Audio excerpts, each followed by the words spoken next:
afternoon, good morning, and good evening, wherever you are in the cosmos. AJ Dodgestar, Intergalactic Mercenary, yeah, just service. And it has been a little while, like over a week. Life gets in the way. My music. Yes, it's been, what, nearly 2 weeks since we worked on Rex? If my scroll not working. Scroll wheel. Hello? Or is that? Page is frozen. Okay, never mind. And Pretzel Rocks is just like, nah, I'm gonna freeze. Where's my synthwave? I like. There it is. Ooh, updated. There we go. Music. So yeah. Been over a week definitely since we worked on Rex. And over a week since we streamed last. But yeah, we've got pretty good so far. Obviously we've avoided building ahead because Reporting for duty. Hey Sylvia Yang, thank you so much for the follow. Much appreciated.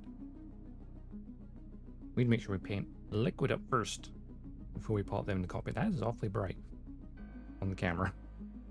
My white balance set correctly? That's auto white balance. Okay. Problem with auto balance is it will flicker randomly. That's a bit bright. Maybe I...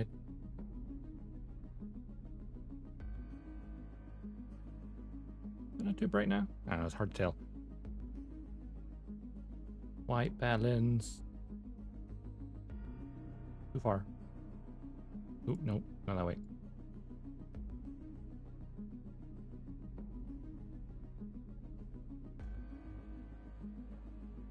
This direction? No. About here, I think I had it.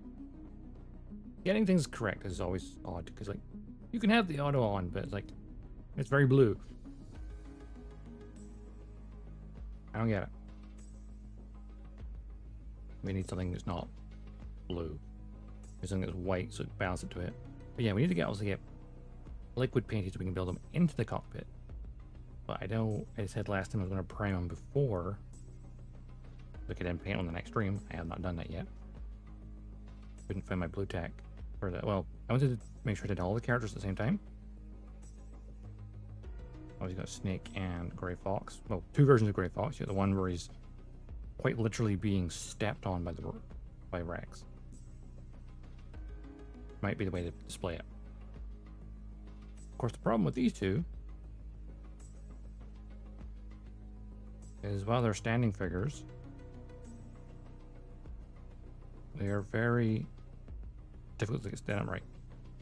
I think partly because there's a tiny bit of mold flash on Snake's foot. That probably does not help.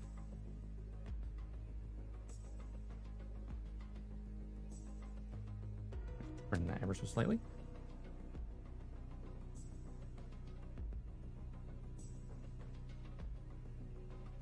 Yeah, so they're not perfect. Okay, that stands better now. But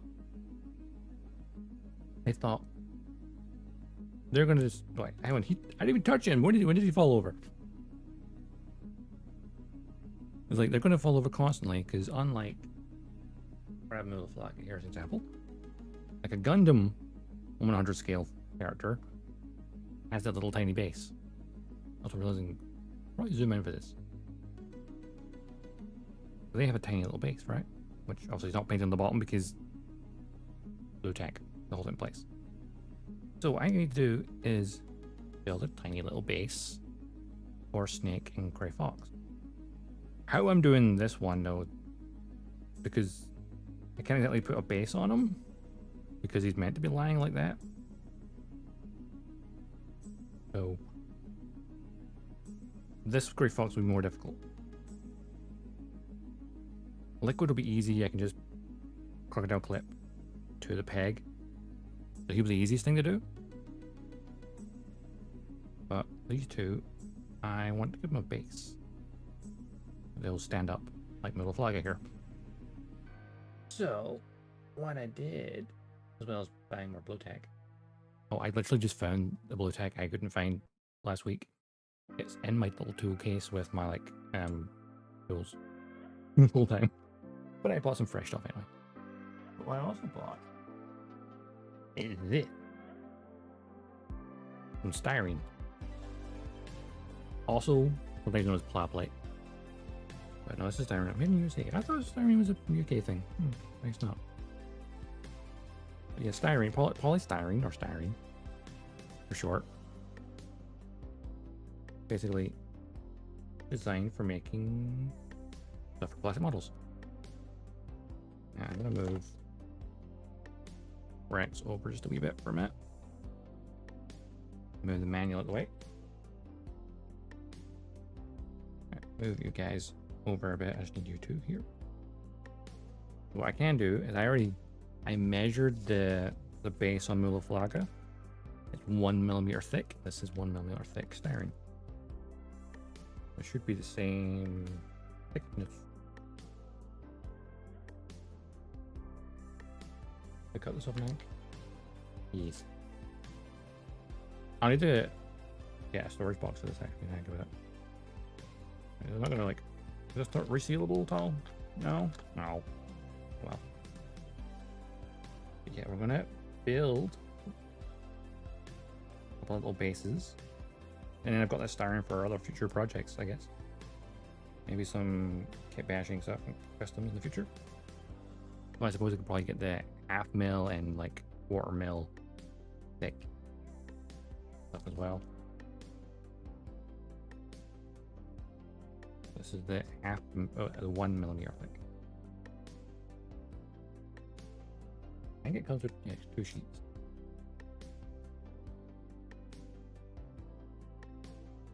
Straight up, just plastic. And so, Mulaflaga here.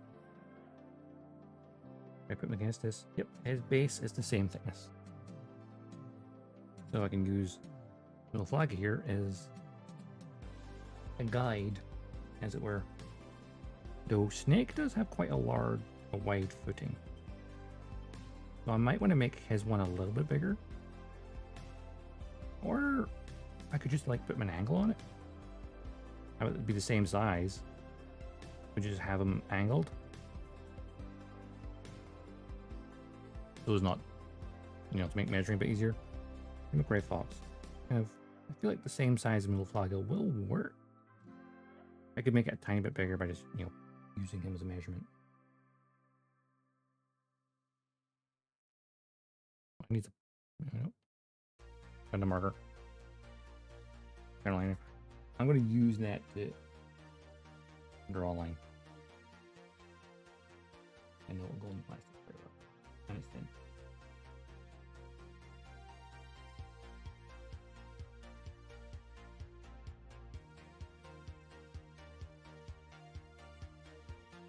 It's not very precise. Have I damaged the nib on this thing? Oh shit, I think I have. The frick? I barely used the black one. How's the nib broken?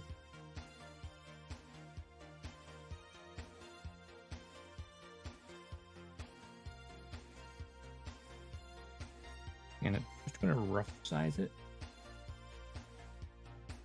It's slightly bigger, it doesn't matter too much.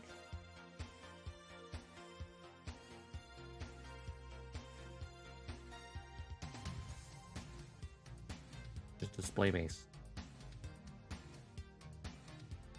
Which will get painted anyway. Like how Mulaflaga, I put the Phantom Gray on there. Mulaflaga.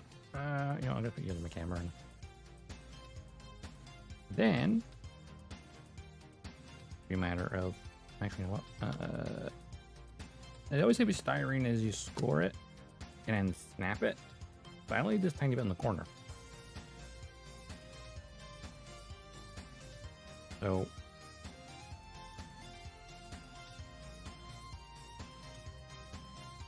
make this as straight as I can.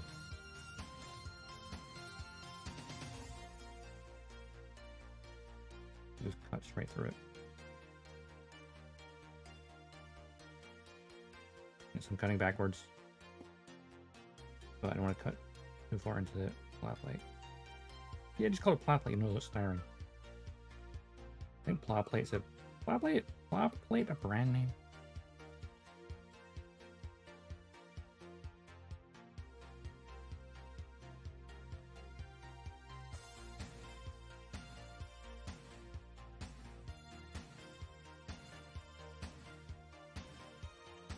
I definitely cut all the way through that if I try. It's my first time using styrene beads, so yeah.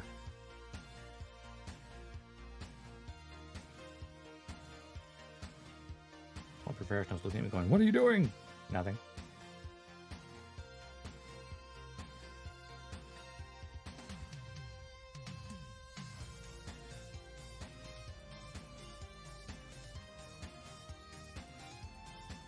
There's seagulls outside.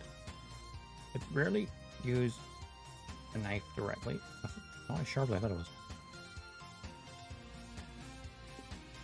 It is 1 millimeter thick though, so probably why it's being a pain.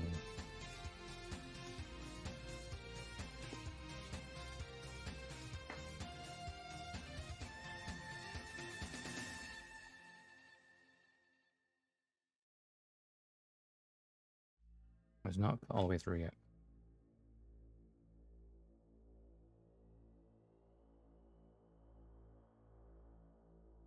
But once I get this, I can just give me a cement, plop it on, and then we're good.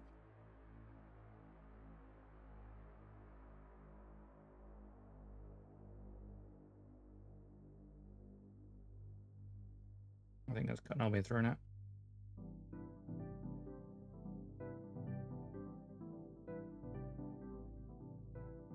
Just about.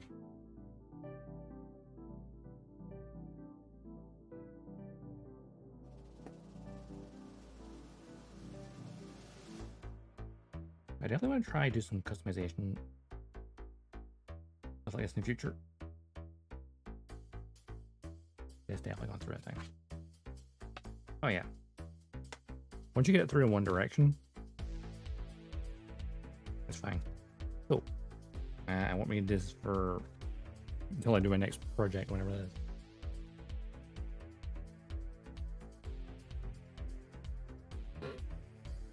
Alright, now to cut this in half. Then I'll sand up the edges. Make sure it's relatively smooth.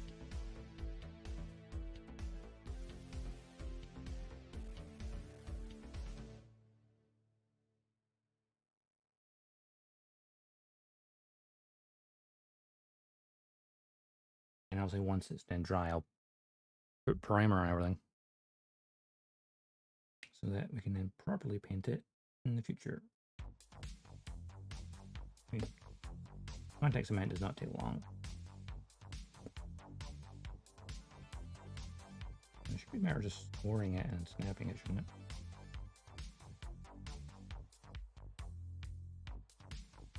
Yep. Pour it on one side, go we snip, and boom, done. That was easier. My parts separator out of the way. Right in the shelf there. This could be fun, like if I was actually modifying it and like doing stuff like this, adding armor and stuff for a project in the future. It's all about learning. You know, learning to think, oh, I know what I might need for this.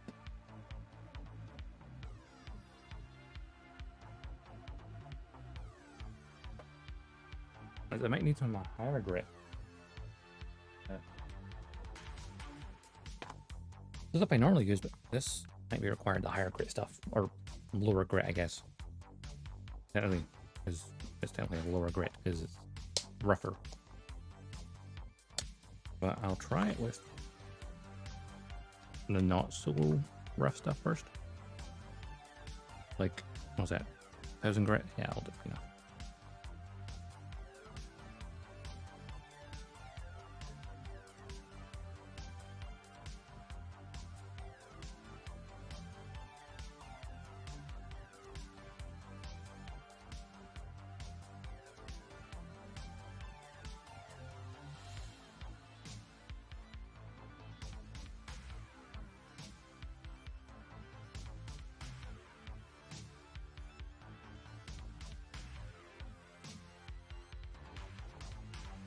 Probably should have grabbed a ruler for this, really. But I didn't think that far ahead. Also, I don't have a well, yeah. I don't really have any rulers that are at least metal. I wouldn't just cut into a plastic.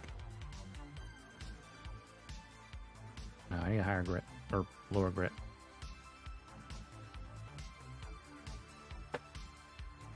Hmm. 400. I've never used these ones.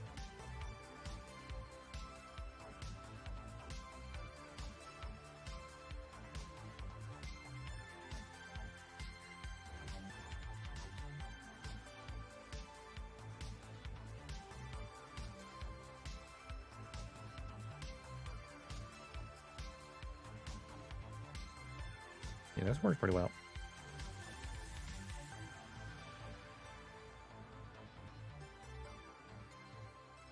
Also, it allows me to chamfer the edge slightly as well.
Round off the edges as well.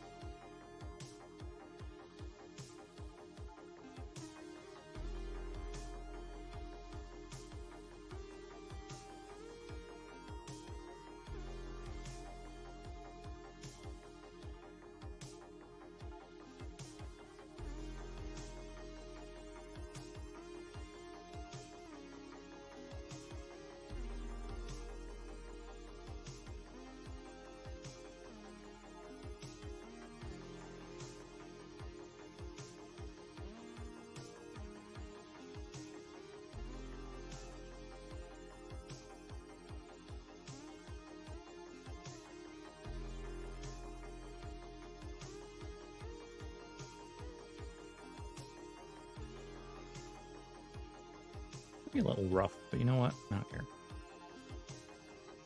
It will serve its purpose. Hold the characters up straight.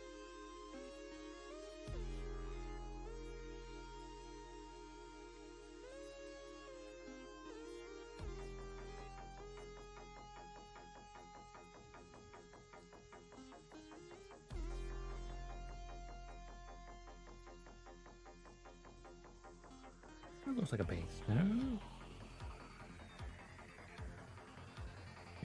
Probably a tiny bit more.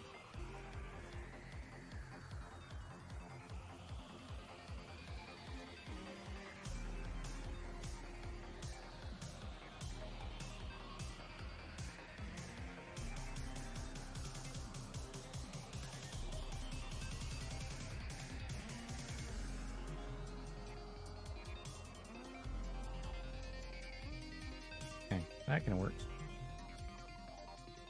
There's another one.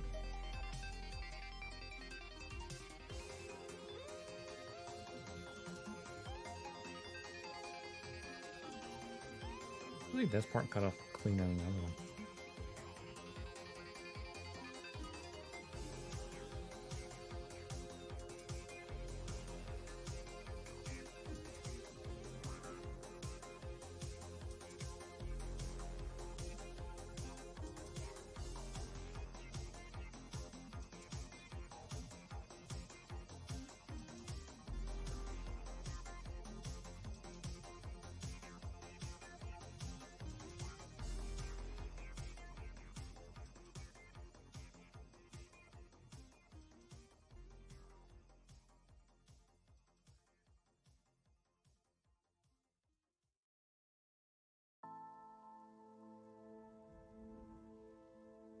trying to think of everything I've been doing over the past week.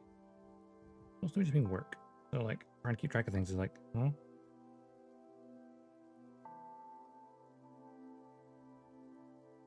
What to talk about?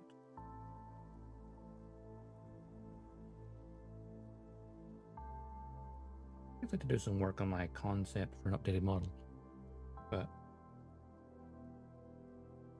still undecisive.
This base looks bigger than that one, so that should be one for Snake, I think, since he has the wide pose.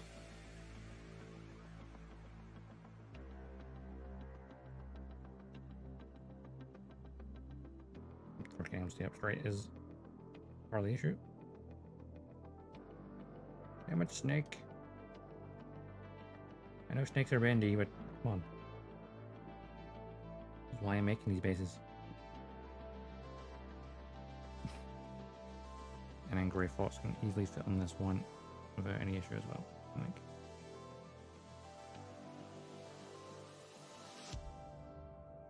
I just need to glue them on there, or plastic cement wise. I think it'll work pretty well. Howdy, howdy. Number 16.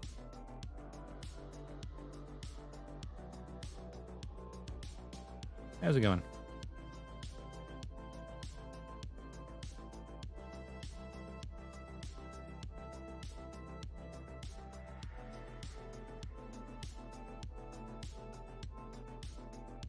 Let's get some slightly finer grits just to clean it a bit. Doing good? That's good. We're making some little display bases for our solid snake and Grey Fox. So they won't fall over constantly. How is Metal Gear? Metal Gear's good. I was like sitting looking like this for now because I need to paint Liquid Snake to go in the cockpit first before I can build the cockpit. We're just doing all the characters at the same time. First of all, display bases so they don't fall over.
Seems alright.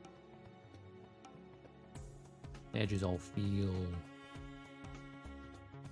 pretty smooth.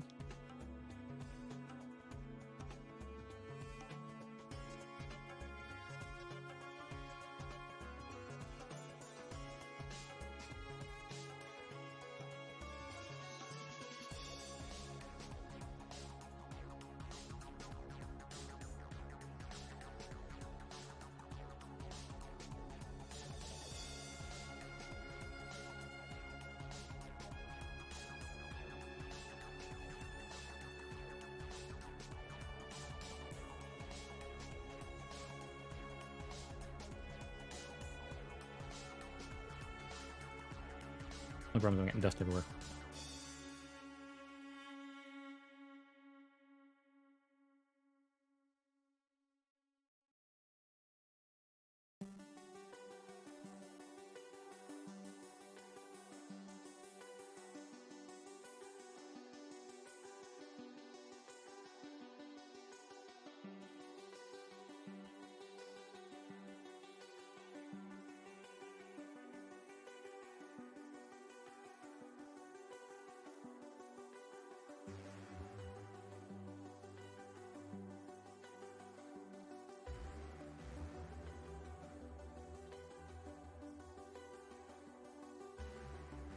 Alright, let's get this one here. 2000 crit. To kind of one last pass.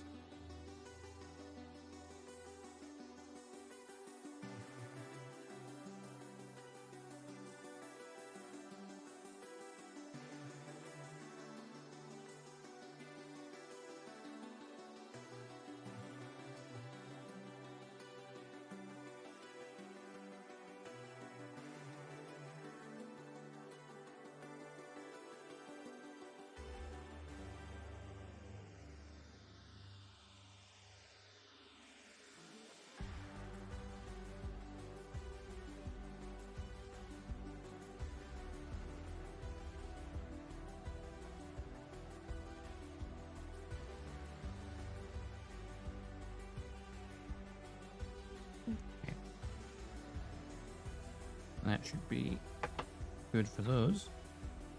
First, I'm making display bases from scratch. Now, this is the slightly larger one, Razor Snake. So he's a wider pose on his legs. I'm gonna have them like that. At an angle. I think maybe zoom this in for this.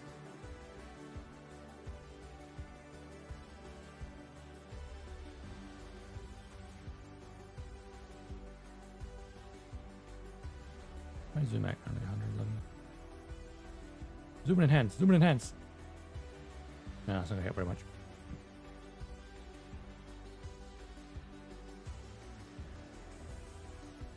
Ooh. Divert.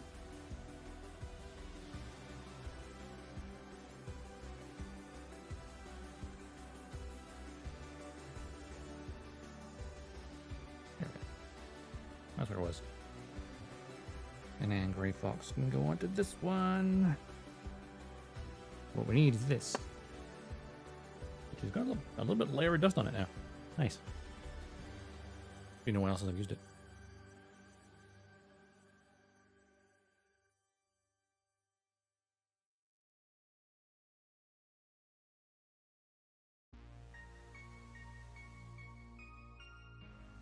A bit of hydration first.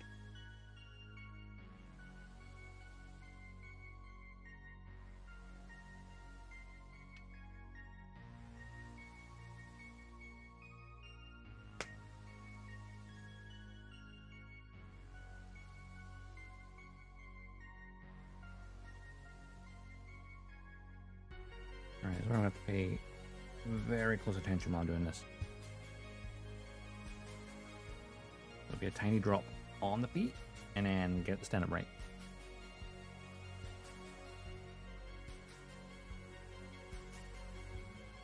A very tiny drop.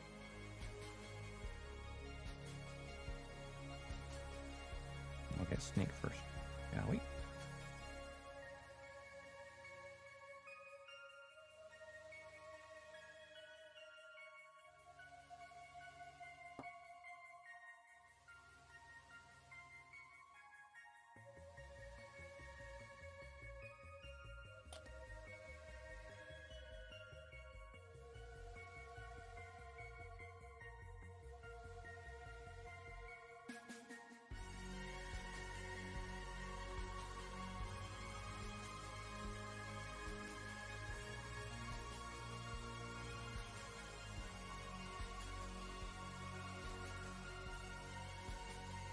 hold him upright for a few seconds because this will melt the bottom of his feet a tiny bit. Probably going to lose the heel detail. But, I mean, once I paint it, you're going to see that now.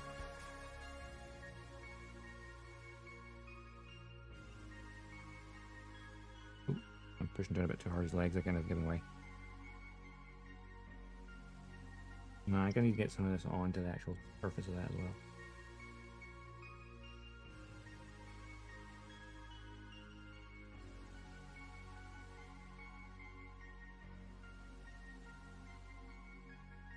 Maybe it turns out I've scored this over or something.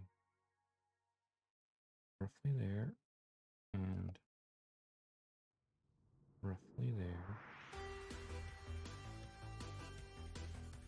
Attacking. Yep.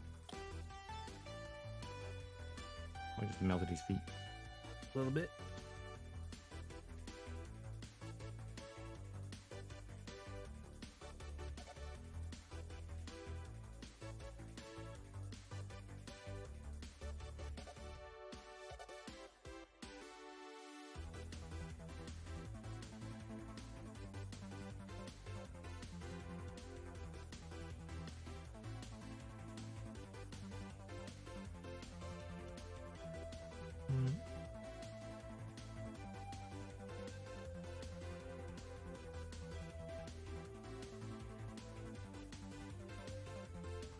It's being very uncooperative.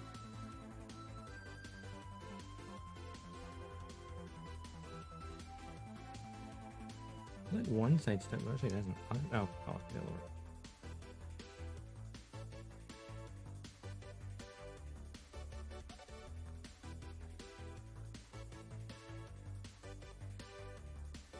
Harder than it looks.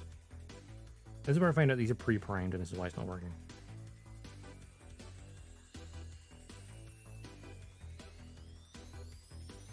Oh, they're not pre-primed.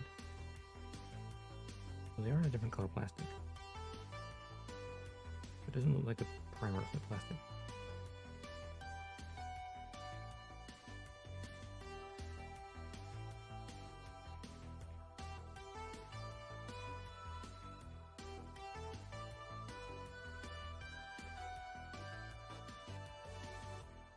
I don't know if he's going to stay like that, but I think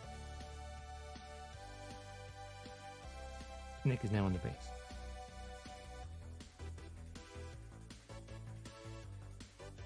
I think.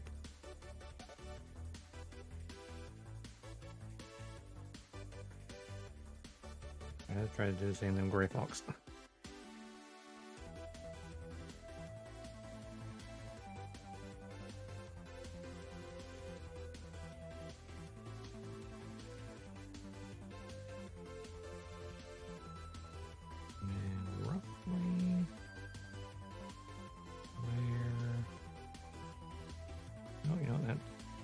Yeah, that's correct. I got a big blob there. The entire thing is now covered up. Oops.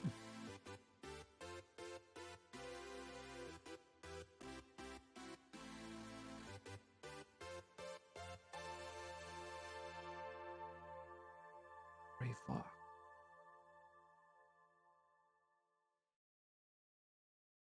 Now let's just give those a couple minutes, all right? I have to touch up in a second. I'm just going to leave them there as is for a minute. Before I touch them again, because in case they suddenly just fall over. But what should we do in the meantime? What should we talk? I don't want to obviously get any more tools out while they're drying. But obviously, once they're dry, and I know they're secure, I might still give them a little bit of time. Like, how long does it actually take for us to cure? That's a good question.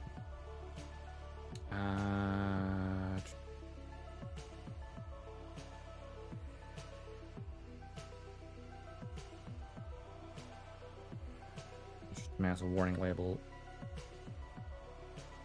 Danger, extremely flammable, vapor harmful. You don't say. You don't go breathing this shit.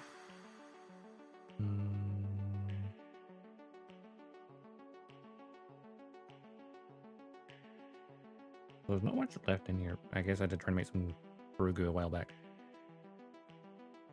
Which I then let dry, so I never could have wasted it. How long does it take to solidify? That's a great question. I know it doesn't take too long to thingy it, but like, you'd want to make sure it's dry before you start dabbing on paint.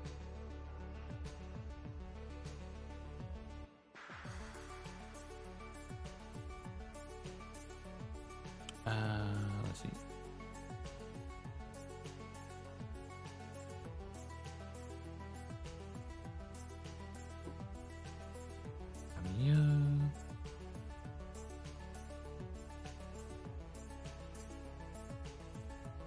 Cement.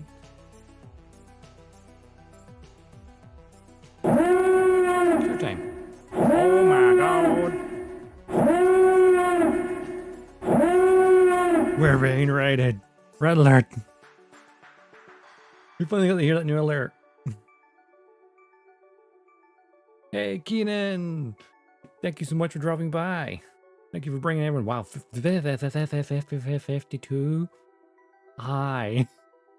Hi, everyone. Hi, V. Red French Bremsy alert. Welcome on in.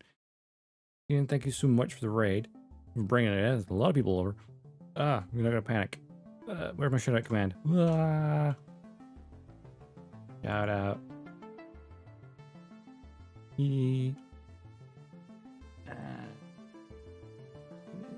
Make sure I'm actually spelling things correctly because I'm keyboard's off to one side. There we go. Shout out. I'll follow you yet. Correct that mistake. Corrected. Hey everyone, welcome on in. I am AJ Dodgestar, Intergalactic Mercenary, at your service. Be it sci-fi games or sci-fi model kits, I have sci-fi brain rot. Yeah, pretty much. That's probably the easiest way to explain my channel. How's the kit going? Good. I'll pull Rex over for a second. So this is Rex in its current progress.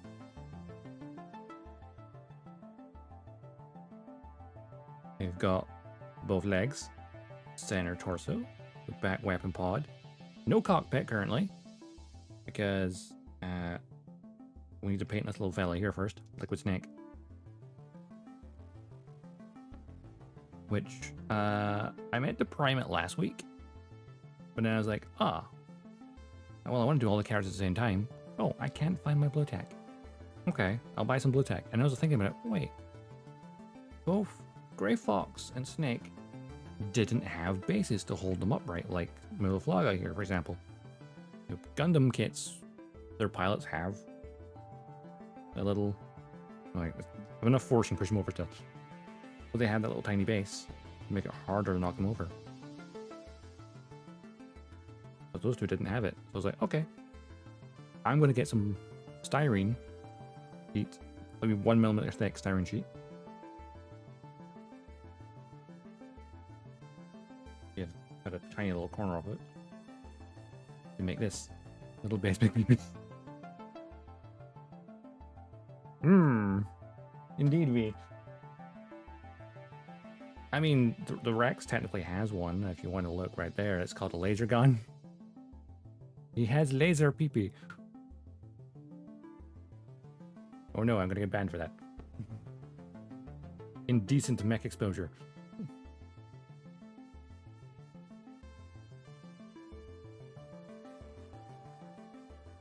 So yeah, make tiny little bases for them. I just literally cemented them on there.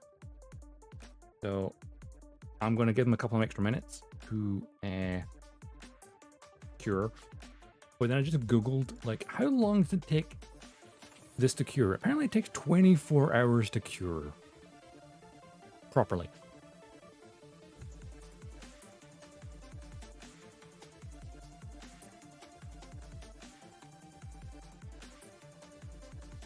So this takes 5 to 10 minutes apparently to dry properly. And fully cures in 24 hours. Okay. That makes sense. We'll try and ramble. We'll try and fill the time. How's everyone doing? My one weakness, trying to fill dead air. But yeah. Weird. It's been like over a week since I streamed. Kinda crazy. Doing well, trying to eat some and sleep some. Ah yes. Food and sleep. Two of the most important things for a healthy life. Food and rest. Always required.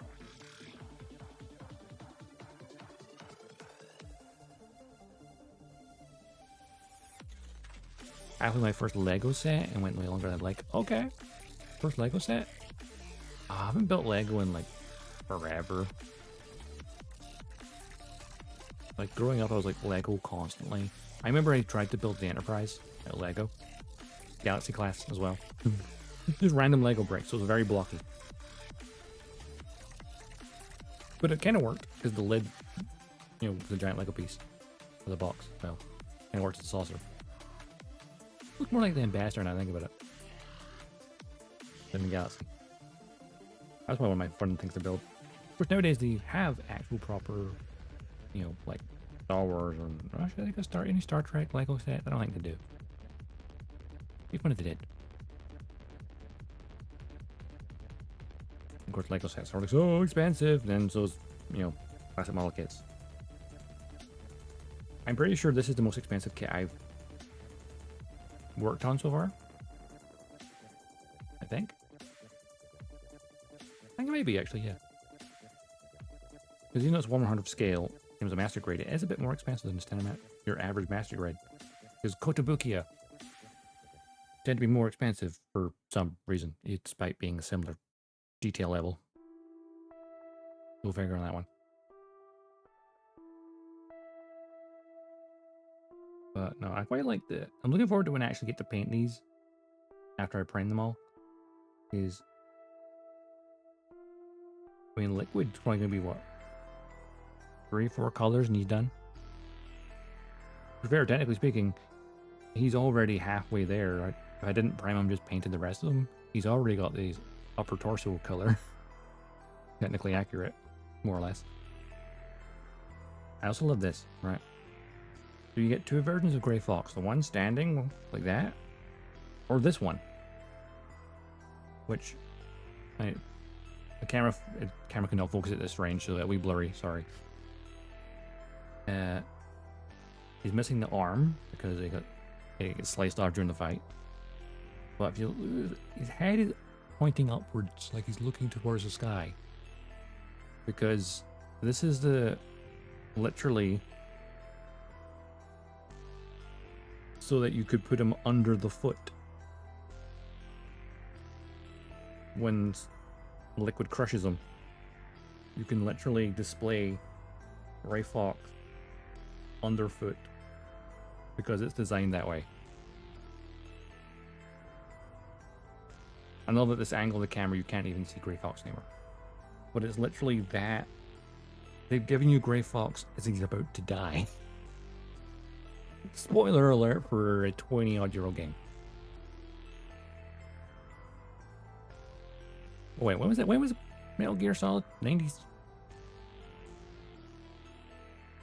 No, it wasn't 99. It was 97? 99? 98? Was it 99? I forget. It was like the last 2 or 3 years of the 90s. So I didn't play it until back in February this year, for the first time. Because that was what stream goal was, to build this and play the game. We did the game in 2 streams. Because I've watched people play it before. So it wasn't that difficult. That being said, the Metal Gear Rex fight itself, oh, frustrating. Until you figured out you could, you know, blind it with chaff grenades, and then blind liquid with stun grenades, and just run around behind it and then sting her in the butt. Well, from behind. Alright, let's see. If I pick up Snake here, will the base come with him? It does! The base has come with him. What about Grey Fox? It's coming with them. Now, the only thing I'm worried about now, right? I was thinking about priming it after I did this, but now knowing this takes 24 hours to fully cure, I might want to wait. So I like when I'm brushing on primer, I don't knock them off. So I could just build the radar dome or the railgun then instead. Maybe. But no, that's looking pretty darn... For the first time I've ever used styrene, this is actually not too bad. For a little display base. There has been one tiny sacrifice when doing this. It's melted the heel in his boot. There's no longer a tiny gap. He's just flat-footed now. There's no heel on his shoe because it's melted it. It's become the glue. Where's Grey Fox? Not an issue. Yeah, I might let them cure properly. And then just slap on the primer between now and the next time I do this. And then we can just work on either radar dome or the railgun now. So I kind of wanted to do the primer today, but if this takes longer to cure than I thought it did, then I kind of don't want to risk it. Even though it is dry, but it's not cured. Put it to chat. Do I prime it and risk it? Or should we build the radar dome at least? Maybe the railgun. Everything but the head. Because we need to paint. Well, yes, I could primer these ones, but then I have to get them to paint out again later to do these ones as well. I'm still trying to figure out how I'm going to do this version of Grey Fox.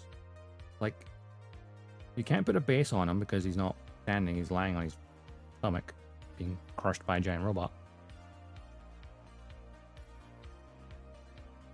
I'm waiting for someone to say it. Yeah, I wish that was me. So, like, how am I ever going to... Like, where would you grip onto him to paint him? Because if you... I mean, you could blue tack on the bottom of his feet, but then you have to then... Once you're finished painting the body, then paint the feet. Same goes for, like, any other part of your body.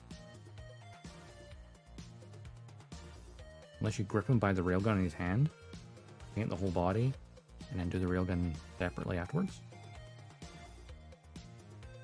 Maybe. I definitely need gloves on for it. That is for sure.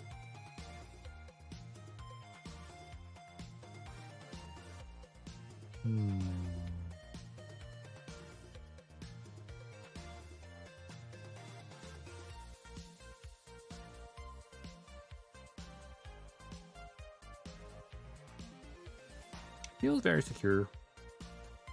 Feels dry. Actually, would it be fine to put primer on there, I wonder?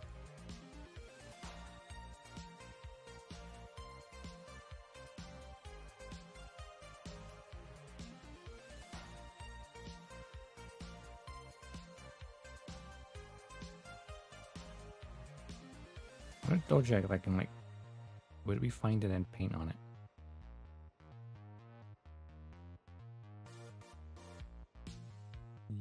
Or painting. There we go.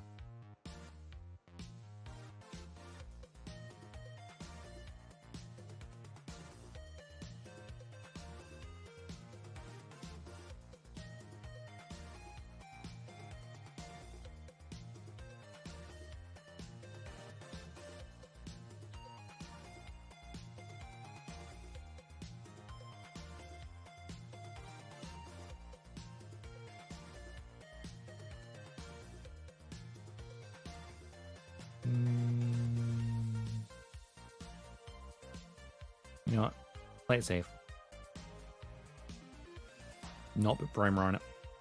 And we'll just build the radar dome. And get the low grip stuff out of the way now because I don't need that.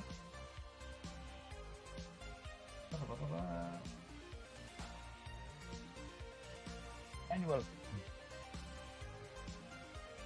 I'm gonna keep them like, oh, I've just literally put them right behind the logo of No, Gear Rex. I wonder if it's going to be on screen still somehow. Oh, is my camera that far back? Okay. This is why I need a new desk. It's bigger. Because I need to zoom the camera in so it doesn't like capture anything it's not supposed to. Like the glass desk that could reflect things.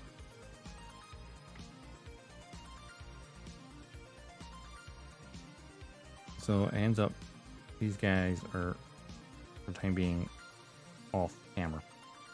Rex gonna move you for a second while I get the manual, and let's get the radar dome, I guess. It still would be nice to paint it like this, honestly. But like, yeah, I'm painting it. I just realized, where the fuck is his helmet's open? What forgot about that?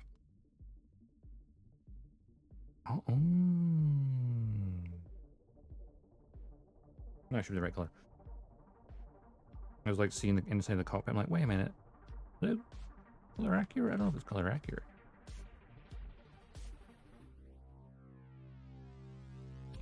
Yeah, let's get the radar dome. Where is it? Radar. When it comes to the cockpit,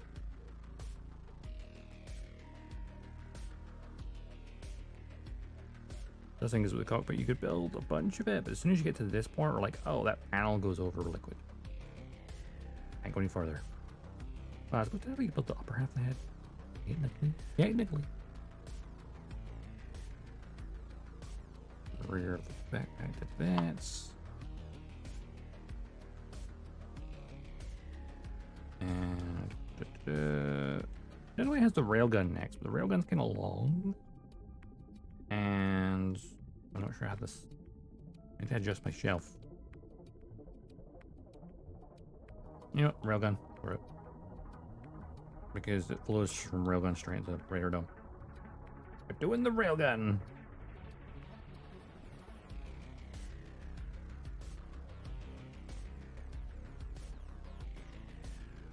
And maybe the radar dome as well. Maybe what?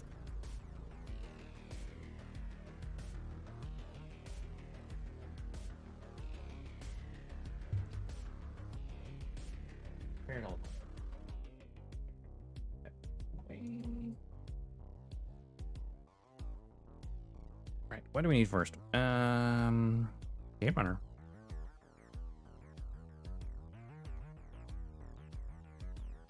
How do I get my tools as well?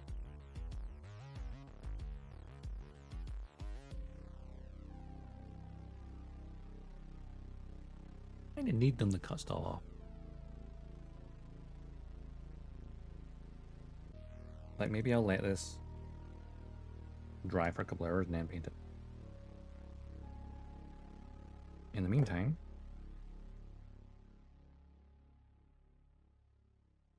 you know what?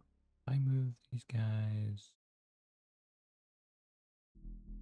to there.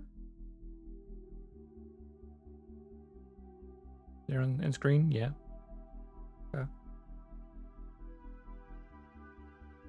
They're in screen. Just barely. The K runner, the D runner. That's the E runner, which is finished. We need that anymore.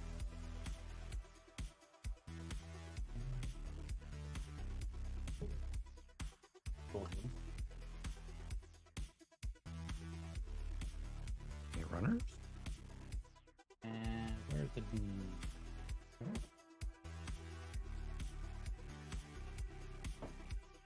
This right here.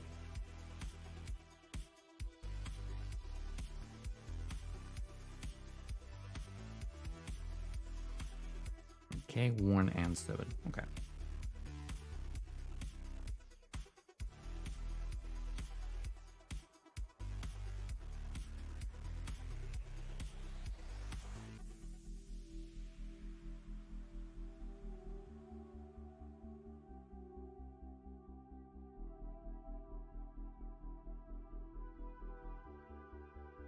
Where's our left on this runner anyway?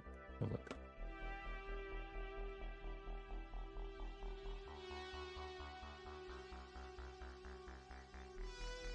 Oh, that's the kid runner done. Nice. Or at least that one is. That's what we need from the cave runners is the 2 parts, and that's it.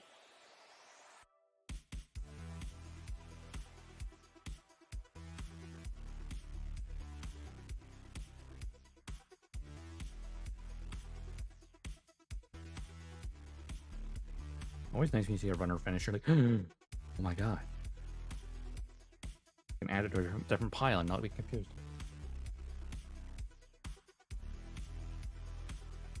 What is D-Runner?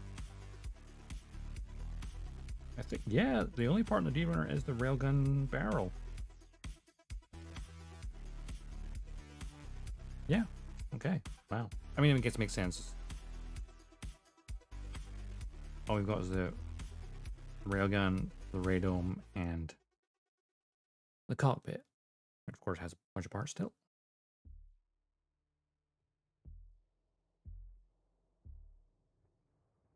And that's one side, or top or bottom, I guess.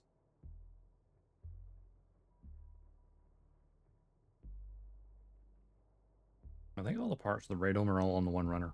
Or most of them is. Anyway.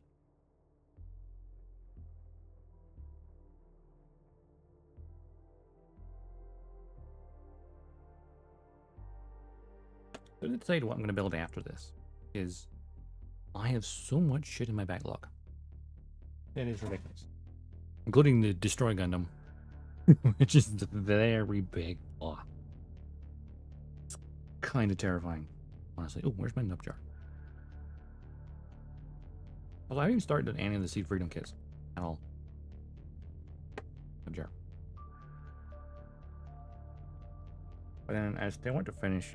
I have the Strike Freedom and the Infinite Justice, which I've not built. I kind of want to build those maybe before doing the, you know, like the Rising Freedom or the Infinite or Immortal. Well, that's an ad. First one I'm talking. I'm really bad at keeping track of those ads.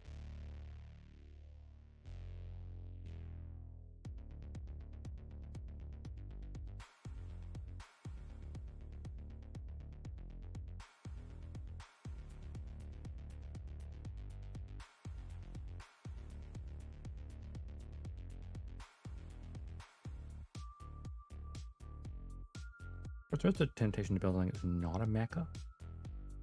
For a little palette cleanser. Built the Lacus Klein figure rise as well as the Choo Choo one I just got recently.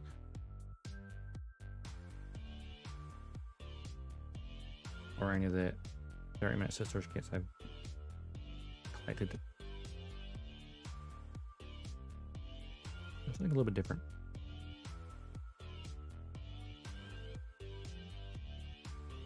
I would definitely want to get the Black Knights built because they look so cool. Something about, I feel like I'm having more enjoyment out of the non-Gundams. Because as much as I love Gundam and all the Gundams, eventually you maybe get slightly sick of the same color scheme or similar color schemes all the time. You're like, ah, yes, I know those colors.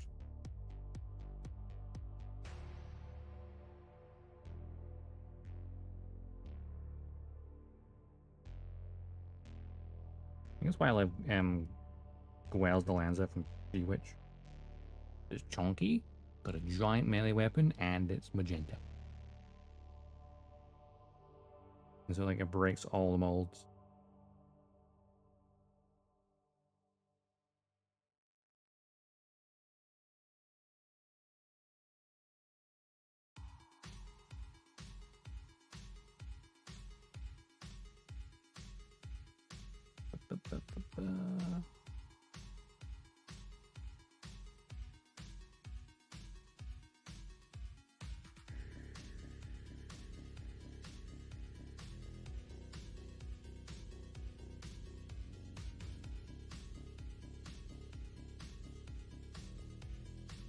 And I've cut off just not quite clean enough.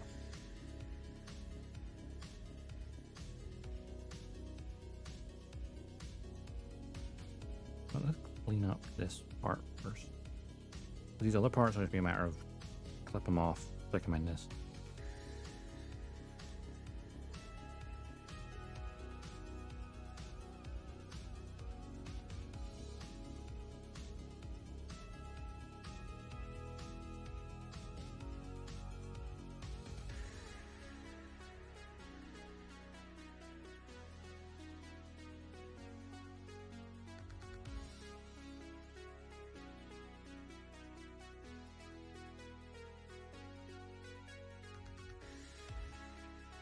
There's like some point, and they pick up the Metal Gear Ray kit as well.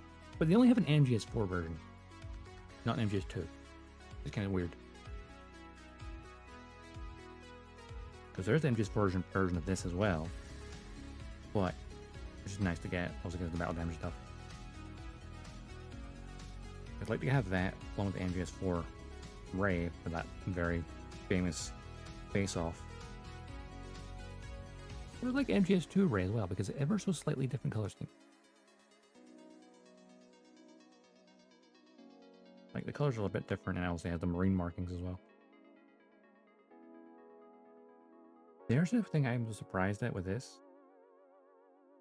No marking stickers at all. No water slides, no stickers, nothing. There's no markings at all. It just really surprised me. Like, you're essentially a master grade equivalent. Definitely got possibly maybe a slightly superior build. It's hard to tell, really. Like, it's a really amazing build. But and it has also nice figures, great details. Not a single marking sticker or water slide. And considering the price compared to like a master grade, seems a bit odd. What do I need to do? I need to look into, see if there's any like water slides that people made for this. Like markings, because like caution markings are always fun, especially on something this big. You don't need them, but they're a nice little touch.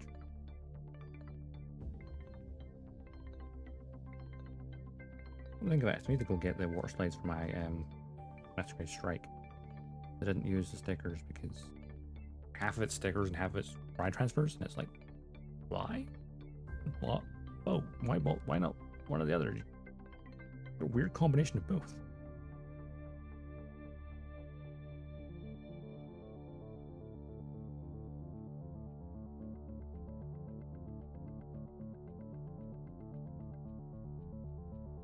It was the same with the Master Grade Unicorn with his Mobile Suit Cage. Because some of the markings are ride transfers and some of them are stickers. And I'm like, why both? Why not just, you know, having a full lot? Like, you've got all stickers, all ride transfers, all water slides. Give me options. Because honestly, if I had the choice of just stickers or dry transfers, I'd probably go with just the dry transfers. Because I want to bear plastic. They'll be the best option. Also, if you're painting, water slide's the best option.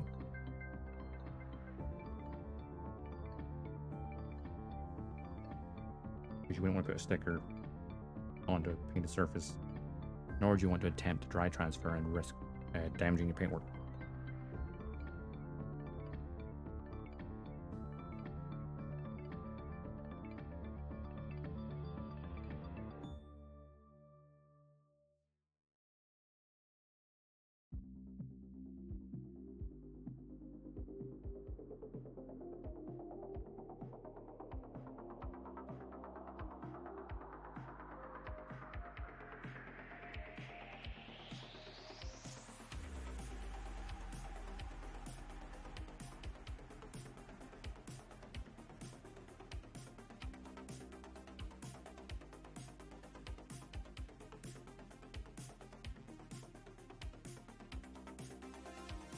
That's that side done. Get the other one ready.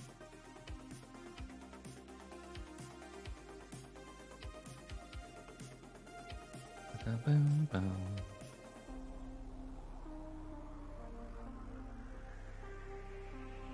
of the things when it comes to building, I very often just get lost in thought.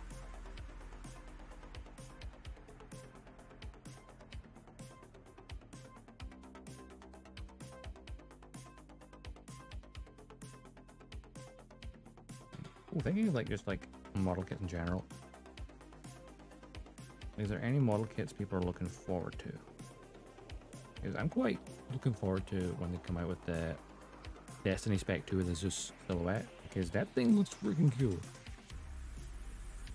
It's a freaking awesome set. Well, actually, you know what I find kind of funny and weird?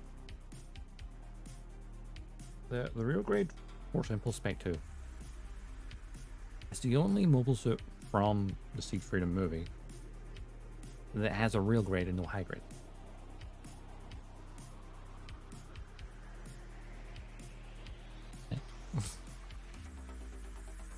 Kind of weird. I probably expect to see a high grade Force Impulse Spec 2 and the other Impulse silhouettes at some point. I'd hope to see them. Same with the other real grades, especially the sword silhouette, because that red paint scheme is so perfect for Lunamari Hawk. I say paint scheme, that was the face shift armor. Like paint, technically speaking. I need to get a real grade Force Impulse at some point. So it doesn't matter if it's the original or Spec 2 anymore. I've previously built a standard high grade. Well, no, technically it wasn't standard version, it was a metallic version. In the Battle of Destiny set.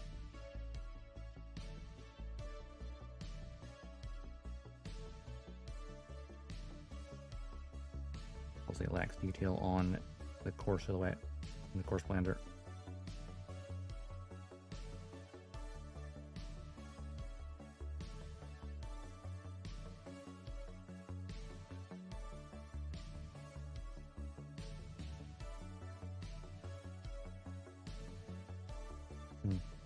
The stress mark is not good.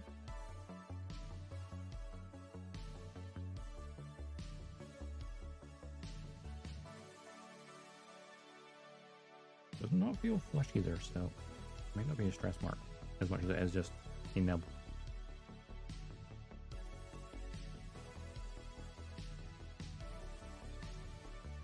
From when I'm standing, I hold it fairly close to me. I could lean forward and get on the camera, but it's bad for posture. Playing a bigger desk.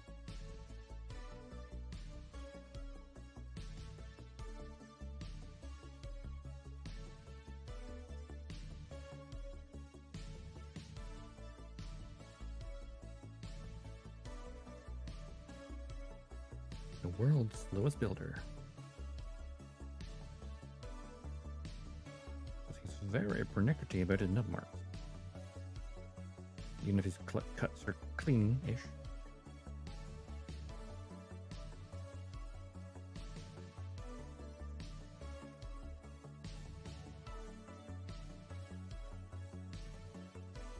Right, did I get all those nub marks? Almost? Maybe?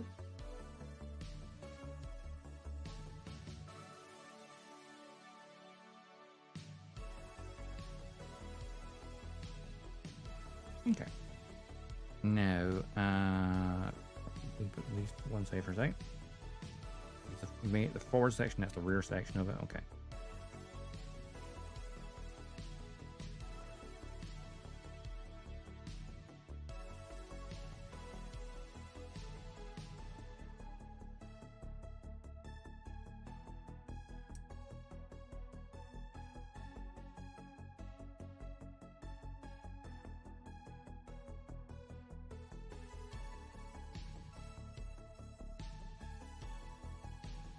I kind of miss about last year doing Gunpla streams or Hell streams.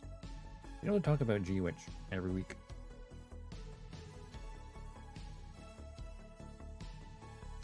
We need a new Gundam series. We can like watch along each week.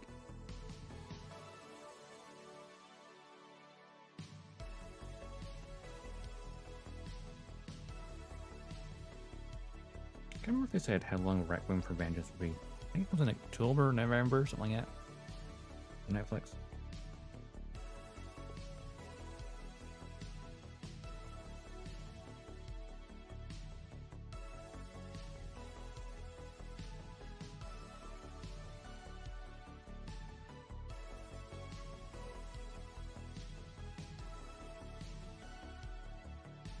Make sure that's smooth enough to go in the gap without interfering with the sides.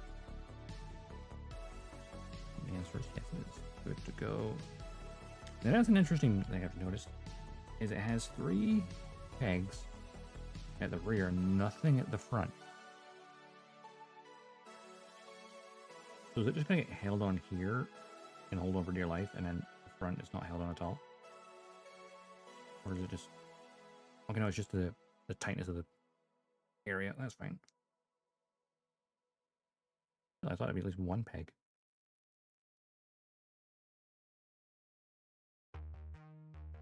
And then that part will go there once I trim it.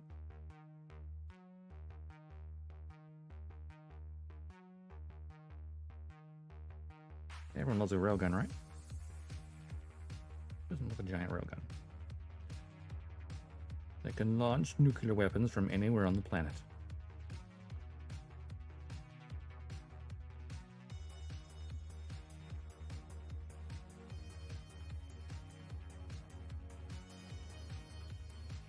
Honestly, I'd love to see a game for Metal Gear that focuses on the Metal Gears. Because we know Rex isn't the only Metal Gear. Neither was Ray. I didn't mention in MGS2 that other countries were developing their own Metal Gear. That's why the Ray exists as the first anti-Metal Gear Metal Gear.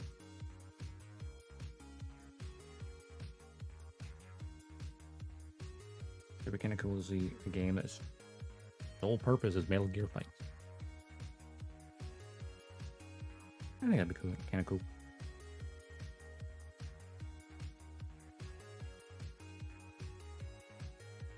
I cut that out a bit. It's fine. I didn't damage it too much. It'll be hidden. That part will be hidden behind something else. Fine.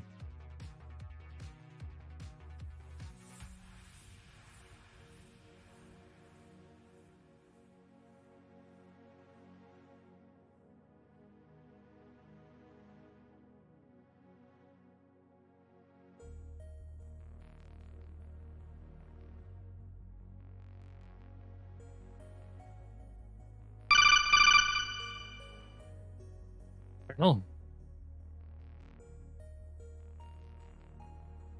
Hey, Mecha Boy. How you doing? Hello there. There's quite a delay if you try to use both of them. And it's because there's a cooldown. It's just... I think sound alerts can't keep up. Like, Colonel Kenobi. Because, you know, Metal Gear.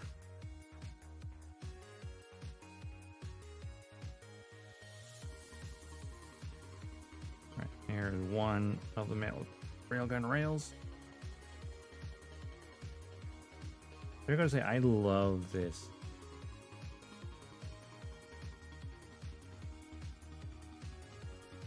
Honestly, I feel like if this was a Bandai kit, that would probably just be a part by itself. And it wouldn't be color separated, I feel like. I feel like Bandai would just have that as one color and you have to paint it. So I appreciate that. I don't think I've ever seen Bandai do a railgun this big, or at least I've never built one.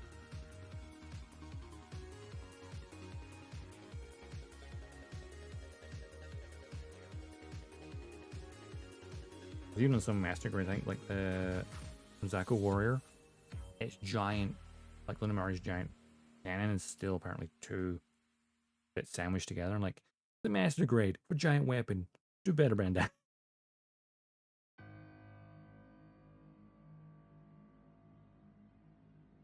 As far as I remember from a review I saw anyway.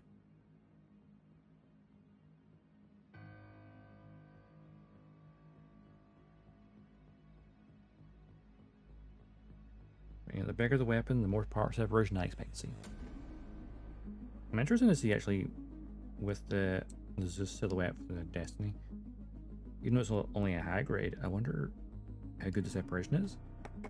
Quite a large weapon.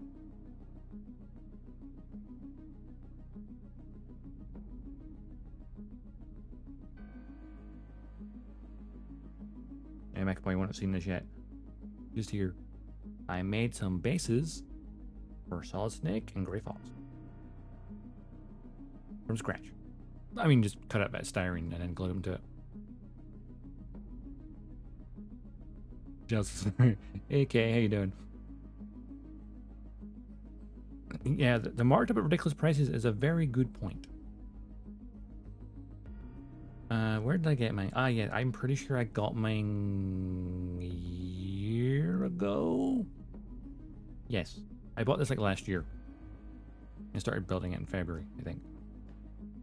And it was from Gundam Mad, which even from Gundam Mad was still about 90 to 100. I think it was about 90 to 100, something like that. Yeah, rendered into re-release. I was like pretty much laser focused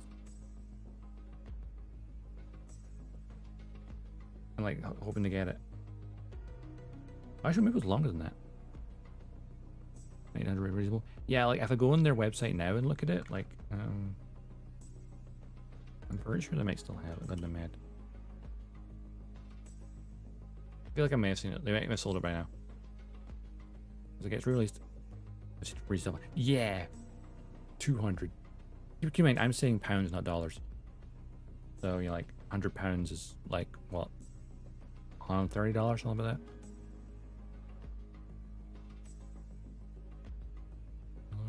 Where's Metal Gear? Oh, Metal Gear's going. Ah, it's on tab now. Nice. Yeah, I like the P-Band resells. Kotobukiya kits, they don't print enough of them often enough. Oh, okay. So they don't have this version of Gundam Mad. They have the MGS4 version, the battle damage version, for like 125. Or the black version, which is a recolor of this, for like 110. So I think the 90, I think it's about right. Wow, I got it for, if I remember correctly. I could probably log in and look at my orders. There's no model kits sold there, period. Ouch. That sucks. You don't sell anything at all? Really? Or is it like locally or just countrywide? Because I know like locally, I technically have no place to buy from because they're all, well, there used to be a tiny little shop, but they've shut down.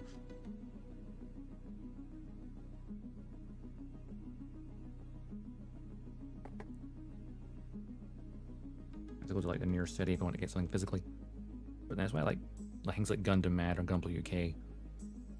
Like they're like the two best options nowadays in the UK.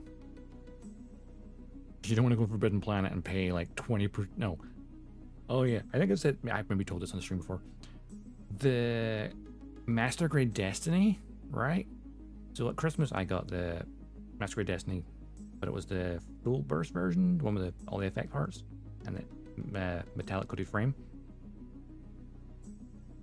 Now that kit is like 20 quid more expensive than the standard version, but it's only £5 more expensive than Forbidden Planet was selling the standard version.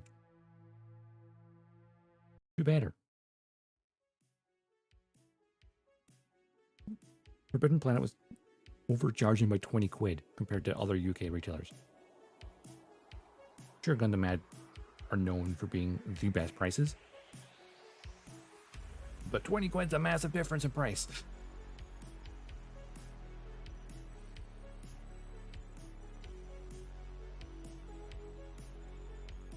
Yeah, Koto kits are always questionable on availability. It took me 4 years to get my Arcadia kits, only because the scale you could find were 250,000, embarrassingly small. I found there's really rare 1/700 scale 1970s Arcadia. Ooh, $1,000. Ow. Yeah, that's the thing. As kits get rarer, they become insane. It feels like words. It's not even like restricted to bottle kits. It's like anything collectible. I remember when I was getting motorized. Okay, you know, motorized gun, batteries, and lights. Okay, you could add a couple of digits for that. Maybe not the 1,000. Then again, 1,000. Like I was gonna say, I remember when I was still getting the Masterpiece Transformers. I remember looking at Optimus Prime, the MP10 version, and going, okay, it's like £200 to £300 to get one because it's not currently being issued. And boy, am I a jammy dodger. that Hasbro reissued their version, 135. It's like less than half. When it got reissued, I was looking to get reissued when I was looking for it.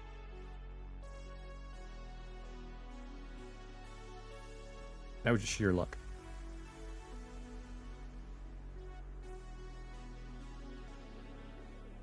There's less model, more art installation. Yeah.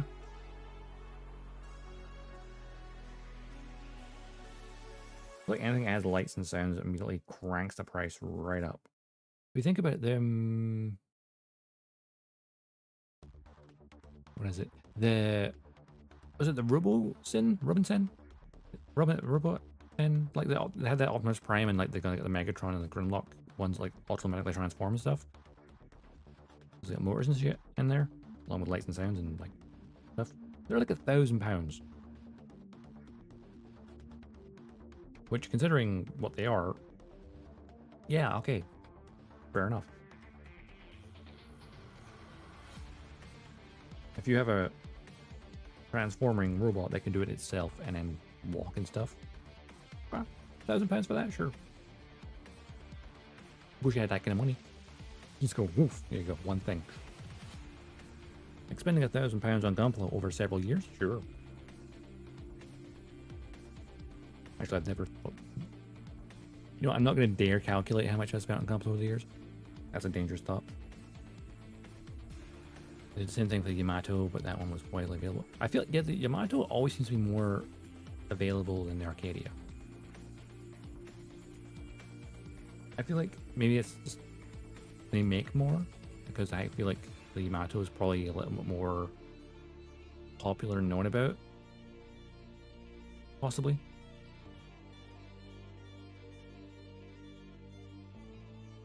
Because when I think of like Space Pirate Harlock, it was the original, and then the CGI one is the one I've watched. I remember watching it on Netflix and going, nope, I'm changing it to sub partway through watching it, because when you have, I was still watching dubs most of the time, but when you have 3D CGI and you have it dubbed, the lip sync does not match at all.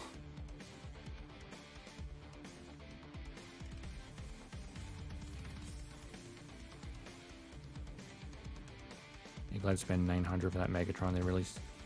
Just by spending it. Yeah, because I think it was like, there was a UK retailer that had like a pre-order for it. I think it was like £800, which again, that's still a lot for like the pre-order price.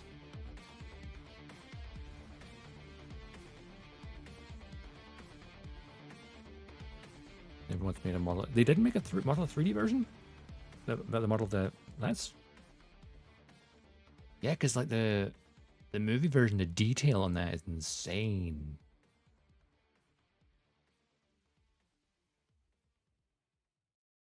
Like, it's freaking beautiful to watch. I feel like I've seen... Have I? I feel like I've seen like a movie version at some point. Keyword at some point. It's probably maybe around when the movie came out, and thus has never been reprinted or remade.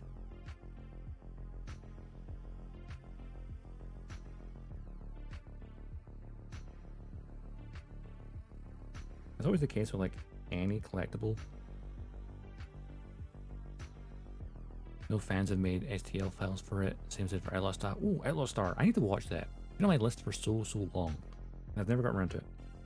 Mainly because there's nowhere to bloody watch it. I mean, I know there's other ways to watch it, but I don't care for using those other ways personally. I'm like, I can't be bothered. That feels like effort. Just stick it on a streaming service and let me watch. I'm too lazy. Because Koto only made models for less than a year. A single run in 2002. Oh yeah, that, yeah. Damn. That's the thing, is when they stop producing kits, or like printing them, there's like a single run. That's like, why only a single run? At least for something like the Metal Gear Rex, they reprint this every couple of years. Thankfully. I still want them to have an MGS2 version of Ray. because I want one of the marine decals and stuff, and that more slightly brownish color scheme compared to the MGS4 version. Actually, you know what they should also do? Metal Gear Rising Revengeance version of the Ray, because it had those like different arms in that opening fight. And then it should come with a tiny, this size of Raiden, so you could have him like running up the arm. That's a genius idea. Koto, do that. Actually, you know what? There's so many things they could do. It's to do with the rights to the series and have merch licensing. Yeah, definitely licensing as well. Because like, they have to look at it going, is this popular enough for us to spend the money on the license and production and then get the money back? So maybe if it didn't sell as well as it could have done. But then if it sold out, it's clearly sold enough.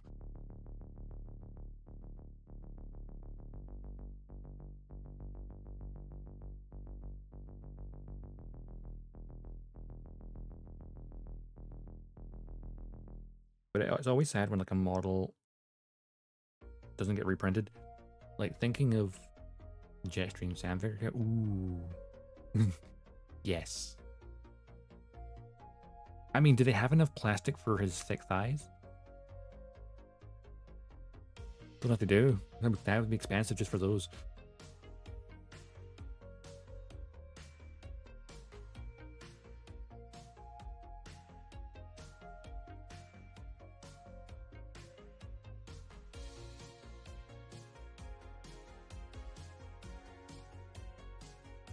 Charge extra for accurate thighs and shit.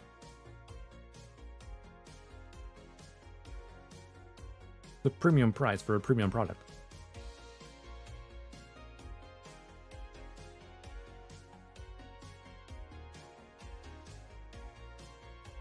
But no, thinking of like kits that not Kotobukiya or Bandai. Oh crap, what company is it again? Not Mang. Volks? Volks? I don't remember now. But if any of you ever played Valkyria Chronicles, there was a model kit of the Eagle Vice tank, and I couldn't afford it at the time when it came out, and I'm so heartbroken that they'd never reprinted it, because they had like optional statues of the Quad 7 members as well, and like I wish I could have bought it when it came out, but they never reprinted it, and I'm so sad, because I want that tank and Squad 7. It's a very emotional game.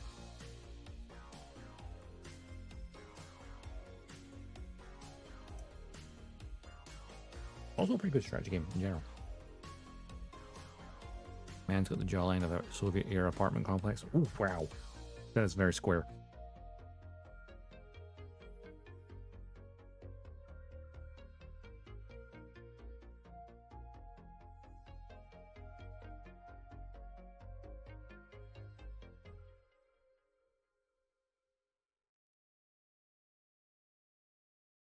Like in video game circles,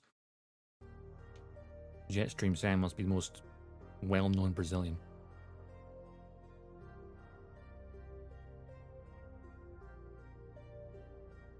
The kit bashing and meme poses.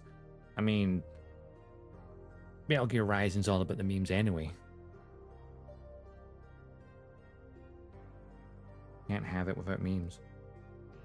Memes are the DNA of the soul. The creepy cowboy Woody. Oh no. I've seen that memes of that so much.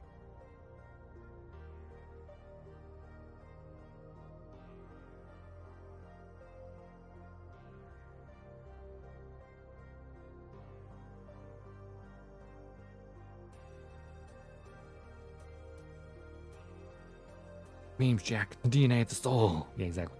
I need to replay that because I don't think I've played it since it came out.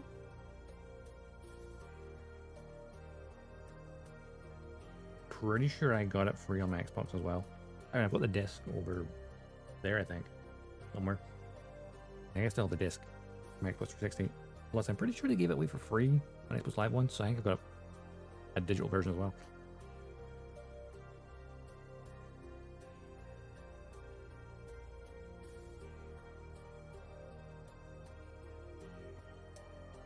I'm kind of wondering though, like with the Metal Gear collections, I wonder if they will include Metal Gear Rising in the Master Collections. Making the mother of all omelets here. Can't be afraid of breaking a few eggs.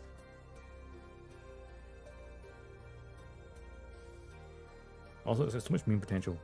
Senator, care to back that up with a source? The source says I made it the fuck up. No, it's not a real line, is it? More the meme. It's hard to tell sometimes what lines are actually in it and what ones are just like made up afterwards. I get the citing that source when that's made up.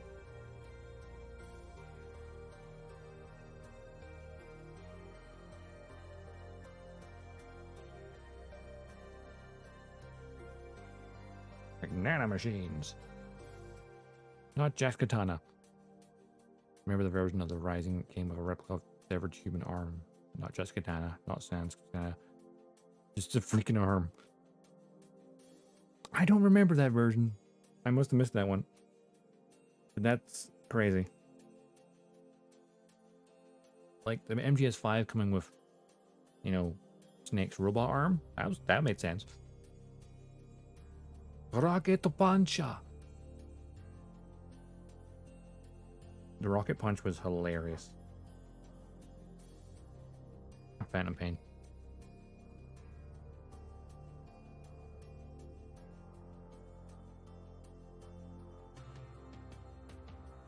GameStop contest exclusive. Ah, that'd be why.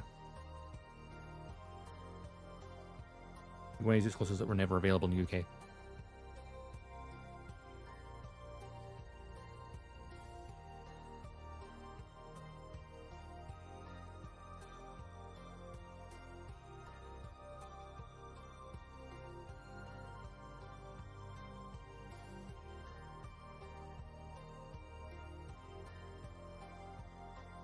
It's always sad when like a game comes out and like the special edition is a region exclusive. And it's like, why do this to us? Like for the longest time, like Gundam Breaker 4, which comes out in August, I think. Like it had that collector's edition with the that custom version of the strike with the gun barrels. And it was I went up in pre-order for like Japan and America so long ago. And then Europe couldn't even pre-order the game at all for ages. Until like a month or so ago. And it finally was available to order in Europe. And like finally it's like, oh yes, I can actually get that version with the Gunpla. But only to get the Steam version. Xbox version, Switch version, no wait, there's no Xbox version, is there? PS4 version, Switch version, nope, not allowed. Europe has better, well, better laws? Yeah, there's a couple of laws, maybe.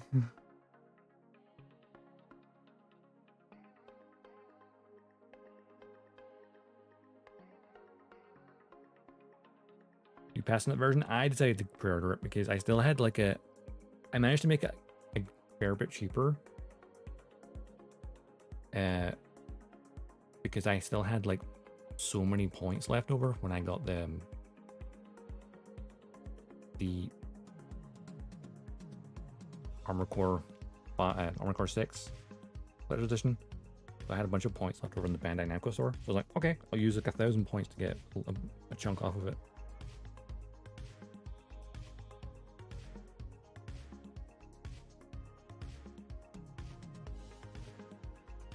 Don't want the bank on Switch and don't have PS5. I mean, it's on Steam, and that version was the version with the kit was only available for the Steam version in Europe.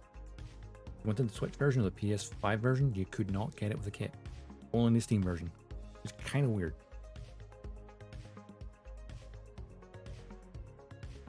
Right, I finally finished these two rails. A long weapon. Right,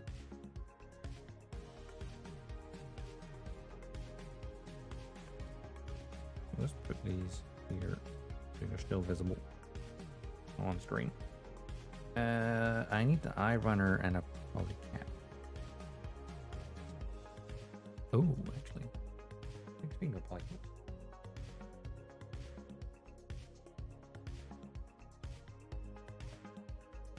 The G polycap, which I got. Is that the one I'm thinking of?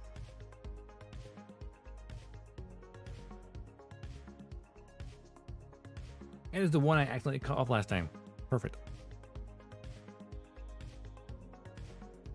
Yeah, it's got it on Steam and US. It's not available here for Steam with Complicate. That's such a PS5 here. The kitten game is still. That's weird. So it's the opposite for Europe and America. That is so bizarre. Like I get sometimes like something that's exclusive to certain regions, but the console versions get the kit there, but the PC version, which doesn't, comes with the kit instead, which is also kind of more bizarre because it still comes with the Steelbook. But even allergic. Which is already because it comes with a Steelbook, I was planning to get the Switch version just because I thought it'd be funny on the Switch. It's not gonna be that intensive gameplay wise. So someone doing really loud hammering down the street. Just make sure my microphone does not pick it up. But like, it comes with a Steelbook on the PC version, but the PC version has no disc. Just a Steam code. So I have a Steelbook with nothing to put in it.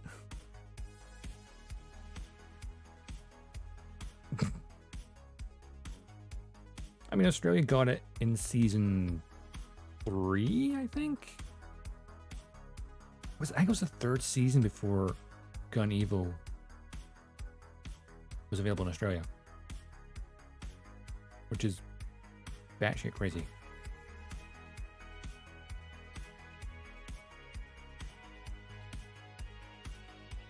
It was so weird. Like, Gundam Evo was a good game, but they fumbled it so badly because the core gameplay was great. It just needed the monetization was kind of crap. There was like no incentive to like spend any money on the game at all because it didn't feel like, you know, like, oh cool, check out these skins. I'm like, I'm not gonna spend money on skins. I spent money when the game came out to buy the first, you know, unit pack because it also had 5 mobile suits plus 4 extra skins, and it's like, okay, that's the price of just getting the 4 mobile suits, and that's it. I was like, I would do like, it's essentially buying that first pack was essentially like buying the game price wise. So like, I was okay to support them then, and you had enough points every time to just keep doing. Well, if you bought the first season pass, you always got enough coins back to then buy the next one. So as soon as you've done that, you never have to spend a single other penny.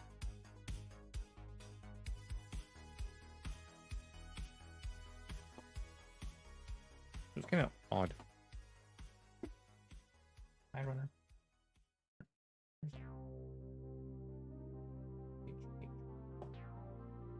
B.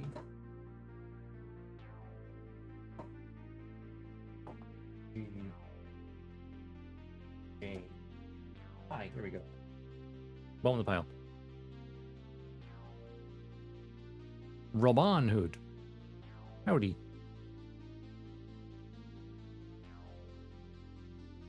Number 1016 die. Yes.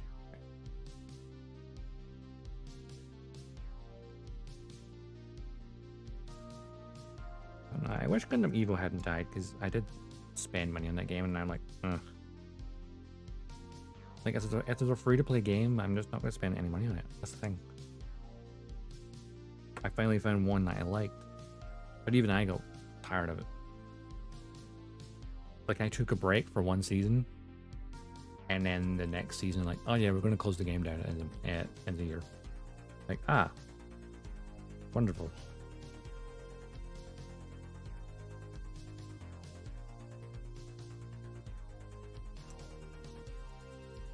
I think that's what things like player base just kept dwindling and dwindling. So even people who enjoy the game just like, oh no, there's no refunds for that game at all. Because technically, you know, user end agreements.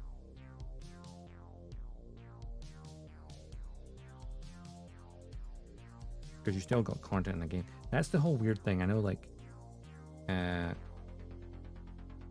what is it? Stop killing games or something. I think there's a thing right now. I know there's like a movement. Because also there was the whole thing with the crew. I know it got closed. And it's like, yeah, but people physically bought that game and now they physically can no longer access it because Ubisoft's like, no, your license no longer works. Okay, the servers are gone. You can't even play the single player part. This is so scummy. What's my backlog look like number wise? Ooh. It keeps going up. That's the problem. I'm a very slow builder. Last time I actually counted, I had at least 30 high grades. I've certainly bought a few more high grades since then, so it's probably 40 odd high grades in my backlog. Which, when you say it out loud, is disgusting.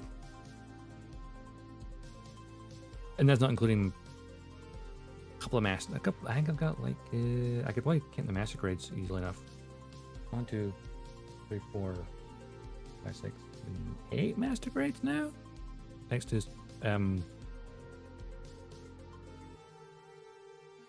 getting things for Christmas presents and birthday presents. Not including pre-orders. Oh yes, fair. Not including pre-orders. That's a different matter. Pre-orders, man. Yeah. The backlog on those things, especially when it comes to high grades. Because high grades are nice and cheap and cheerful. And coming out all the time. Your backlog can build up without you even realizing it. So to destroy Gundam, very easy to notice my backlog. It's such a massive box. I literally had to move it out of the way to get my window.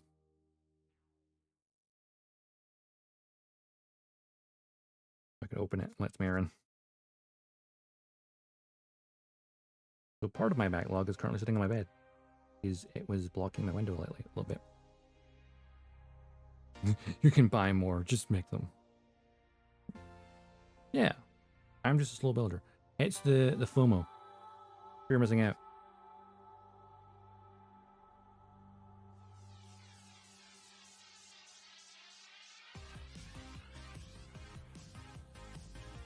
Oh, the AT-AT. I've got that one as well, the 144 scale. From Bandai, that is a good kit. It's actually in a box in a different room, and it's currently buried under other stuff, so I can't get that one anytime soon. But most of my stuff's in this room, so it's fine. I built my Star Wars X-Wing last month? Yeah, did it for May 4th. Need to paint it still, though. Exercise your right to judge me? Very well.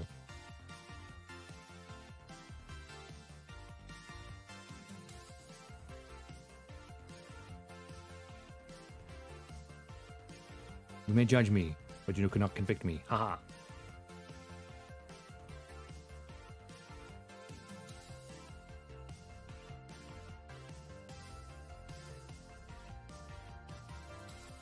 If I just built more frequently, I wouldn't have an issue.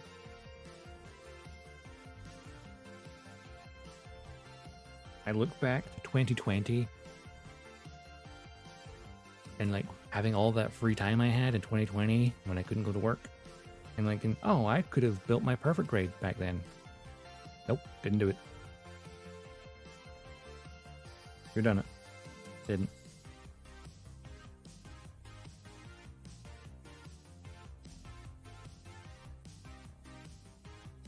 Yes, there's a perfect grade strike freedom in that pile as well. Well, another room. Either going to build my X-Wing or build a Massacred Amazing Warrior. Ooh. The X-Wing is a good build. Also quite a quick build if you're not painting it. But I also need to get around to painting mine in future. Right, now I'm going to pop this into here. And close it over.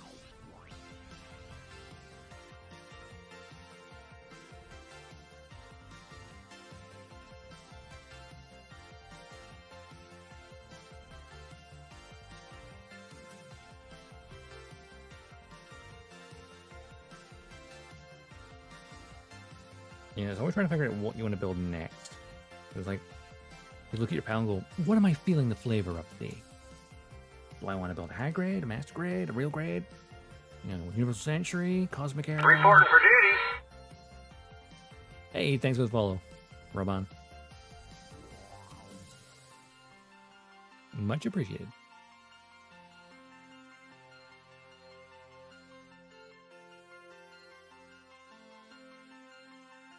And I need 2 more parts to set off. I.3. Get that one first. Well, that's the emitter. Oh, well, the emitter. Obviously, where the launch the railgun barrel.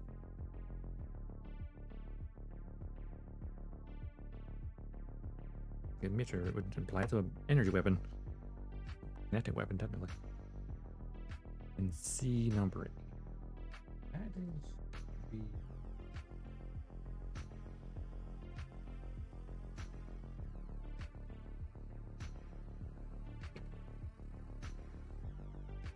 B.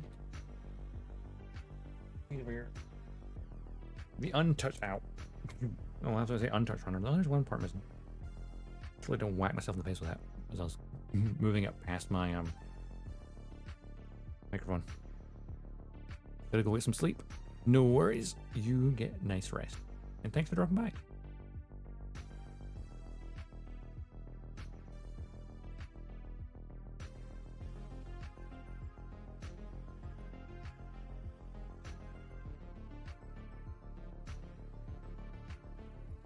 You know, and get number C15 while I'm at it. I don't have to get it later. That's the next step. Actually, all the parts right now are C runners, so that's handy.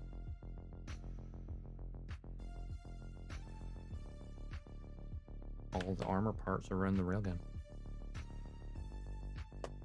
Who doesn't love a giant railgun? Oh, thinking of giant railguns, technically not a railgun, but I saw a trailer for a game yesterday. I forgot to drop it in the Discord later.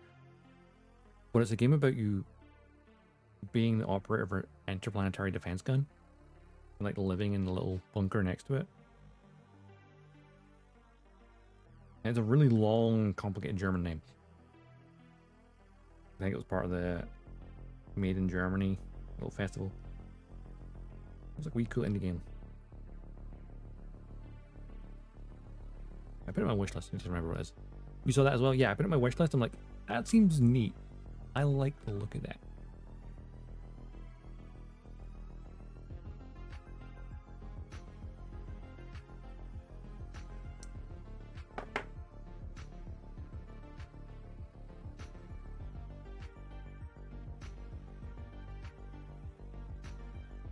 I love like little games like that are just kind of like, you know what?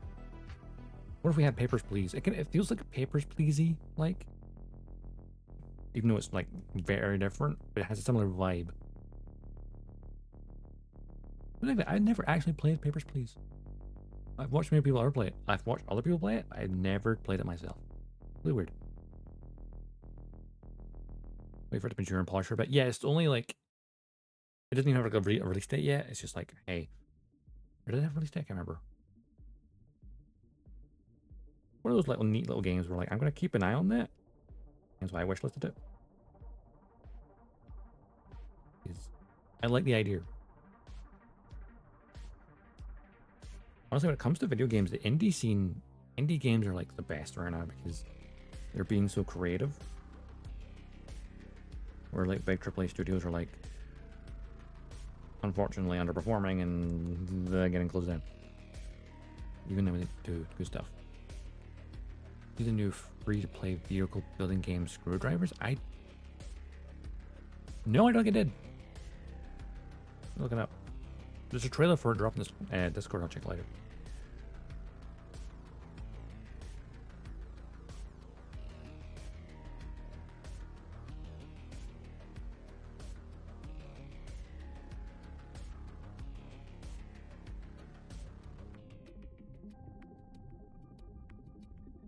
Let's scratch your itch for space engineers and racing.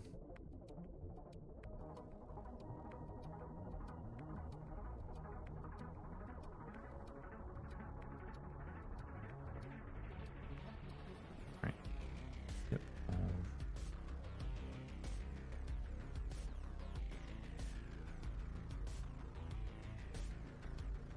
Oh, I had an X-Fest demo. Nice.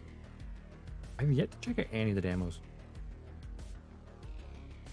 Because half of me is like, oh, I should try this on stream, and I never do it. Is today's race weekend for... Ooh, race weekend. Nice, nice, nice.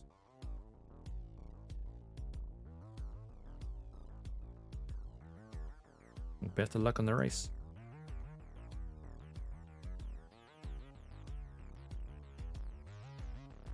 And may the clang be with you, not against you.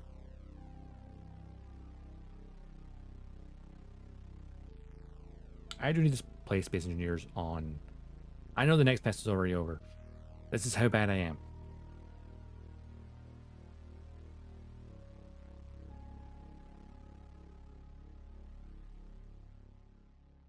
I see things and, oh, that's kind of cool.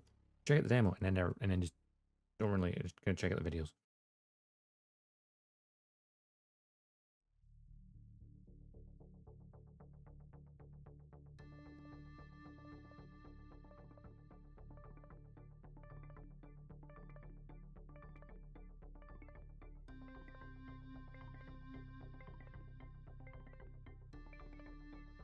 I should just play the demos off stream when I see them, and then, you know, find out things for when the full games comes out to play on stream. What I should maybe do. Or actually do what like Wonderful Captain Hurricane does, and do a stream where he does like a bunch of things he's like. He always does racing games. It's always nice to see like he has like a wee list of like ones he wants to try on stream. It's always neat.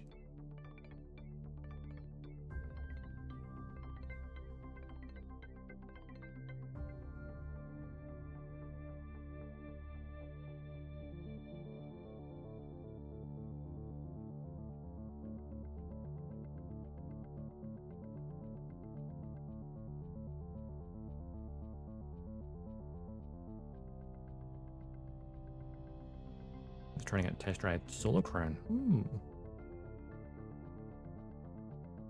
What, you downloaded it and didn't play it? Wow. There's a bunch of games from the last fest as well I didn't even play, and I'm like, I am stupid.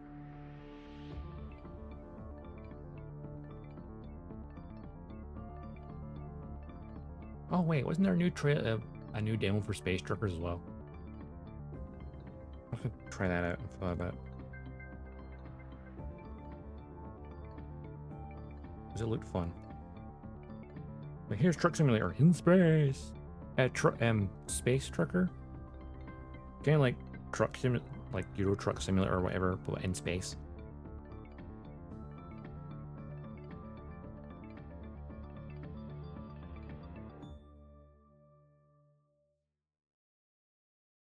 I know it said something about having a new demo recently, and I'm like, I missed it.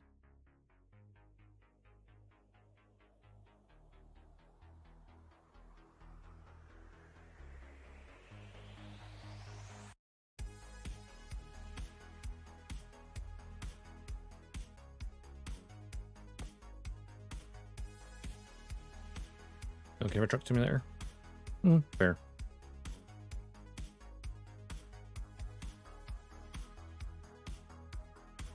But Space Truck Simulator. Like, what if you could have a truck in space? Way cooler.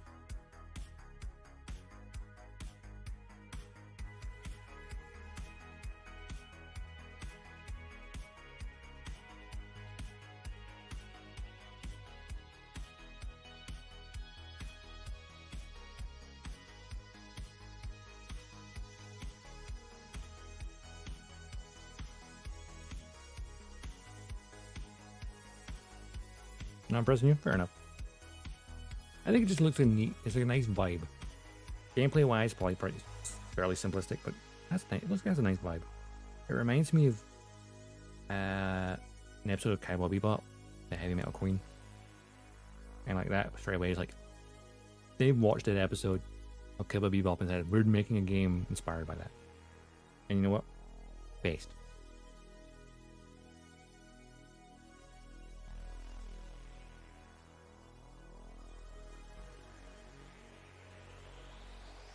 Like a super niche idea, and it's kind of adorable.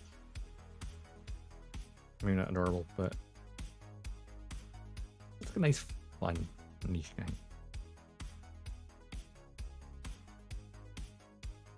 I like stuff like that.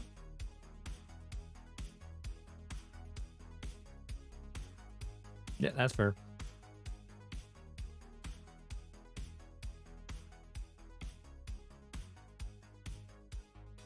I like games where I can kind of relax too as well. Because like the past week or so, in the past couple of weeks, I have been ad is playing.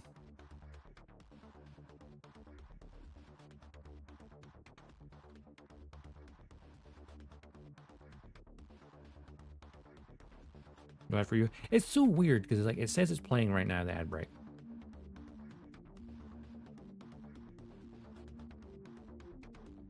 I don't know if the timer on it's correct, honestly.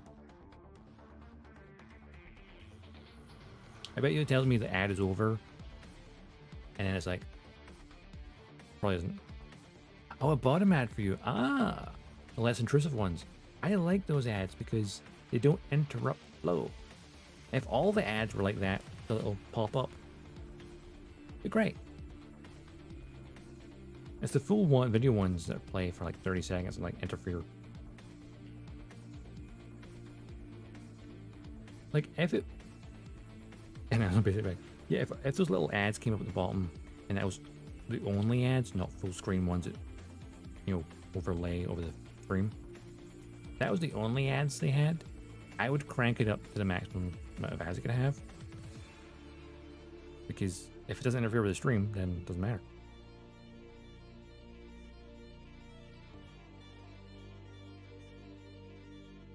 But I like to have the minimal ads possible.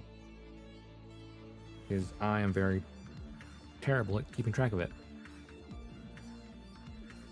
So I'd rather get interrupted with 30 seconds maximum.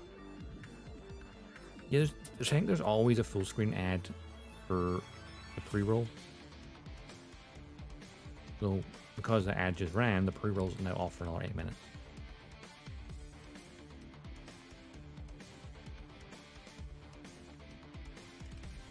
Because if you put the maximum number of ads per hour, pre-roll doesn't exist. But then you get like 3 minutes of ads every hour. And like,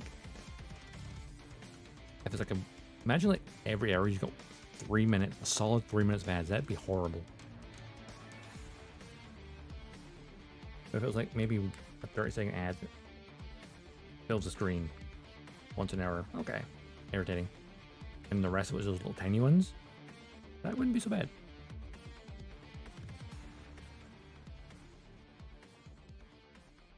Right, patching railgun parts. We take, oh, these are the same, doesn't really matter.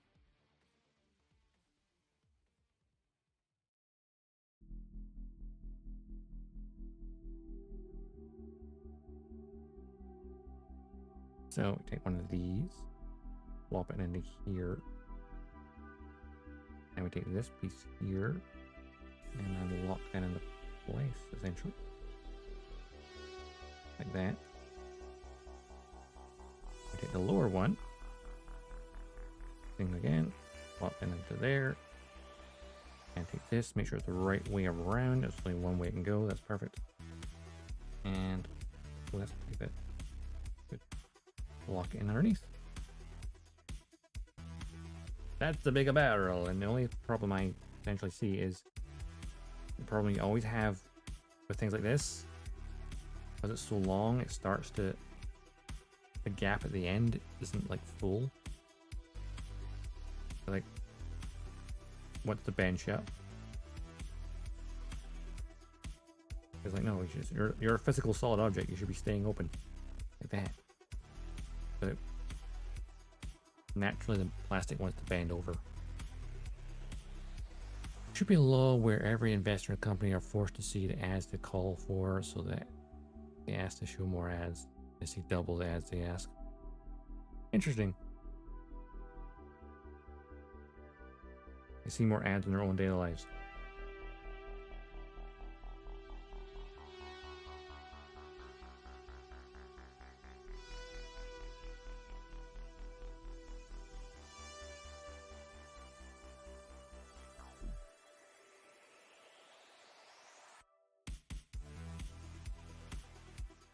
That'll take some adjusting to try and... I suppose I could potentially like take these off and then try and like weigh them down or something. Make them more... Alright, locked in place.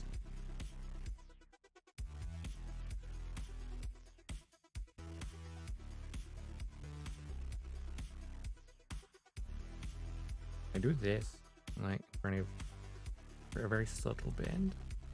And when I pop it back on, it will, you know, stay straight. And you don't get 2 ads to say something. Wow, that'd be... They'd quickly go, you know what? This is not reasonable.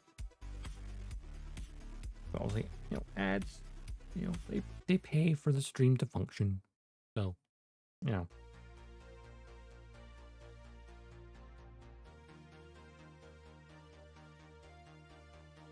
Oh, I can't remember. I think it was, oh yeah, I think it was one of Pirate Software's like shorts on YouTube I saw ages ago, where like there's a calculation or there's a website where you can calculate how much it costs a stream to physically run in terms of infrastructure.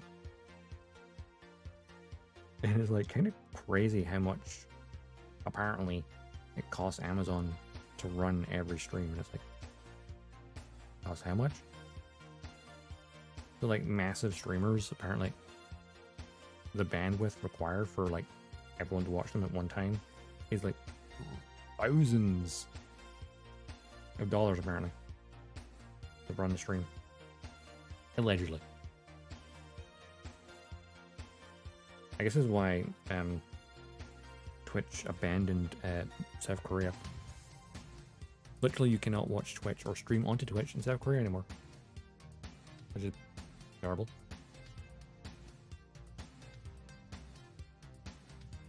Apparently, South Korea's network charges are like really high. The Twitch doesn't make enough money there to justify it. YouTube's fine though, so I guess YouTube and Google make a lot more money, which is no surprise. As YouTube existed for longer than some people have been alive. I remember YouTube when it was brand new. God, I'm old.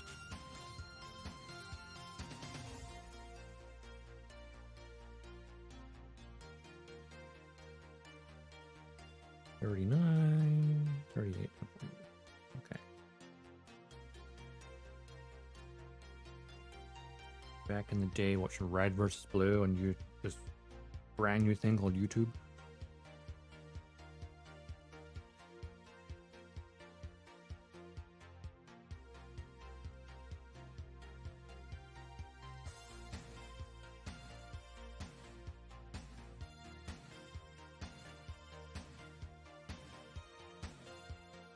Here's something that makes people feel really old. You remember Gangnam Style? The first video to hit 1 billion views on YouTube? That was in 2012. That was 12 years ago.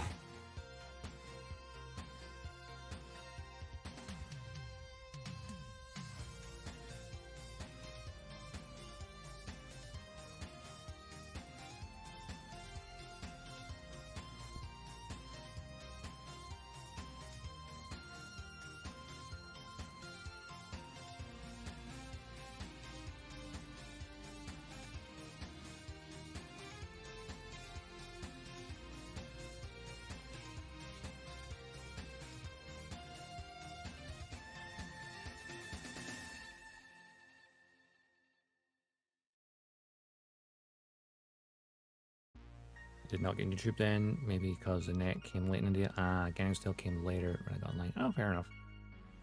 But yeah, because Gangnam Style was in 2012, which does not feel like it was that long ago, but good lord, it was. God, that's when the Olympics were in London as well. Same year.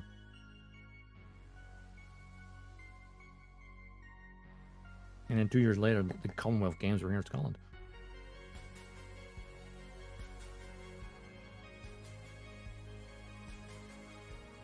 I'm feeling old now.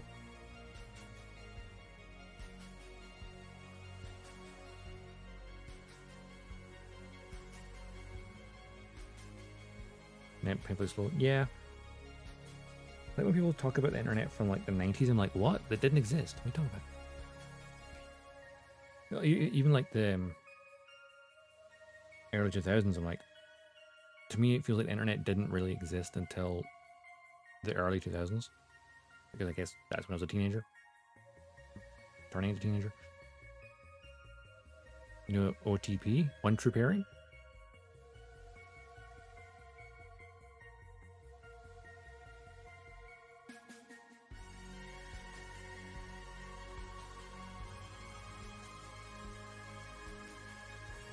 One-time password. Oh, okay. No.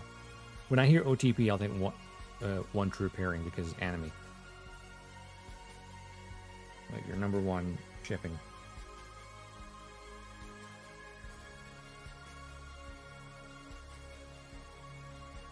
So yeah, one-time password for like an authenticator nowadays, I guess. I remember having dial-up.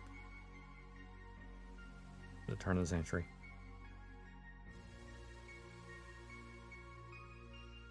You had to like say, hi, I want to watch TV, I want to use internet. And you had to like, make sure no one's going to use the phone. Good news and bad news. Good news, Marvel vs. Capcom 2 Fighting Collection, arcade classics. Bad news, UBA. Also not on Xbox. That's the other bad news. For some reason it's skipping Xbox.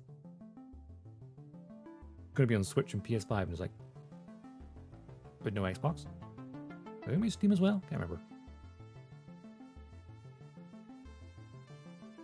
So I've heard people say that the reason it's not going to be on Xbox is something to do with certain architecture of those old games won't work on that. Currently, they'd be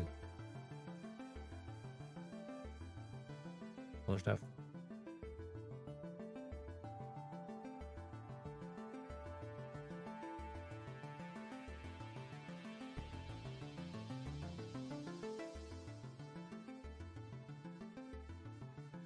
Oh. Pay your bills online. Nope, one-time password ran out.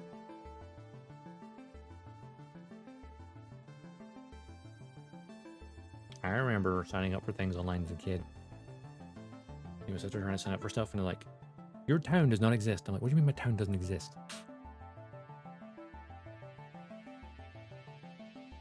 We always had to like say, I'm from the city, it's closest to me, because your town did not exist.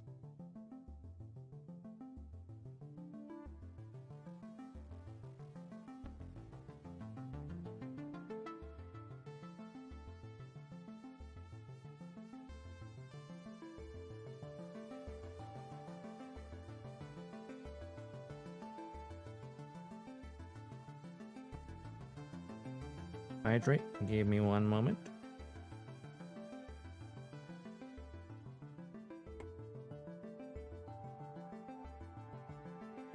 Proceed to everything was the last thing I did. Wow.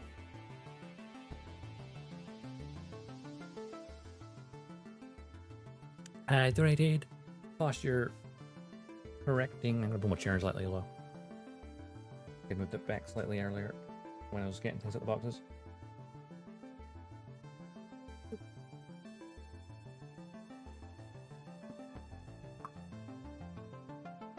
Yeah. If I actually sit properly, I'm sitting back. You can actually tell it.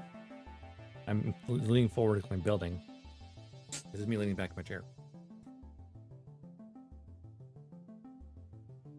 In that case, I'm definitely not on camera for building things.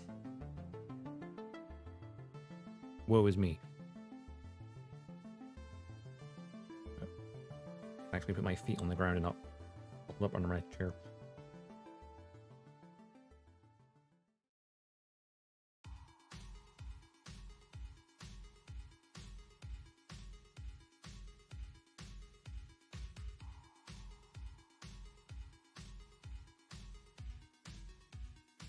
I remember me and my sisters using dial-up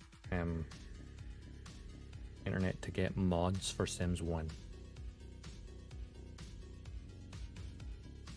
The OG Sims, and Sims 2 as well.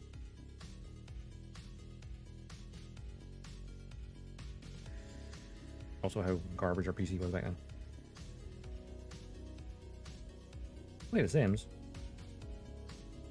but it could not play anything intense.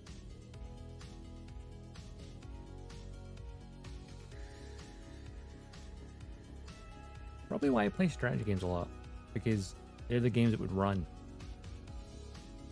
Strategy games and like management sims and stuff, those are the games that would actually run on our computer, whereas anything that had action, that was a console game.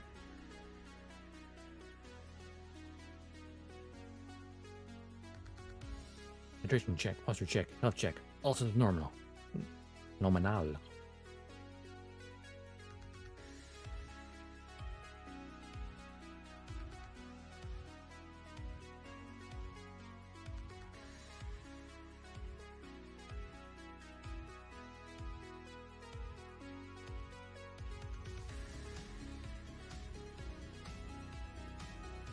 Always funny thing about where technology was when you were a kid compared to where it is now, and it's like that's when you realize actually how much things have changed.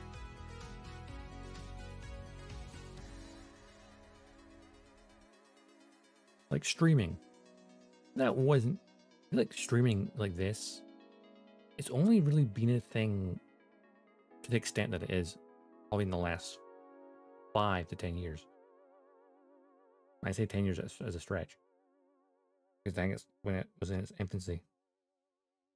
You know, back when Twitch was still Justin TV.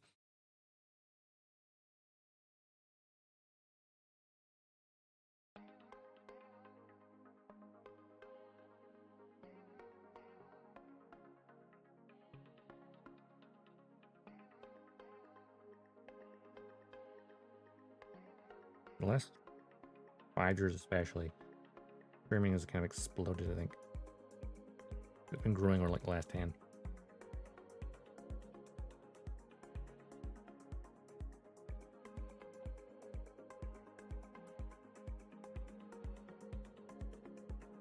Years ago, if you had streaming, I'm like, what the hell do you mean streaming? Streaming on Netflix? Sure, but anything else wouldn't have made sense.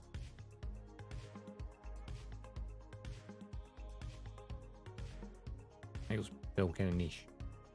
It was always recorded stuff back then.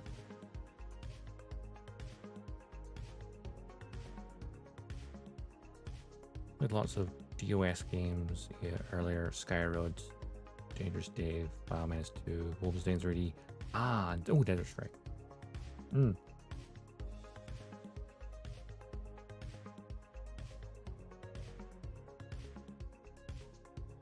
I remember trying to play Star Trek Bridge Commander on my first PC. I had to turn off the subtitles to get an extra few frames. And even then, as soon as you enter combat, you were at 5 frames a second. I'm like, when I got a PC that could run it, my god, that became my favorite game ever. Right, this part goes on the underside. Yeah. Yes, it does.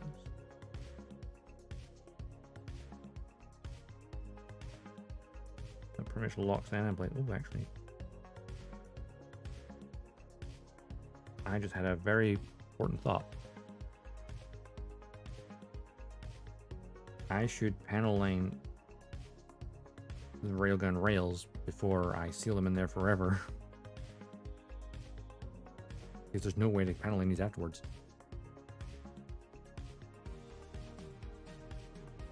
Or it would be extremely difficult.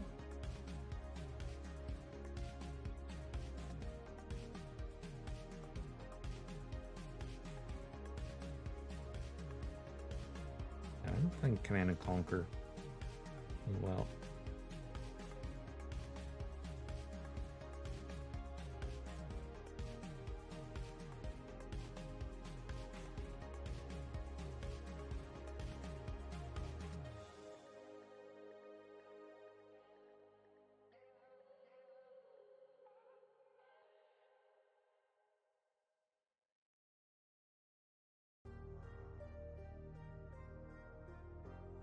Command and Conquer Red Alert. We're playing that a little bit.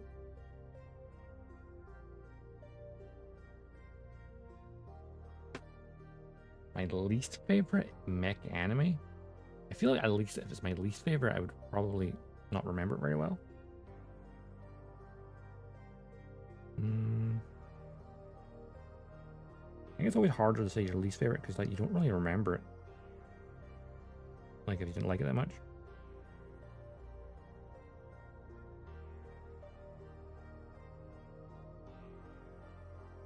But in terms of like Gundam, my least favorite. Of course, least favorite could just mean when you still like it, but it's not your favorite.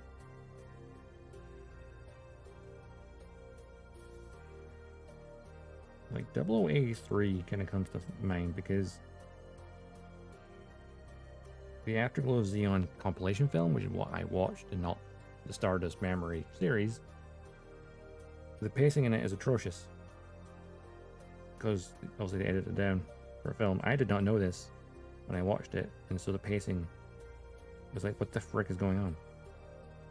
I only know afterwards. It's like, yeah, the entire first arc of the anime series is reduced to a character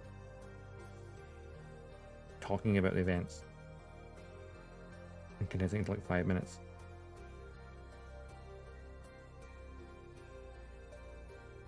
So that made me dislike that one. I had to actually watch the proper Stardust Memory. Apparently some of the best quotes from the first part. Like, wait, I'm the enemy! I guess they edited it down just to be like all the stuff in space. All the stuff that's on Earth. Nah, skip over that.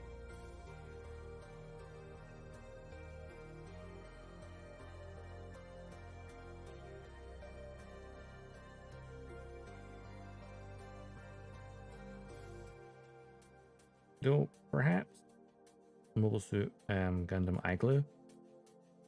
It's kind of actually. I think about it. It had some kind of cool episodes, but it's like mostly kind of meh overall.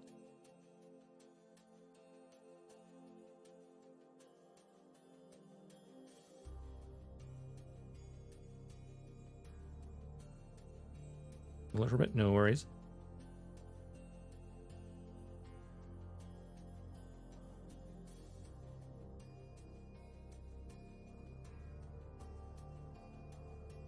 Also, I could probably say that I actually didn't care for Gundam Wing Endless Waltz that much. But it's probably because I watched it years after watching the series. So I was like, what the hell's going on? So maybe I didn't enjoy it as much as I should have done. I'm not saying it's bad, it's like I didn't care for it very much.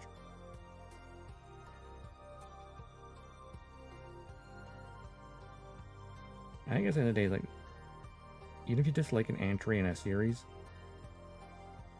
I know it's my personal taste. I will never shit on anyone else who enjoys it.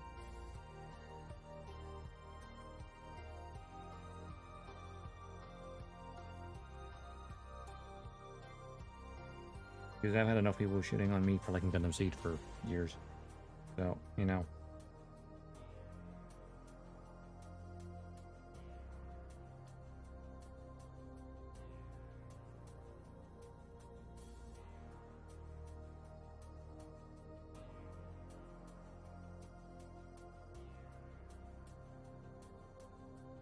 Doesn't matter what franchise it is. Not every entry will click with you. Something, unfortunately, Star Wars fans right now, at least some of them, don't seem to understand. Is unfortunate.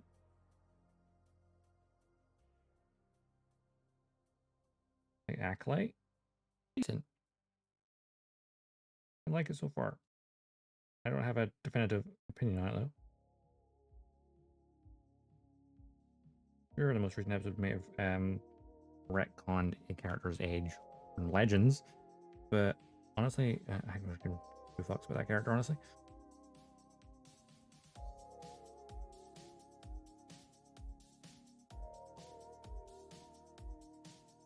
Still odd that they were there in the first place. I'm sure they maybe altered the age of that character for a reason. Because perhaps it will reinforce something they said in episode 1.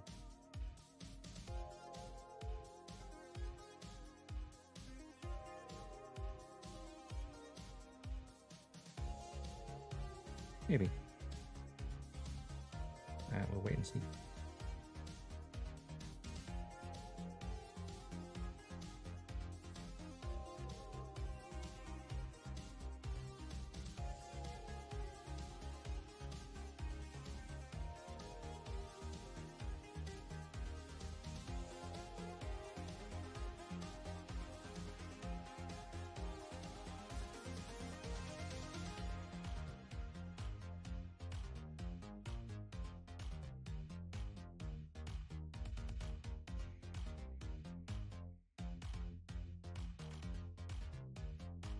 I was thinking of like things as least favorites.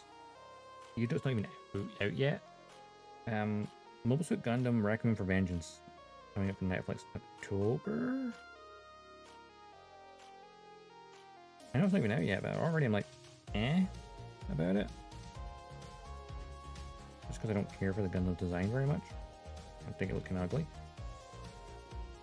I'll still watch it, see what I know how it turns out. I'm so curious.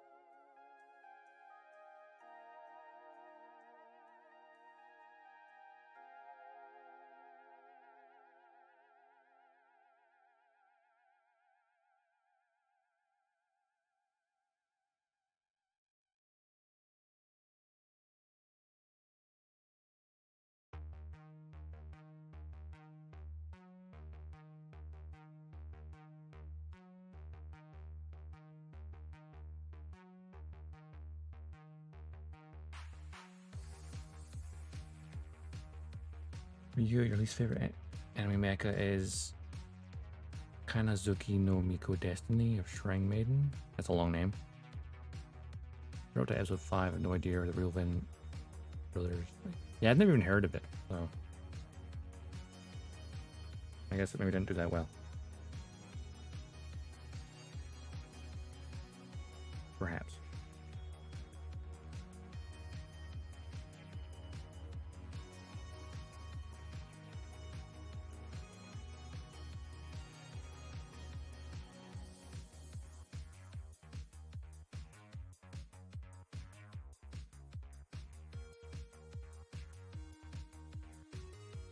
Let's go the opposite direction. What do you think is an underrated gem?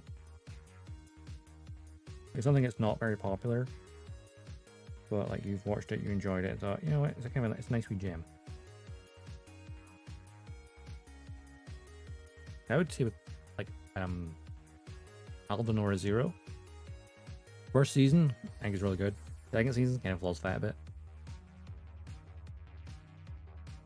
But interesting having like Earth and Mars fighting each other. And like Mars has technological superiority. Which makes the first season very interesting. And the second season seems like, okay, the technological advantage is kind of no longer really much of a factor anymore. It's like, well, it kind of ruined it. The vibe. It just feels more generic in the second season. UFO Robot Grandizer. I think I've heard of that.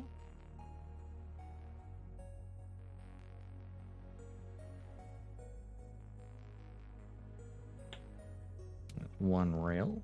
And pop it back on the upper. Yeah.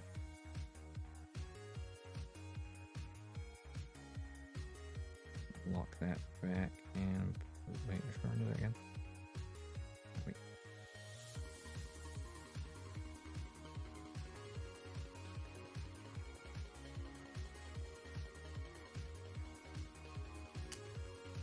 There's always plenty of underrated gems out there that maybe didn't find their audience when they first came out, but then years later they're like, actually, this is pretty good. You're like, oh, you know, it's potentially that Firefly.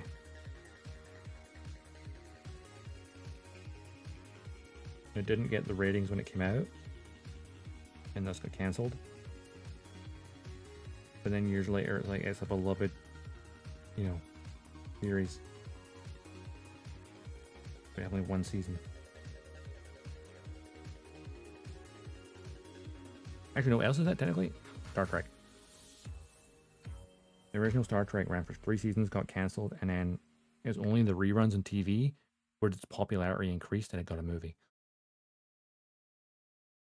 And it only got that movie because Star Wars existed. But Star Wars only got approved because Star Trek existed as well. So again, we're relying on each other in a weird way.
Tiny little details in the rail.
Okay.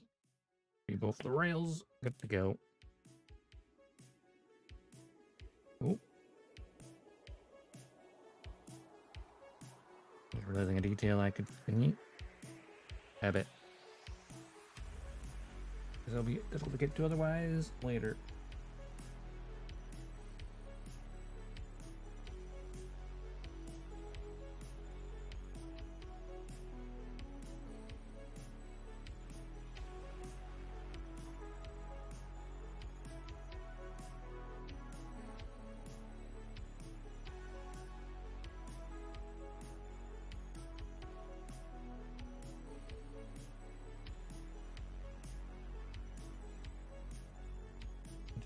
The whole thing.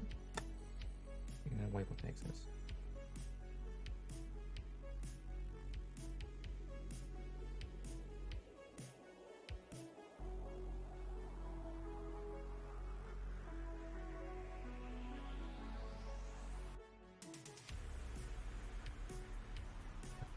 Doing that, I'm ripping the damn cotton bud.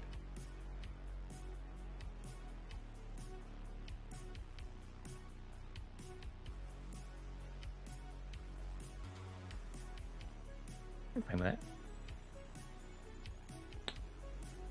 And put it back together again.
Okey-dokey.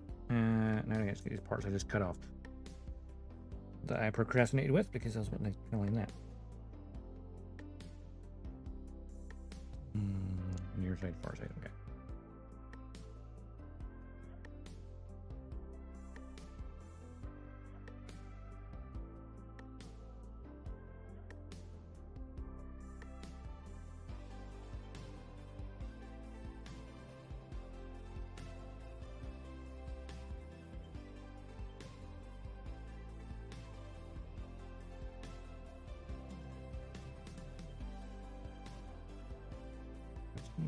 So I need to panel in inside of this. Attach it. Okay, no.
Okay. One more nub on here. Yes, there is.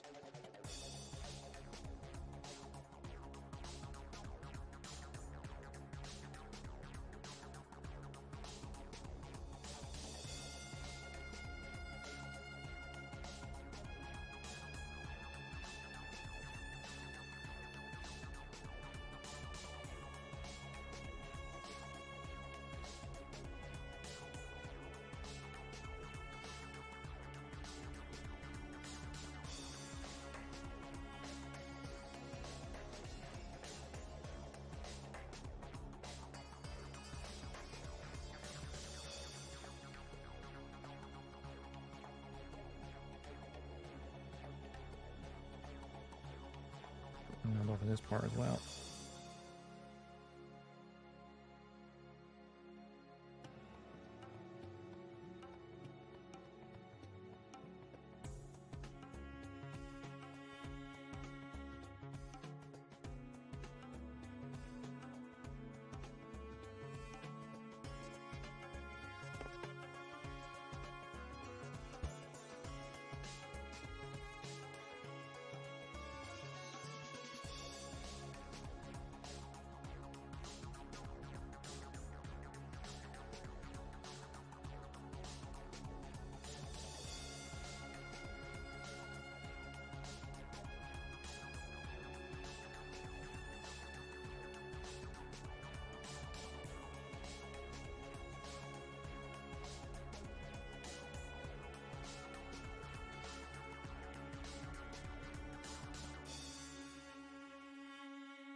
Now this part here.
Right, and probably an interior part of this at the very least, because I need it before I attach it.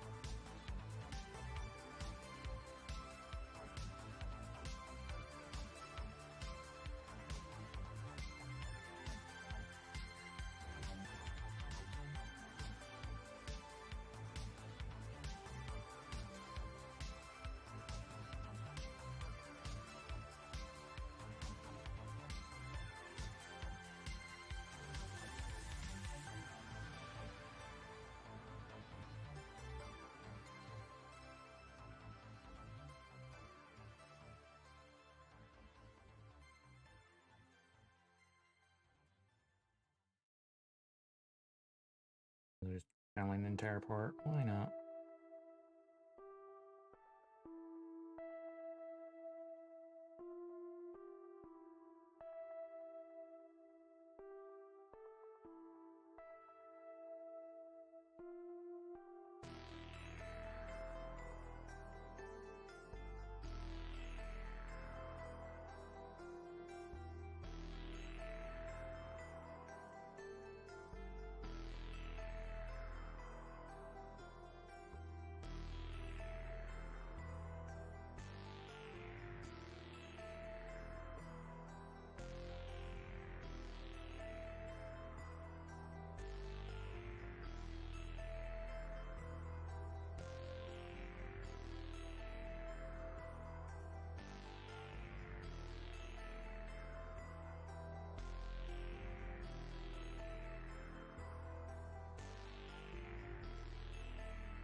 And this part goes onto this side. And this one onto this side.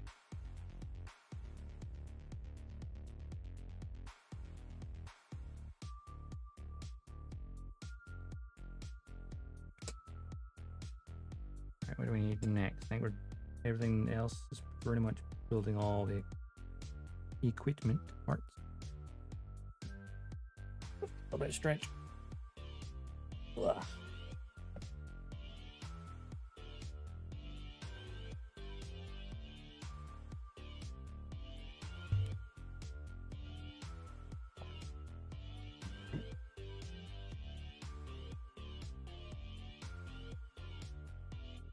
$25, $26, $24, $23. Okay.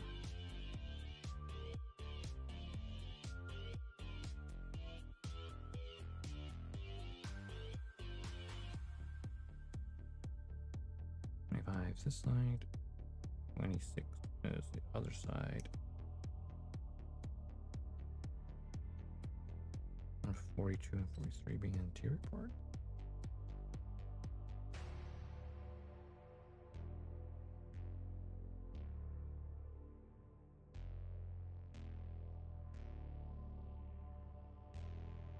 is 42. This is 43. I've also skipped past to this part by accident. I went through this part first. Nice. My brain's just going, whoopsie daisy. I need 5, 6, 18, 18. Okay. That's fine. I need the parts eventually. Oh, right? No. Oops.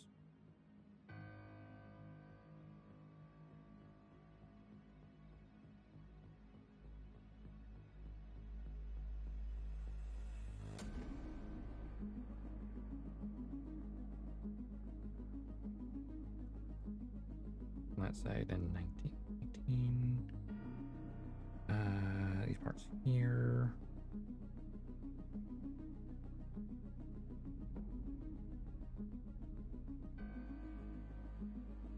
Number 18 is on this side. Number 19 is on the side. Okie doke. And I need AJ1.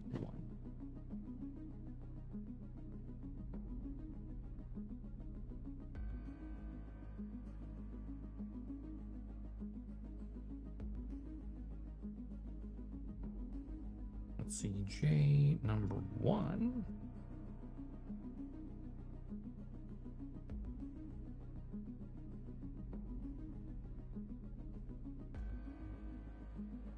I need J2 later. It's very similar shape.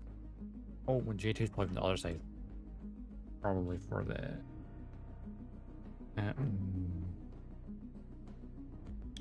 probably for the radome later. Maybe. No, or no. Or it's just there. Yeah.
I'll show you it. It goes in place. All these parts are specific shapes. That's handy.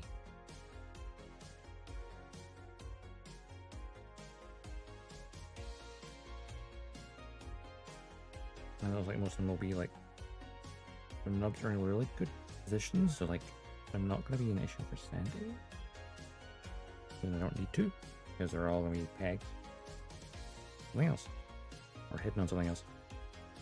So it shouldn't be any issue. I can build it a bit quicker.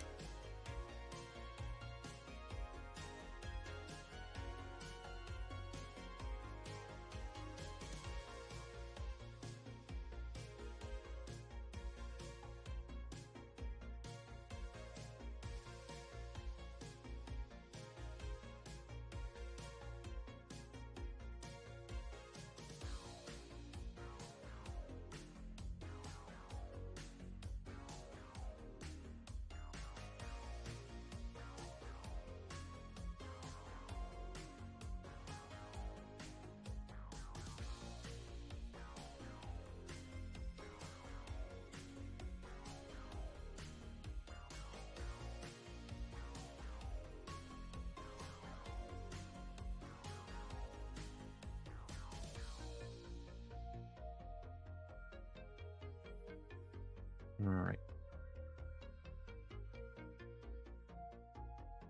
These parts will be a little bit different in terms of I'll need to sand some parts. What was that?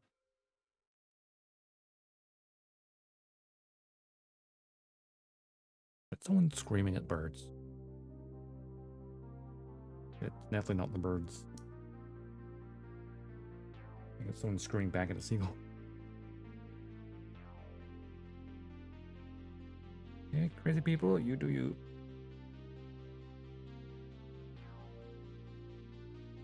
Yeah, that's definitely not the bird. That is a person. Aside making bird noises. I can tell the difference.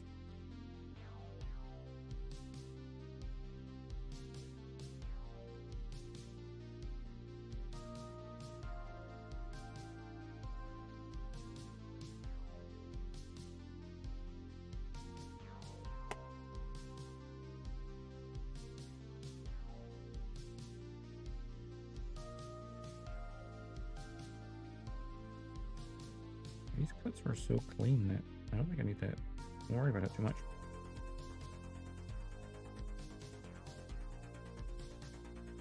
I love it when you get a nice clean cut.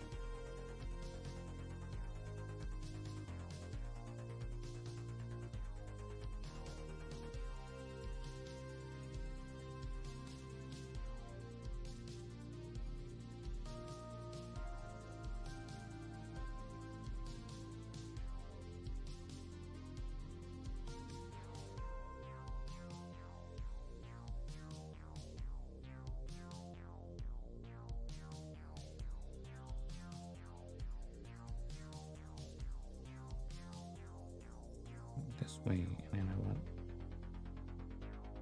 that in that way.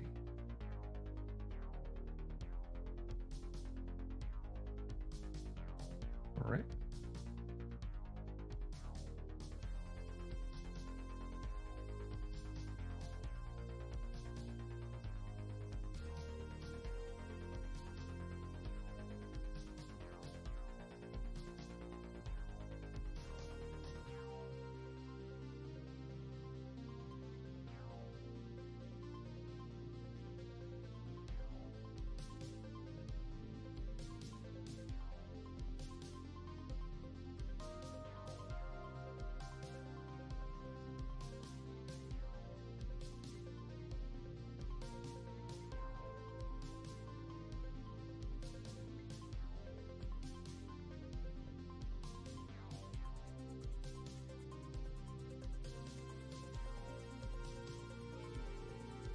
I got this right way around again. That way.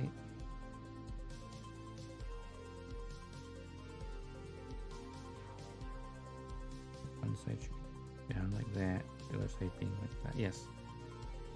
And that was pattern looks like that. This is the part you need to pay attention because the part that goes inside it does not have a specific shaped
These are small fiddly parts.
Right.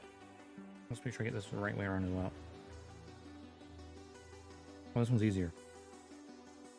Big space at the back and like the shape of the front. Cool. Make sure I get this the right way around. It's easier because there's two things at one side, only one on the other side of it. The other one was a bit more difficult to get lined up. So they made this one easier. Weird oversight, I guess.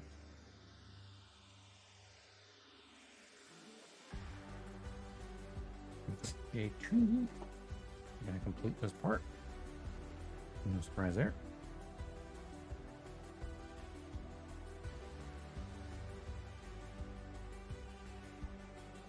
And then I1 and 2.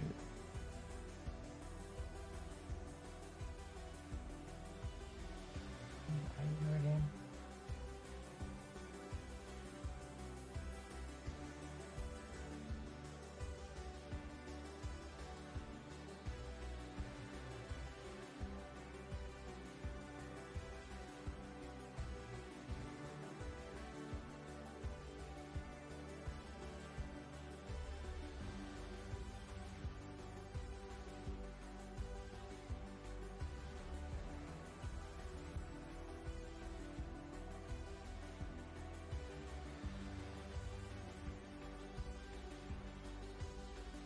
Right.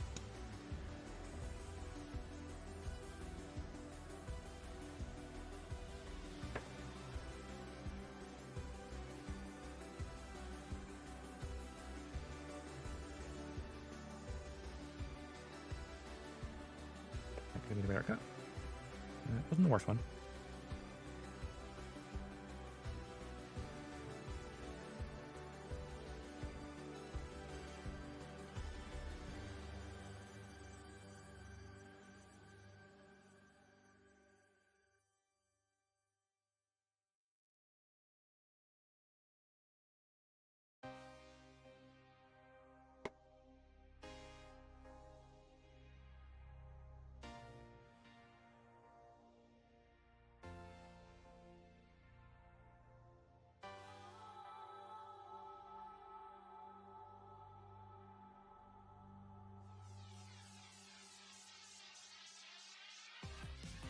Bam, bam, bam, bam, bam.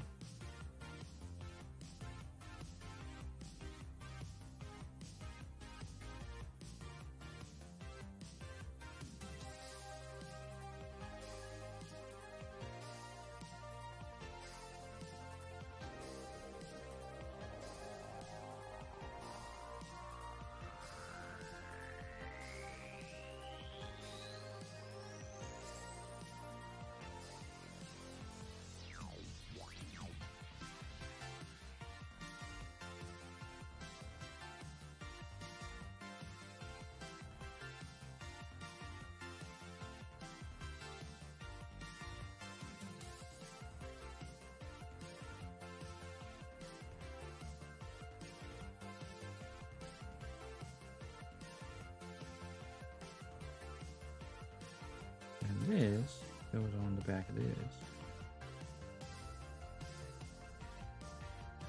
I'm pretty sure I can still panel inside that pretty easily, honestly.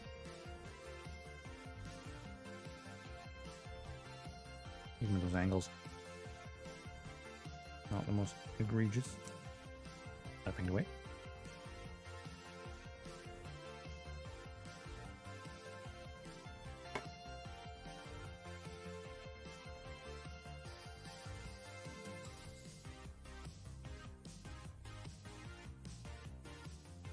They'll be making funny noises outside.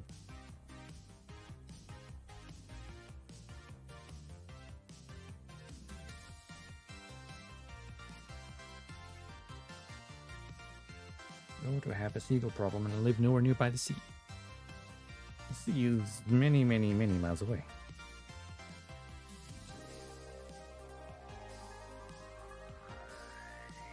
I guess, you know, UK, Britain, you know, it's an island nation, you know, the sea's close enough. Oh, hey, Arctic. E posture correcting and hydration check. Okie dokie.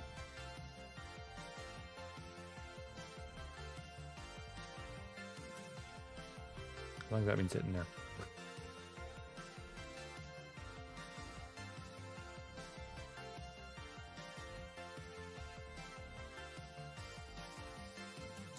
How you doing, Arctic? Having a good Saturday?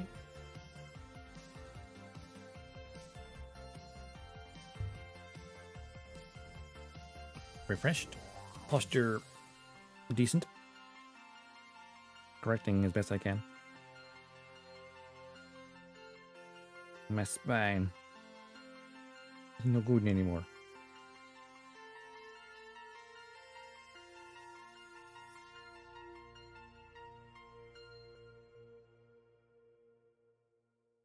This goes here.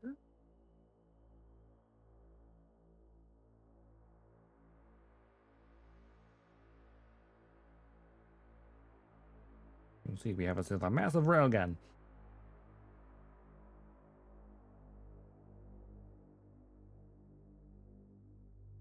It's not designed to launch warheads anywhere.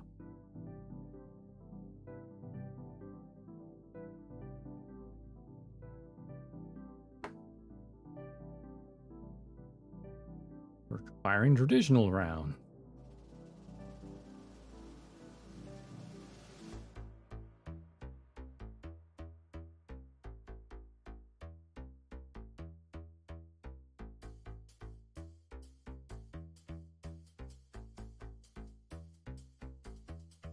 Chilling, relaxing, good, good.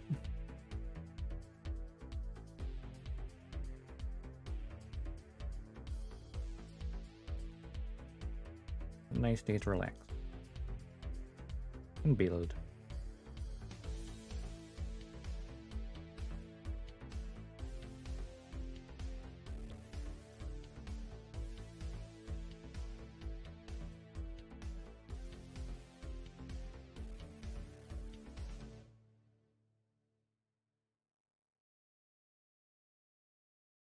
Have I been? Might be able to build the crab crawlers. Oh, crab claws for Zappy. Ah, yes, the RG that side F. Was it side F? Exclusive one. That'd be pretty good. Oh, no. I say pretty good. Work has drained me the last week or so. So, like, nice to be streaming.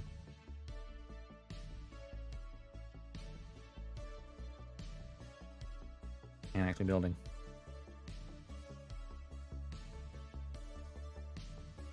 Need a breathe as well. Bee runner? It is the bee runner.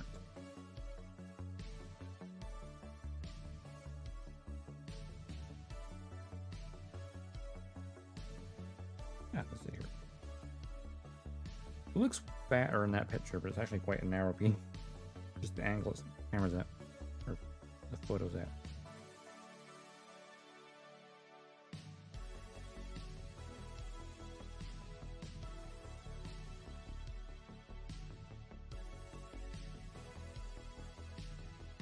we're making good progress with the Railgun. Also, at the start of the stream, I made bases for Snake and Ray Fox, so that they'll stand up straight up, falling over constantly. Just need that to, you know, cure properly, and then I'll ram all up.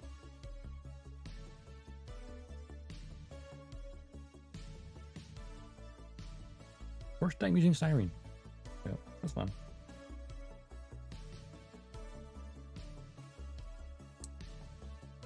Once you get your toes wet, I should buy some other styrene of like other thicknesses and then maybe start experimenting with custom stuff.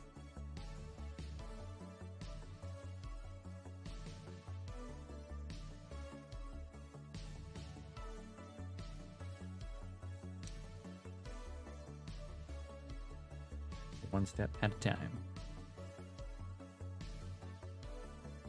I certainly would not try to customize a kit that's this expensive. A little high grade though.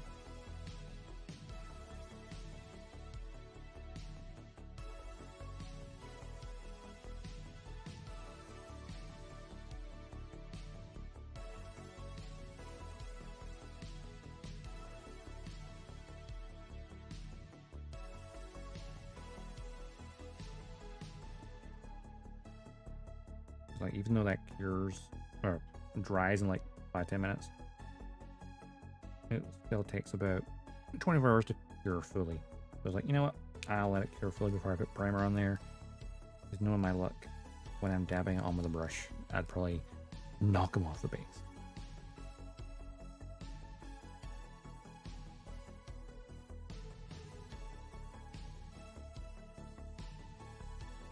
We ain't using spray. Because airbrush not available.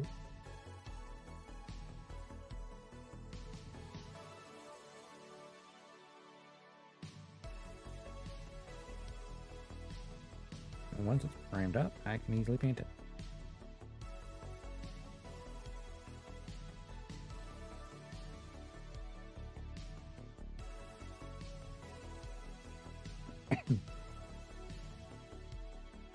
Healing dust is fine.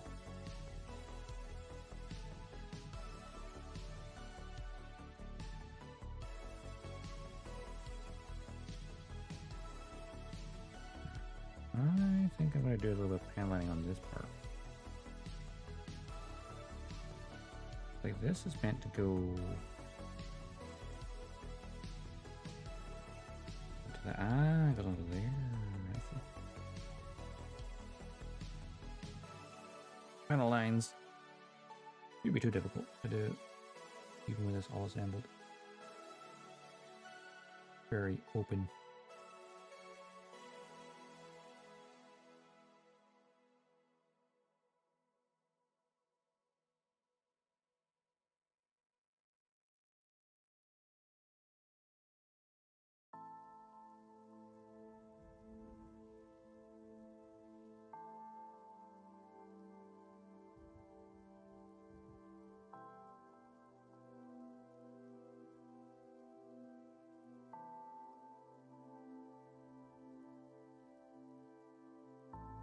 Do all this before I assemble it any further. I could easily take it apart and do this. Where's the fun in that?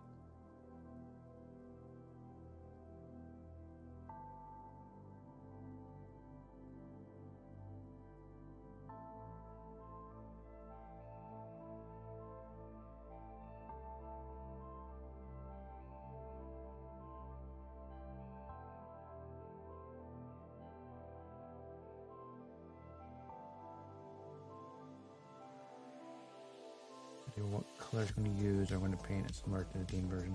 Well, I'm not painting Metal Gear itself. I'm not painting the Rex. I'm just painting the figures that come with it. The Rex is going to be the color it is. I might in future disassemble it and then repaint it for like the camouflage pattern, but I'm just going to keep it as is for now. Hence why I'm panel lining, because I'm not going to take it back apart anytime soon.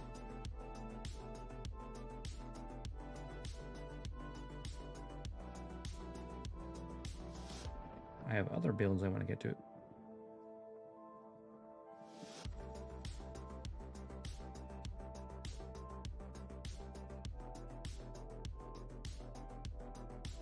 Obviously, I'm going to paint, you know, Gray Fox and Snake and Liquid game accurate colors. Or as accurate as I can be. I was definitely originally wanting to do the camo pattern, but as I've been building it, I'm just like, this is a complicated build. I don't want to have to take it apart again and then paint it and rebuild it again. Even though that could be a fun process, I just don't have time.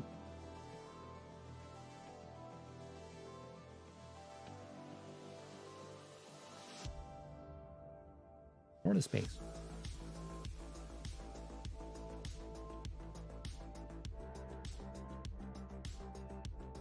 But definitely I would revisit in the future.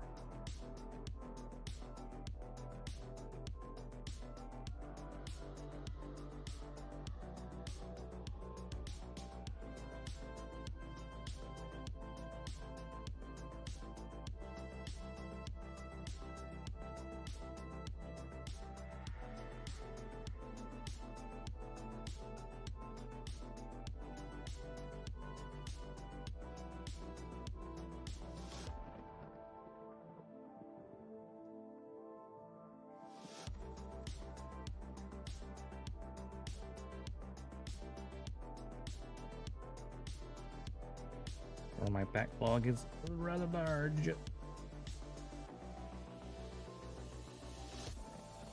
So much so it's impossible to get it in one photo. So I never bother.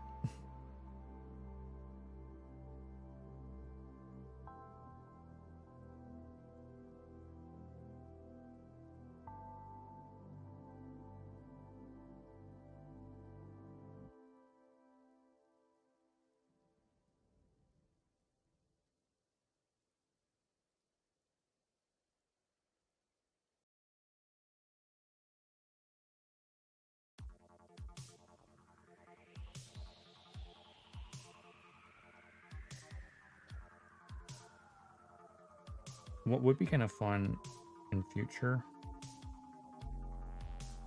and this would be an expensive thing to do, is get like the MGS4 version, because it has the battle damage it sustained in MGS1, and then get like little figures of like Snake and Liquid fist fighting, and then just put them on top of it. I think that'd be hilarious. The great, like that last scene, like a hanger diorama and stuff.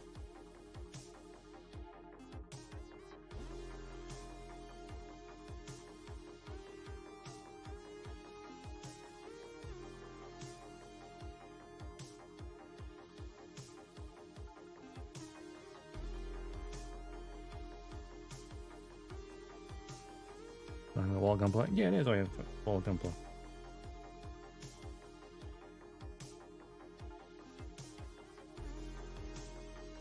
Yeah, it's something I'd love to do in the future, definitely. I have a bunch of ideas for things I'd like to do, and it's like, do I have the skill level for this currently? Not yet. So like, perhaps get smaller baby steps. I don't like to have like a Liquid and Snake fighting on top of the wreckage. You need that then have like you didn't have them on top of the head fighting, and then got a Meryl hero bomb lying unconscious. The Meryl would be lying there. That'd be something you have to get printed, because I'm pretty sure those figures don't exist. I mean, unless someone has made that, or maybe has.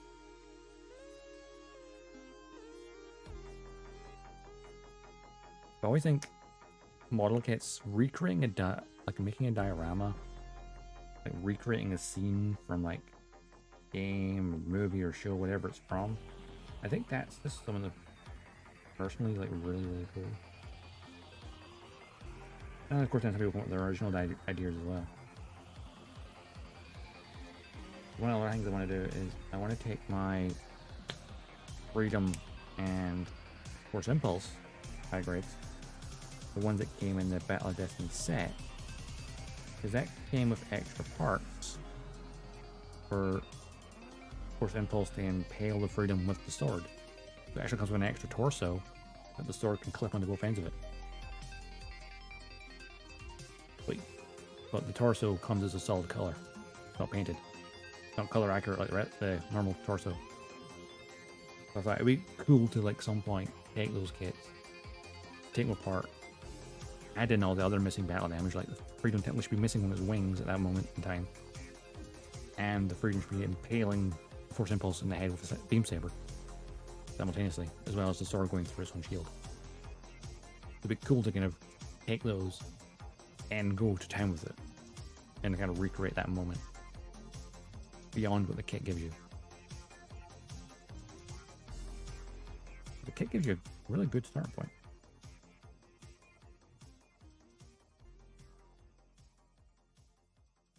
Does not want to go in there. What the hell? Go ahead.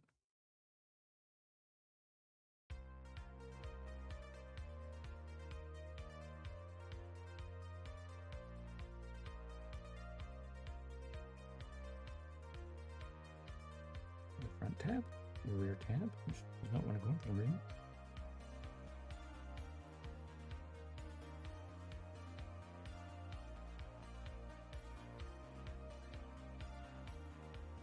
Fail that tab a tiny bit. I think maybe the cup is a little bit wonky.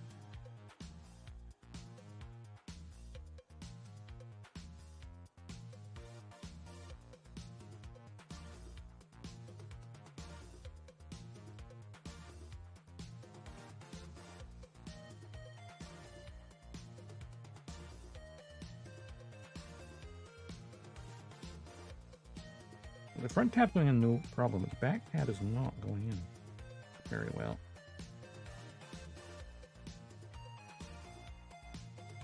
You know what? Just take the whole thing with me. Why not?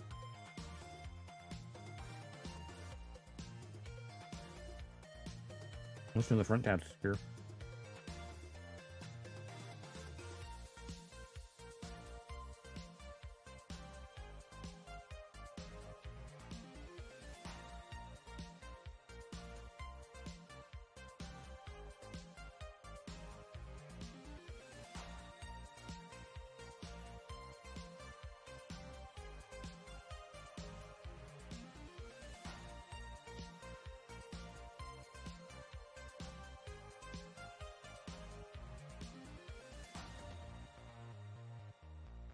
I don't want to clip on there.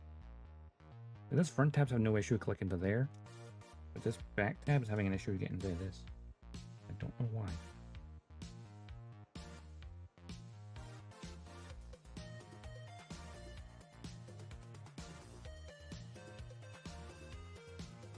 Pop that off for a second. Let's see if it, because it should be. It goes on like that. Yeah, it works fine doing it that way. You know what?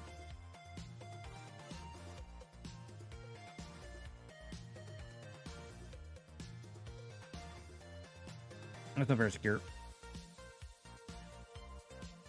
Look like I caught that with my leg.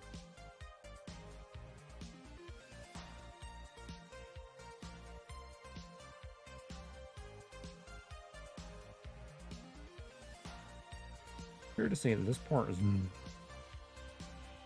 fiddly is the understatement.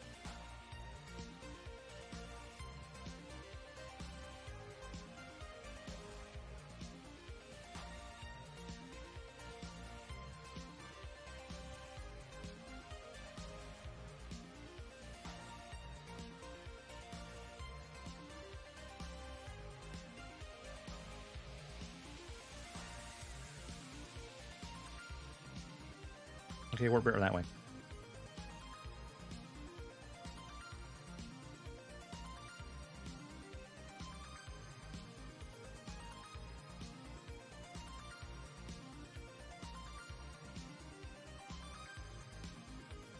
Attach it to the railgun parts and then put the whole railgun on it. That kind of worked, I guess. making sure this stays open is the trick. Because it looks like it very easily wants to kind of close itself over back. It shouldn't close over, it's a solid object. It should be constantly like that. Where it's straight. But the plastic wants to bend. Like warp. Like, it's actually the issue whenever you have something this long and thin.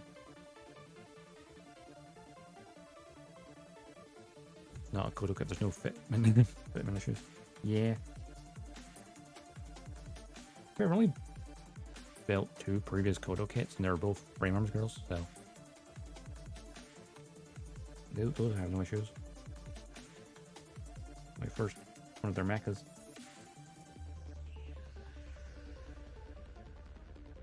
Railgun, stop being bendy.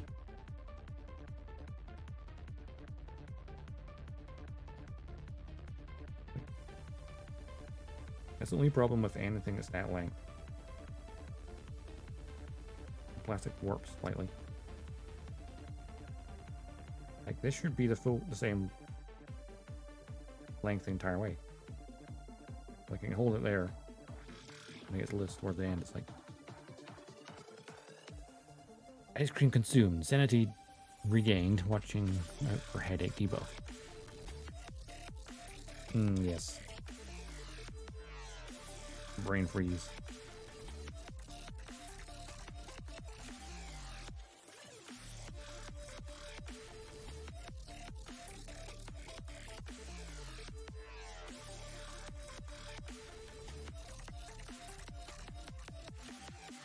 That's always a problem. Yeah, that irritates me to no end. That bending shut.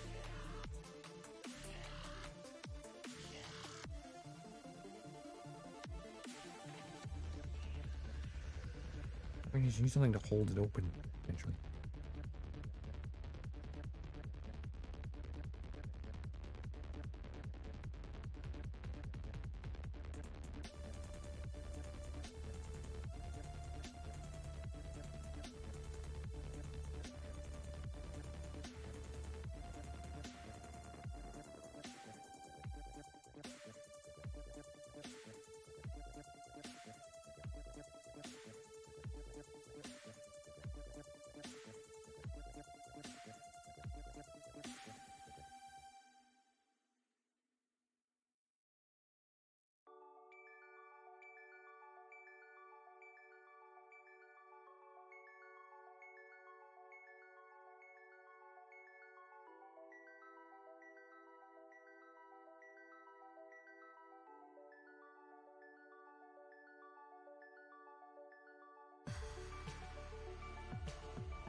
Look, when you're looking at it from the front, that wouldn't look too bad. When you're looking at the side on, it looks like it's definitely...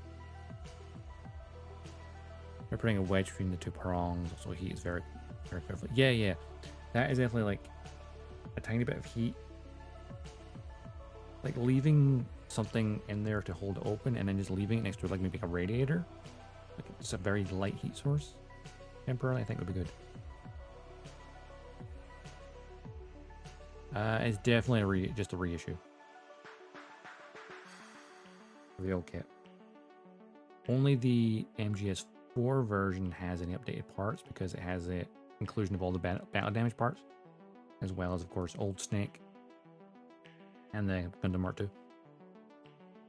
I think Raiden as well. I'm not sure.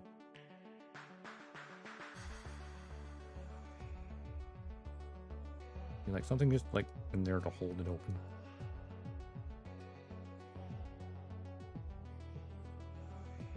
Honestly, I think because it is a taper design anyway, it just looks like it's tapering even when it's not. Because the outside tapers. Because like holding the cotton bud like that, that's obviously the same width roughly from the back.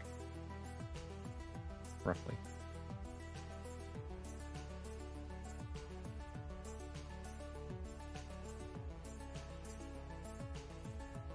Yeah, I'm gonna fire a cotton bud at railgun speeds.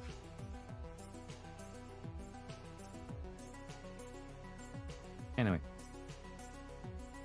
get the rest of this part done.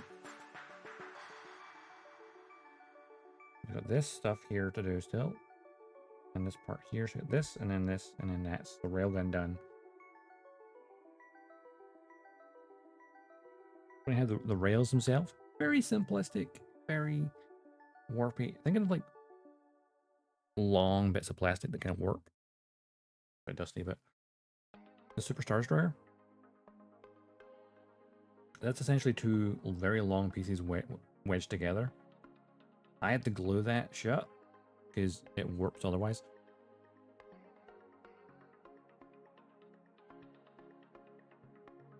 Also, the main body is literally just two parts together, and they're very thin.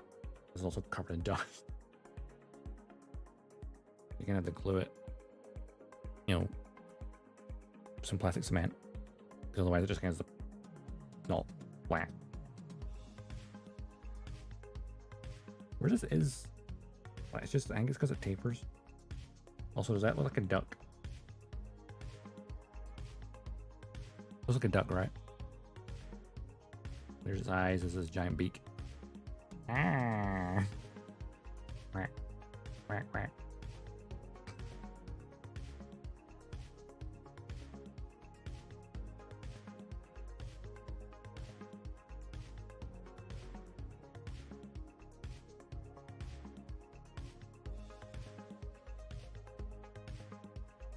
We need C runner, I runner, J runner, many parts because we need to continue this part towards the back end. Ugh. How many parts just to run the railgun? This is D runner, which must be runner. I should read that. Yes.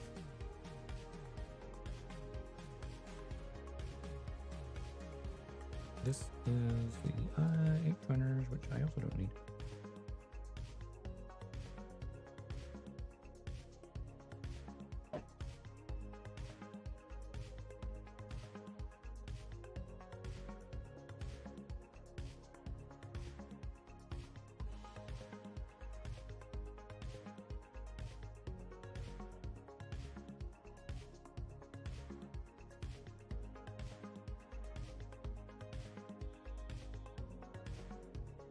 One. 28. Those go together, and then 32, 27 go together.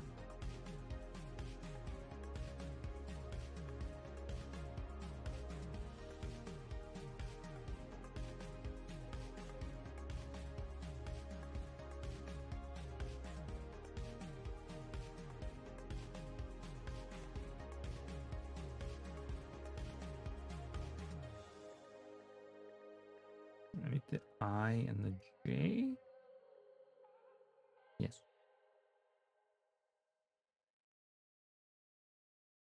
Number 3, and guess what? Number 4. No surprise there.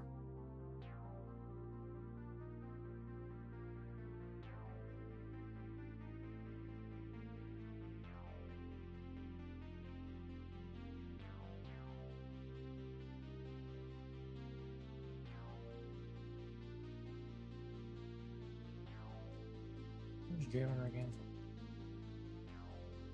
The J runner. I need numbers 10 and 16.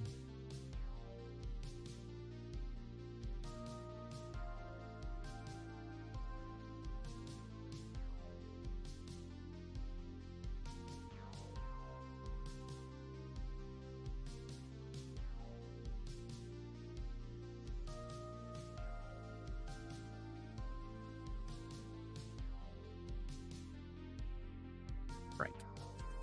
Totally off topic, but it's fun seeing builders at different skill levels building the Kotobukiya AC kits.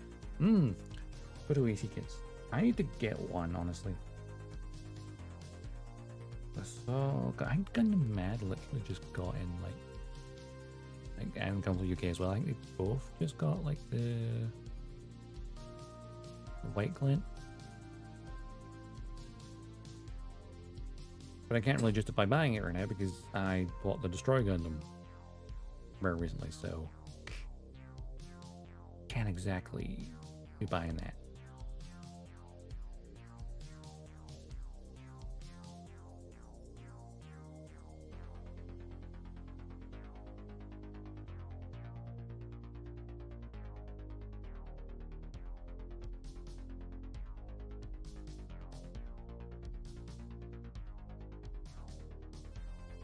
Right. Put these to one side for a second. Get this side first.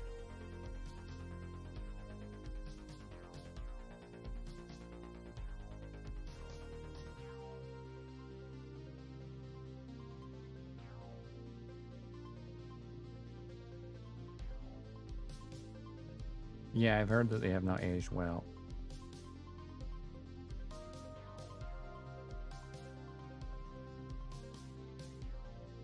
And of course needs a lot of TLC of painting stuff.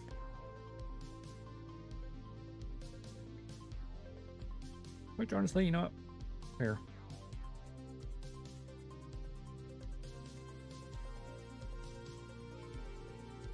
It's like, I do want a white glint. I think it'd be really awesome to have one.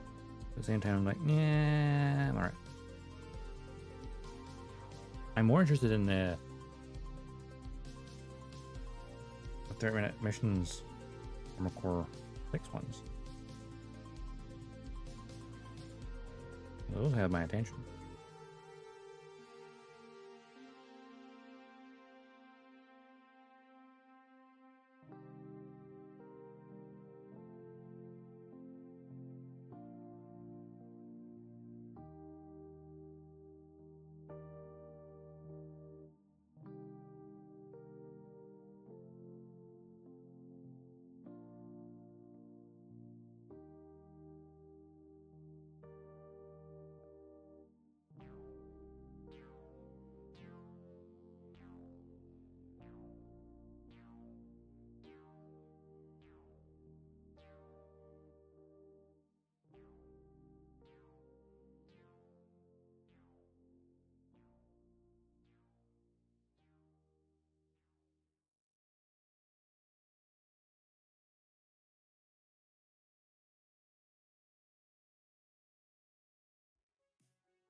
Oh, I imagine they're just, you know, need a little extra DLC.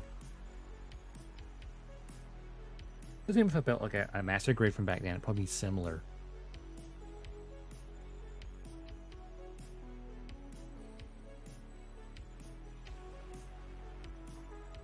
I know some of the master grades from like the turn of the century, the earliest, really early ones, they require screws in some parts. Yeah, glue parts, hand down, or tighten joints. Yeah, yeah. The casual builder won't enjoy it, but the more experienced builder will be like, hell yeah, let's go.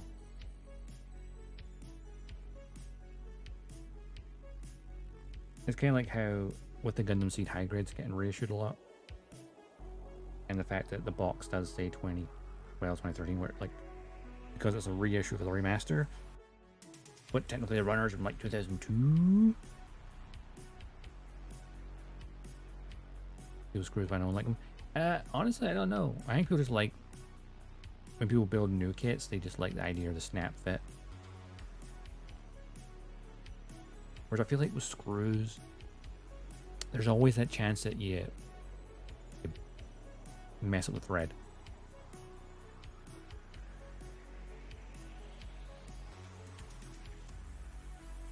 Honestly, having a friend that has screws to hold together, you know what? Feels very secure. Possibly.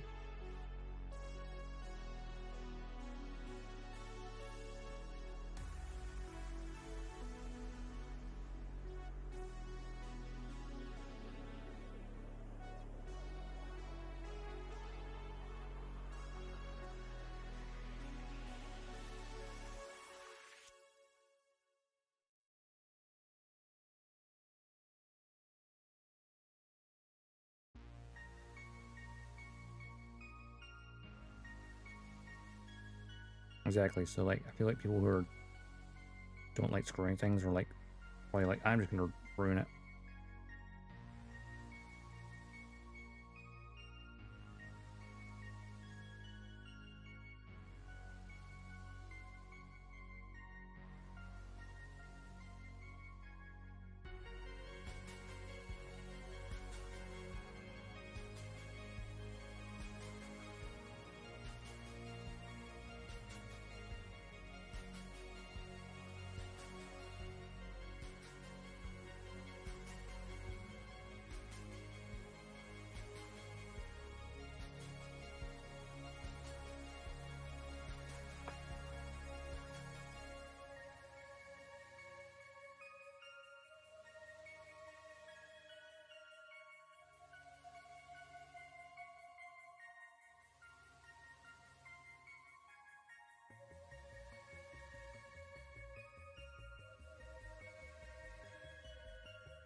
the screws are functional, it makes the transformation easier, and maybe... Yeah, I think so. I think screws are like part of the frame and like help the structure and stuff, then that would be really good. Like the structural integrity. At that point though, have a metal frame.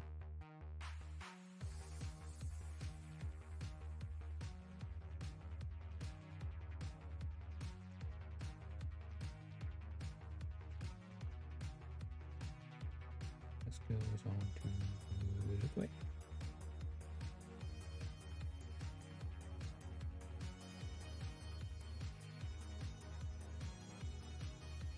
And grab this.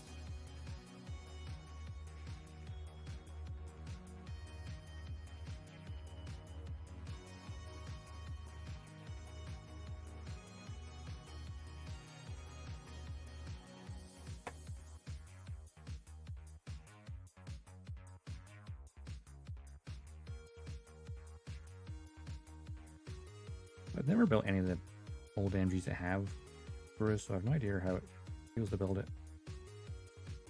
I think it's more of it just takes people by surprise when they build new kits and go, wait, this has screws?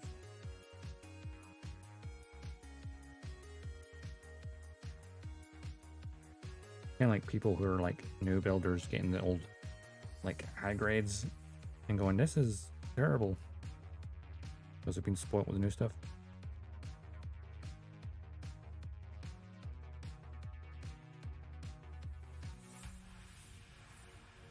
Okay, this goes and that slot. Okay. That's that side, and I do the bottom part, and then they go together. One extra piece. But I'll paneling them before I put them together because, well, yeah.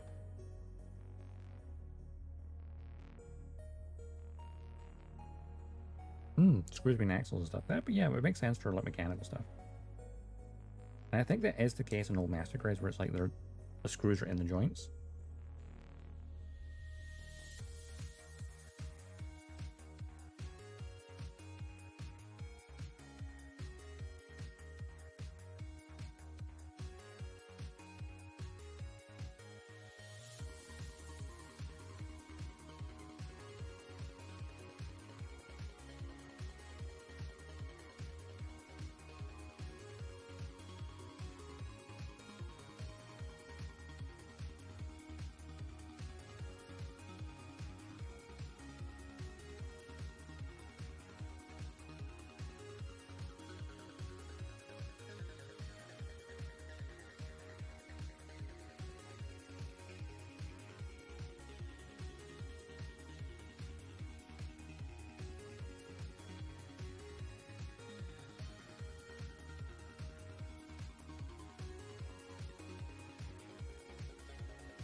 There's a bunch of kits out there that have metal replacement parts as well. Some like Master Grade Freedom, Justice, Providence, they like have replacement hips that are metal. Third party ones, obviously. Because apparently their hips are notoriously tight. If that's the case, just you sand them.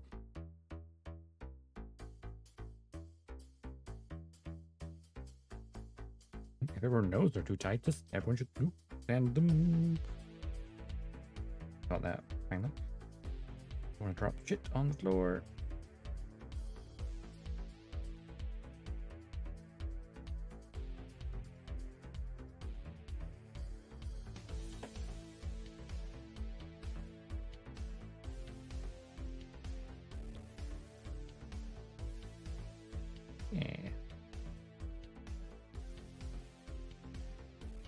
problem, they're too thick.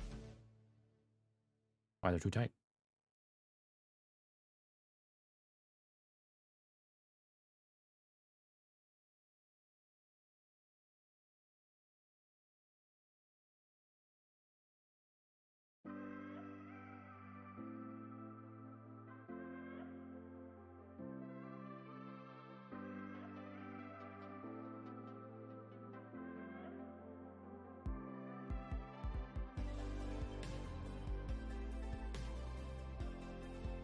And this goes on to here. Is the right one? That does help.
Okay, and then this goes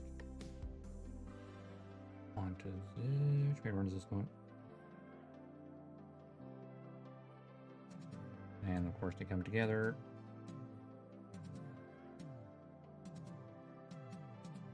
Before I do that, I think I should paneling these bits in between. Those will be difficult to get to otherwise later.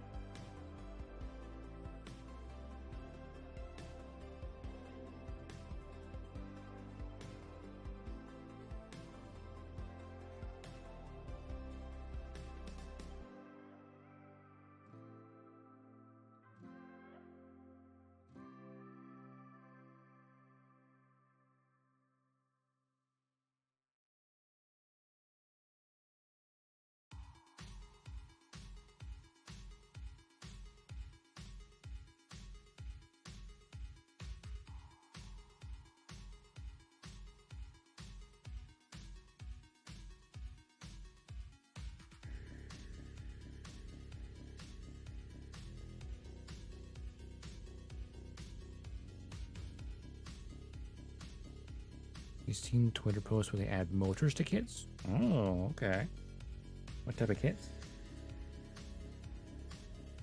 Pretty sure I know some Zoids have motors in them, I think.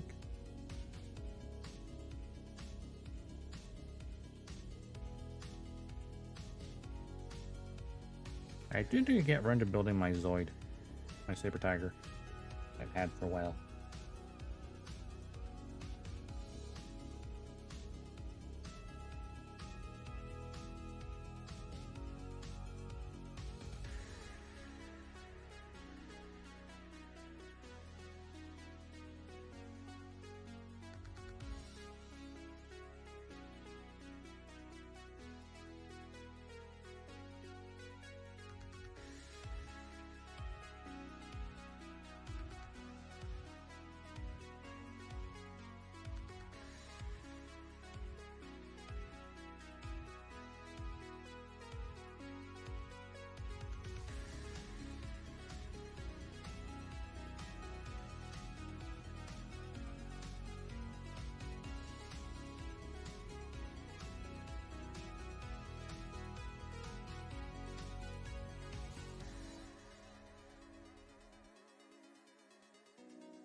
Thing is going this way around. Actually, bed right here.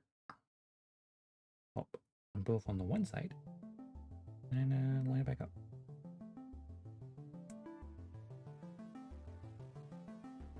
And I need a number I-15.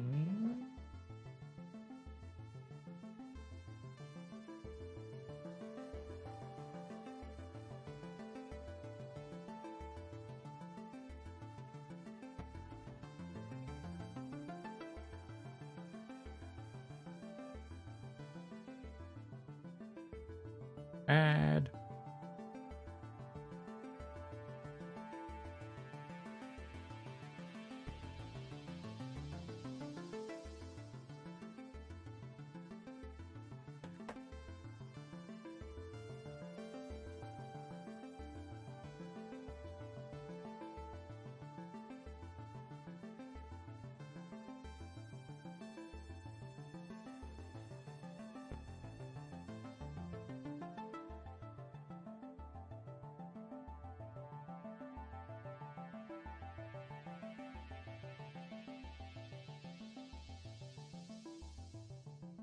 Full screen ad. I guess you get a mixture of like small ads and full screen ones depending on frequency, I guess.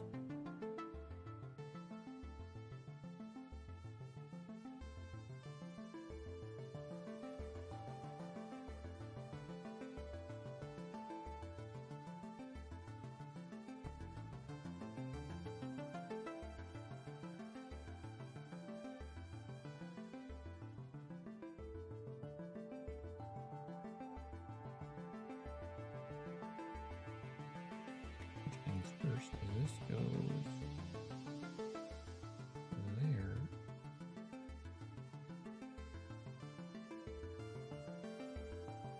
And you know what? I'm thinking that all the parts around this I haven't paneled. I'm going to do that now. Because there's a lot of interior parts that might get covered up soon. So, why not?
A bug has just landed on my arm.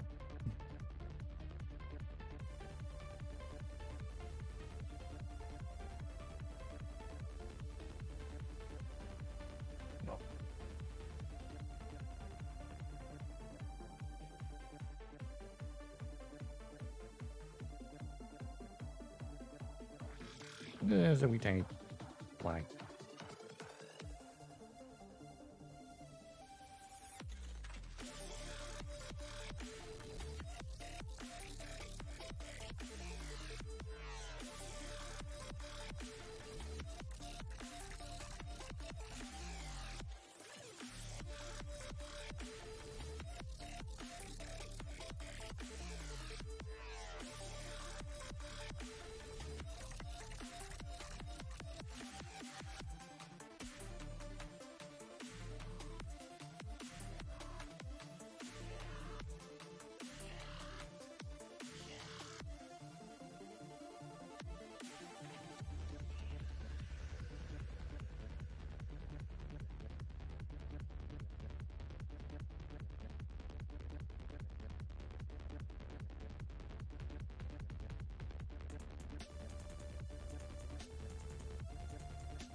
Let's go on the back.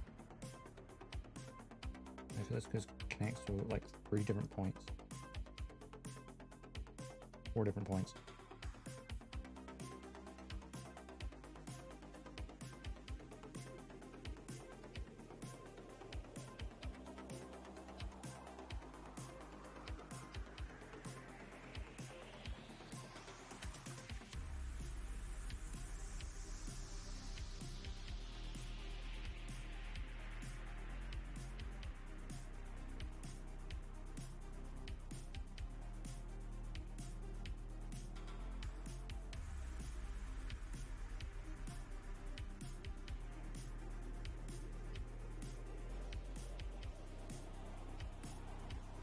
Everything in sync.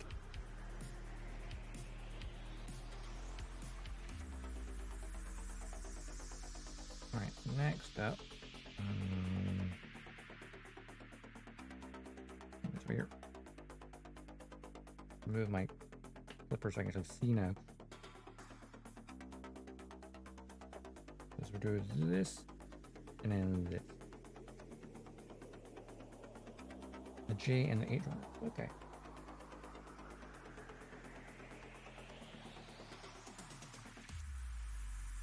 So that's creating the joint that attaches to that. The last few parts. And then that's the railgun done. Whatever now, I need a J and I as well. I, A, and there's an H as well. Here.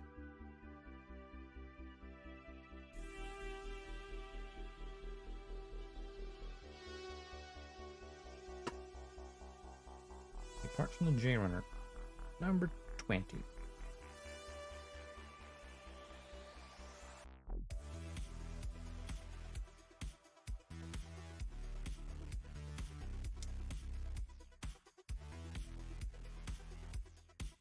And that's it for that part.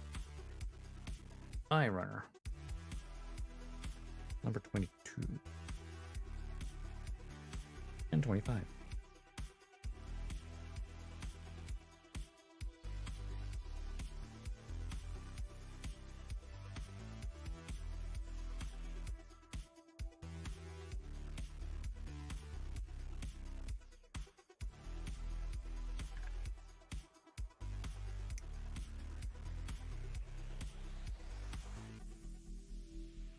And the 8.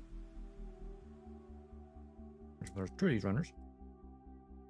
He's number 12 and 13 because I'll see the remaining parts will be for the opposite side.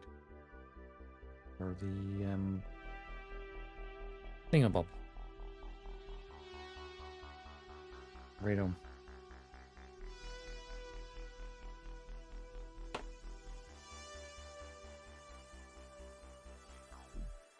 Number 20 Burger King. What? What did I miss?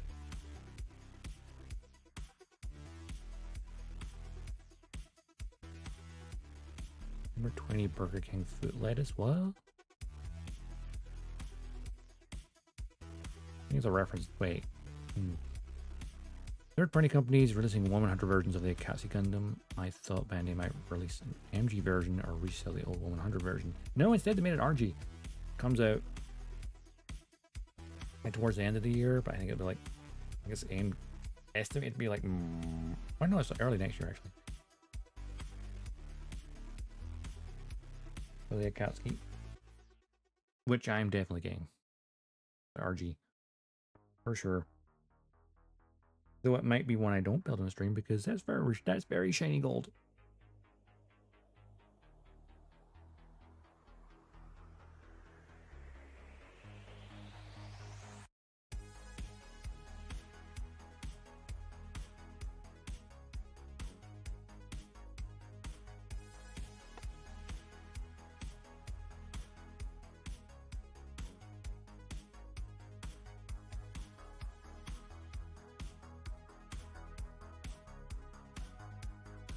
Well, I feel like they might end up doing an MG eventually. Because they can reuse the Strike's frame pretty much. Which is why people are concerned about the RG, because obviously it will reuse part of the strike's frame. Because it is, you know, an offshoot of the strike.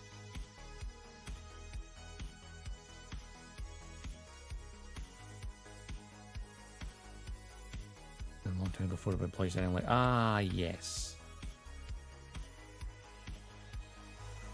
I remember that now.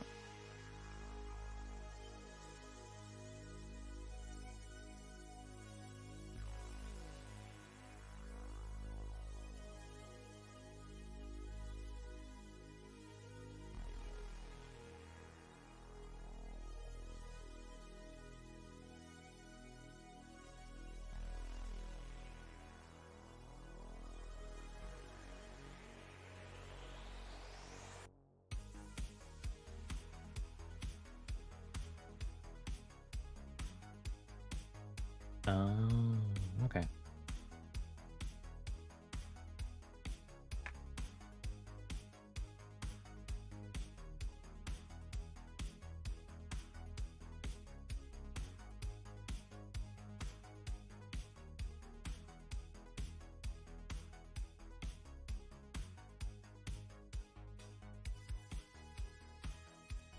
Like, are these things for the 1/100 fans? No, no, no, no. 1/100 scale fans don't exist anymore.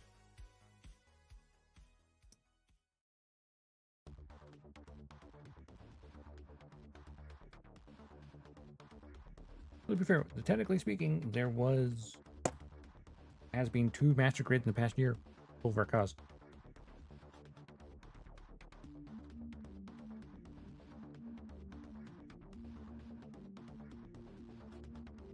The master grade in our frame is done, and they felt no way to re-releasing some of the old 100 no grades again.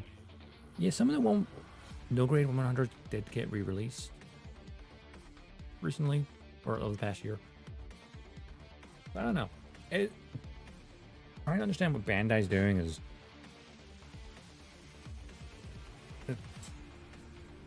trying to predict is near impossible.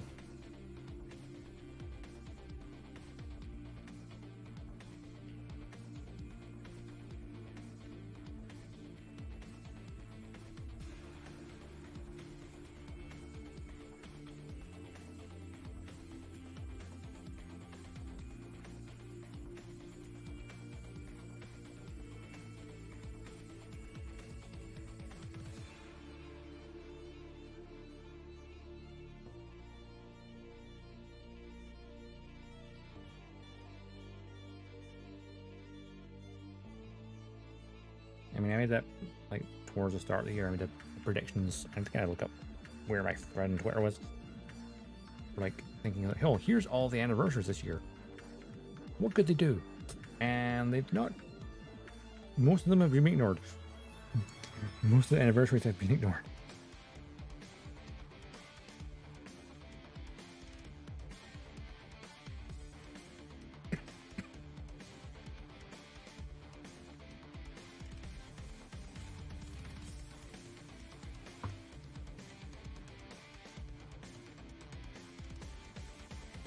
The G Gundam having its 30th, but it's like it got that thing announced about its, you know, follow-up story, which I think it's just gonna be a manga thing.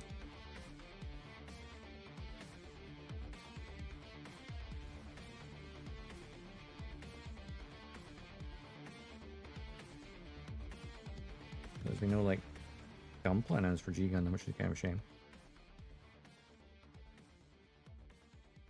Not that I have felt any G Gundam stuff, so I haven't even watched it yet.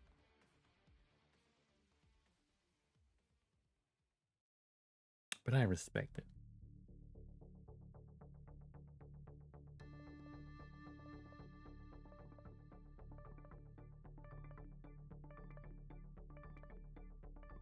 So of course, it'll be like 30th anniversary for like Wing, and then after Colony, so after War Gundam X, whatever it is. They didn't notice that, so like, as their anniversaries, they're doing something for all of them. That's very true, it's not the end of the year yet, but if there's going to be any Gunpla for these anniversaries, they would have announced it by now. The thing is how, like the Akatsuki Gundam, scheduled for like February, I think. But, like, we already know that. I think according to. So unless you're going to drop something, go, by the way, this is out next month.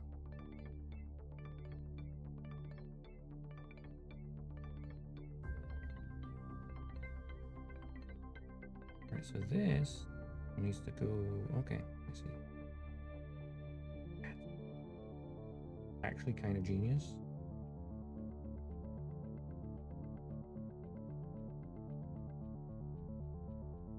So to mimic a piston, this tiny little piece that goes in here, and then closes the joint back over it.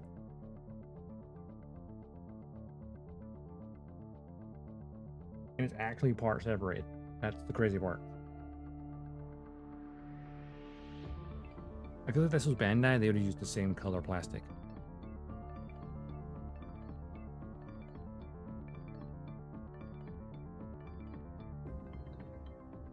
That is not very secure though. Feels like it's not tight enough.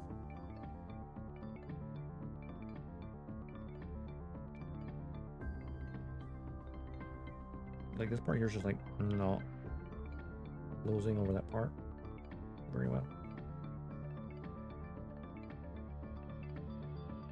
Yeah, Nolar manga. Yeah, maybe something like that.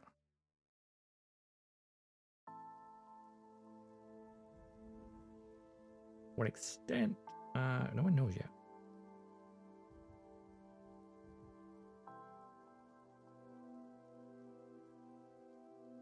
And of course, Wing will have its 30th.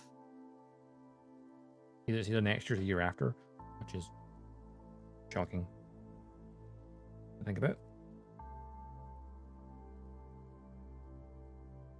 Probably the year after, because after War Gundam X, I think it's older than Wing.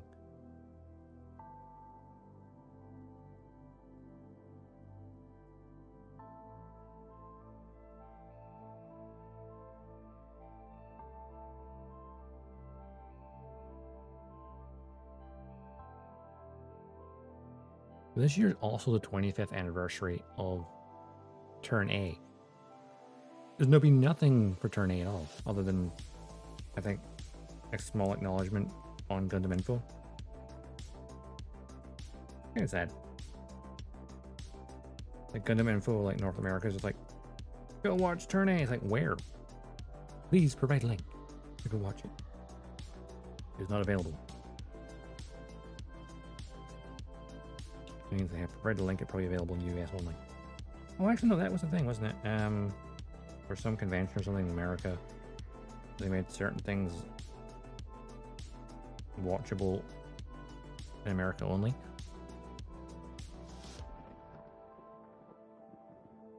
The rest of Europe, everyone in Europe's like, no, that's fine. If you do.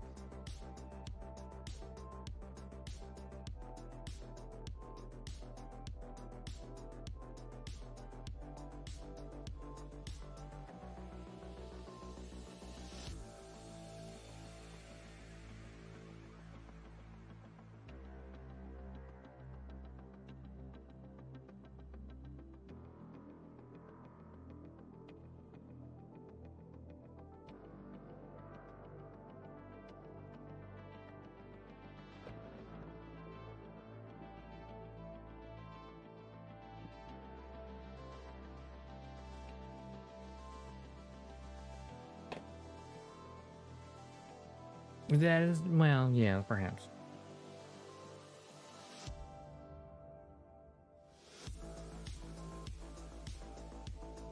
I just want things to be more easily available to watch.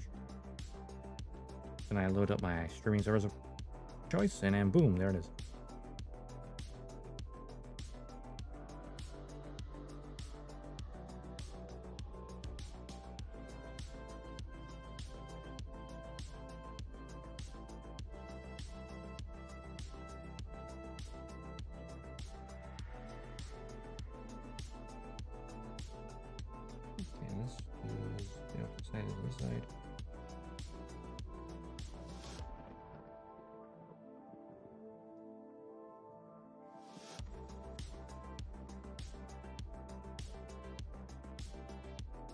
I'll get this has some quick panel lines.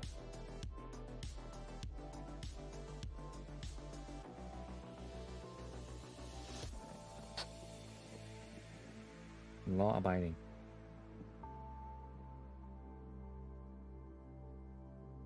I'm just lazy as well.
A lot of surface detail in this part.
Pretty much.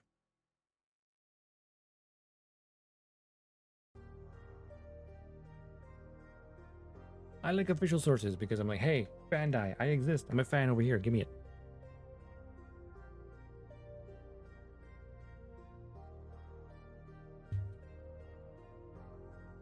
I mean, I get some things.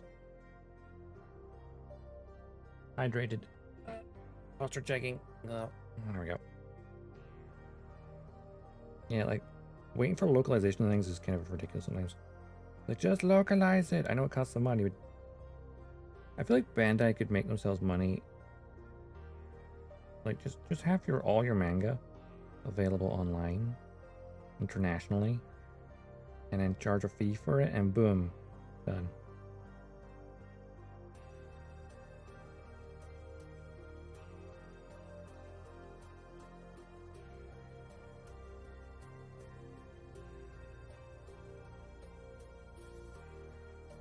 And that sucks.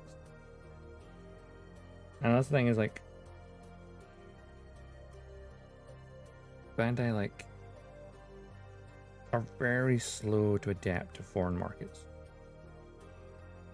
That could be said about a lot of Japanese companies in general, actually.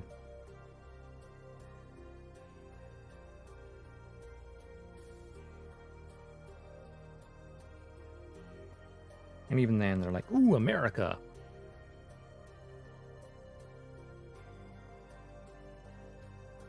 No other places exist.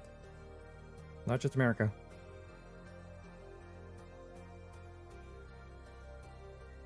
It's the same as like P Bandai Europe exists in France only.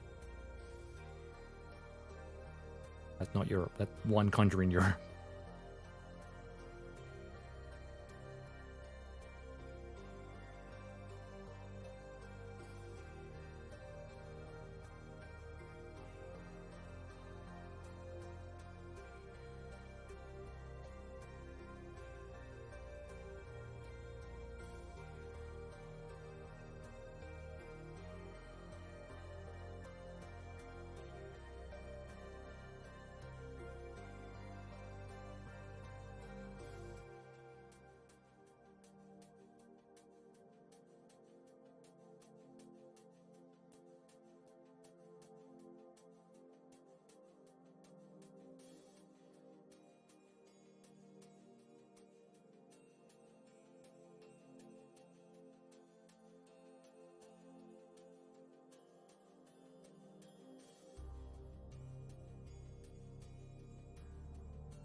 That did licensing nightmare behind. Yeah, that is always part of it as well.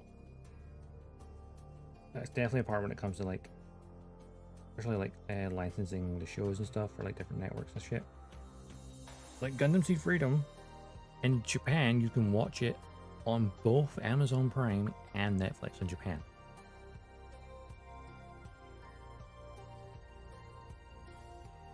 But no Western thing yet. Probably because Amazon, Netflix, and Crunchyroll are all probably fighting each other to get exclusives of it.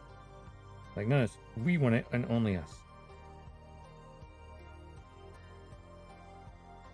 Which will more likely be the Crunchyroll since they made the dub, I think. I don't know.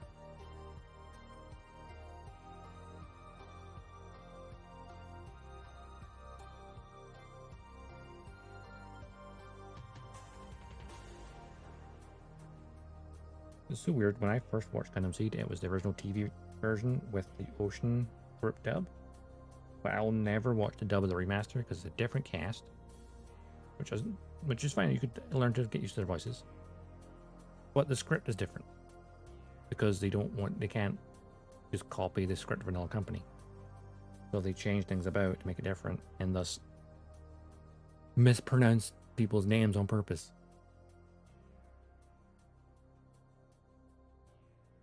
Like Lacus Klein. That is the original English. Japanese. Lexu Klein. Like Lacus and Laxu. New dub. La Goose. It sounds more like goose. La Goose. He's like drawing out the O. La Goose. I don't even know it's a U.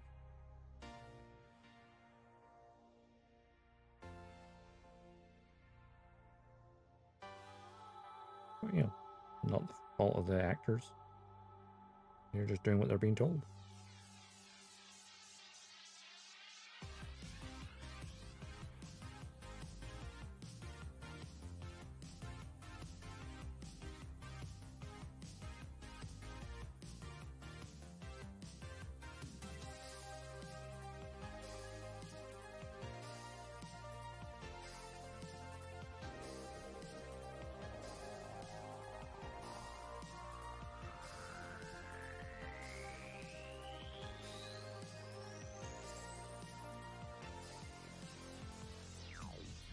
I think that's this entire thing.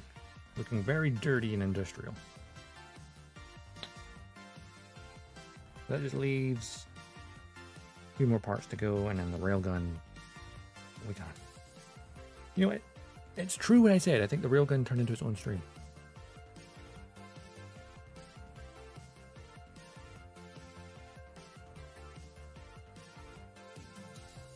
Oh yeah, like, and budget prices as well. Yeah, I know. Like, I feel like the pricing of kits is less to do with licensing and more by distribution and availability. So that's less a licensing, more of a distribution thing. Suppliers and whatnot.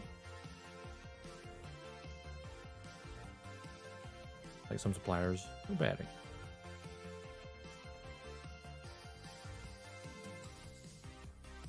I can imagine. It's like the thing is like, now that the UK has better supply, prices are better than they were once upon a time. Still, room for improvement. Well, you know. For P-Bandai stuff, definitely. But yeah, when it comes to just, like streaming stuff, it's nightmare. What do I need for that? Elrunner? I'm supposed to say Elrunner.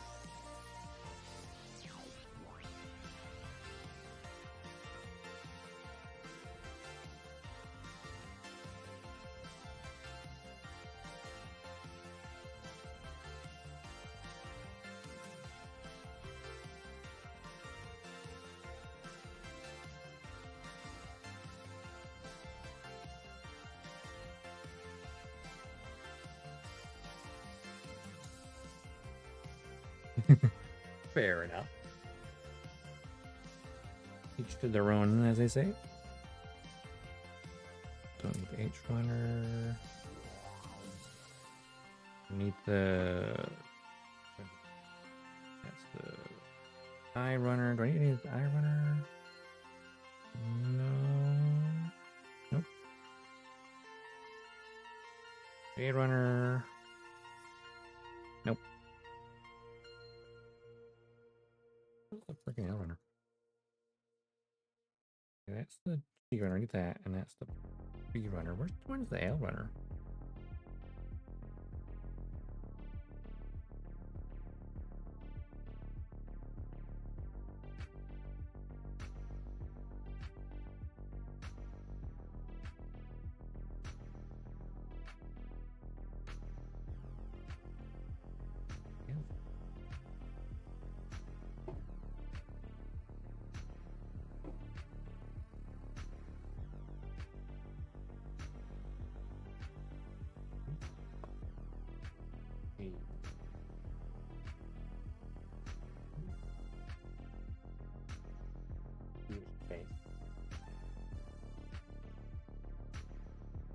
Oh, there it is now. The little clear part. Okay, I kept it separately. Wait, it's a clear part. Hang on. Metal Rex.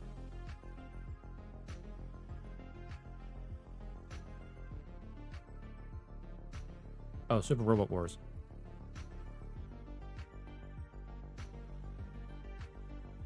Which I've never got around to playing them until only recent years I've been more aware of them.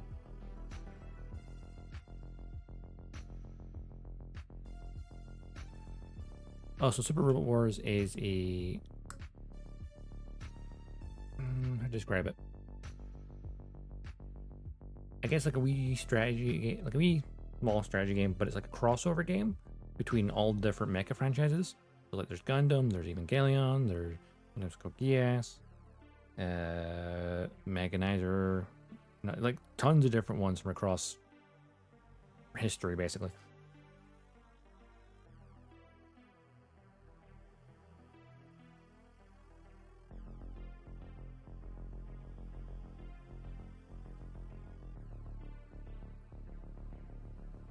Let's see the railgun. It might need to get a clear bit in there. Yeah, no first-person shooter now. It's like a turn-based strategy. Quite cute looking. It's like little almost chibi versions of it on like a wee red. But it's like got really complex stories and stuff. I actually want to play it on stream at some point because I've never played any of them. Only problem is, it's full of the licensed music. So I expect breaks or muted VODs.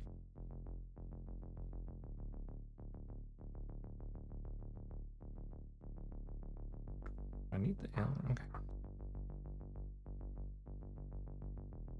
Does the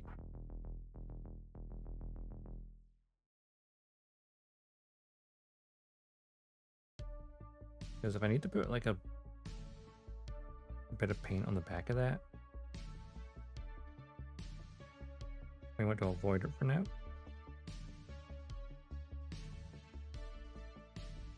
I'll do all the other parts now.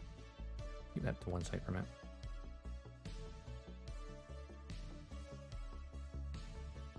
I think it's more because it's like a crossover game. It's all about the story of these characters interacting with each other.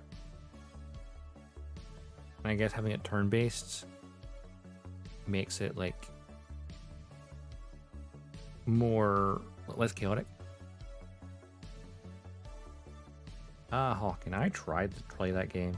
I did not care for it very much.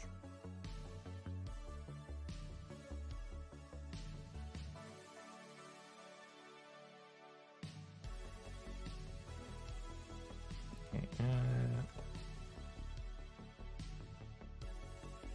you enter 36, 37.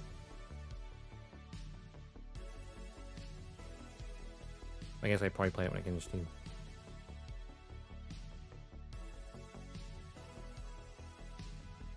Yeah, that's probably the best way to put it. It's like a visual novel with a turn-based game. Essentially, it's glorified fan fiction. Of like, what if these characters from these different timelines of Gundam came together, or like different franchises and stuff. And it's like, it seems really cool.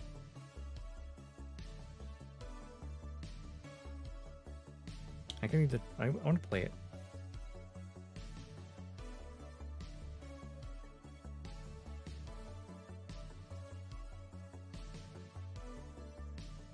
One of my favorite Gundam games are the ones where they cross over. Like SD Gundam Battle Lines, good game. But Dynasty Warriors Gundam, even better.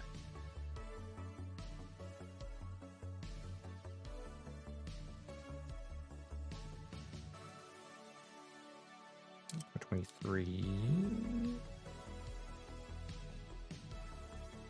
Tiny little piece. Look at everything else, 6 o'clock. What the hell? Where's time gone? And number 7.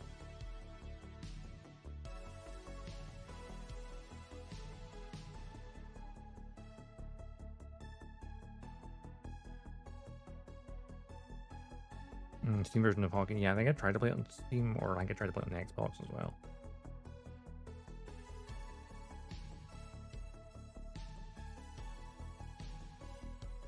MechWarriors Gundam. Okay.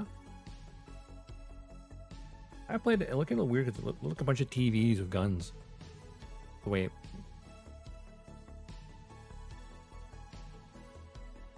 Look a bunch of, you know, some of them just like the most basic mechs look like a bunch of TVs with their heads shaped.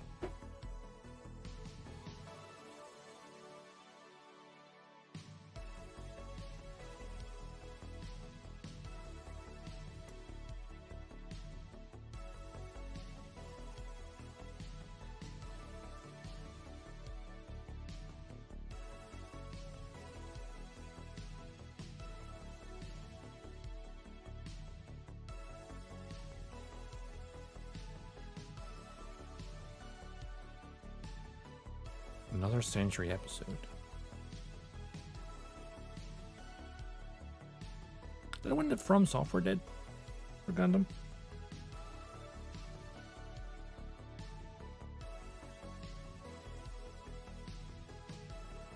There's one. Aha! I knew I read that somewhere. Back when they were doing their early days of Armored Core.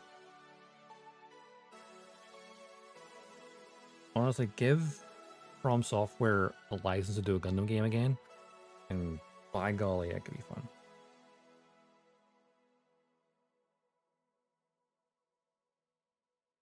His Armored Core is amazing. Armored Core 6 is freaking amazing.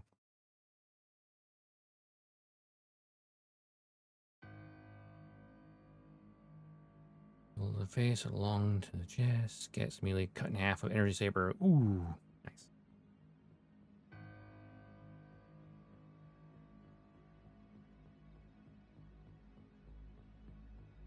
Yeah, one like Ace Combat 6 would be really impressive.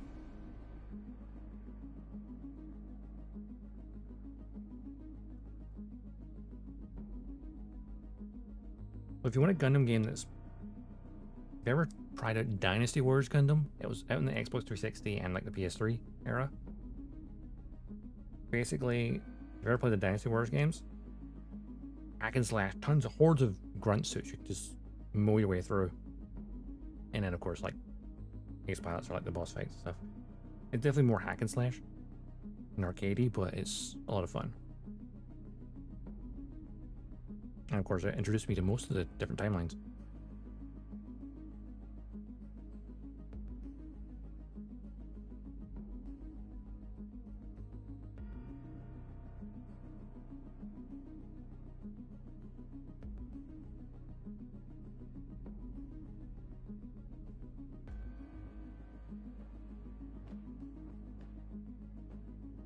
Well, now I'll play PC. Yeah, I wish to be ported to PC. That'd be so great. The next best thing to Dynasty Warriors would probably be SD Gundam Battle Lines. It doesn't quite live up to the Dynasty Warriors games, but it's still pretty fun. Don't know, a lot of people don't like the SD aesthetic, and that's like fair enough.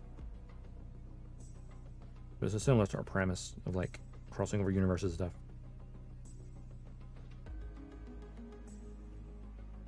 That's actually pretty good action though. I did a full stream of the game like back when it came out. Archives on the YouTubes. So like if you want to check out AT Gundam Battle Lines, you know, there's a playlist over on my YouTube. That's the full game. Actually, I need to go back and do the end game stuff along with the DLC.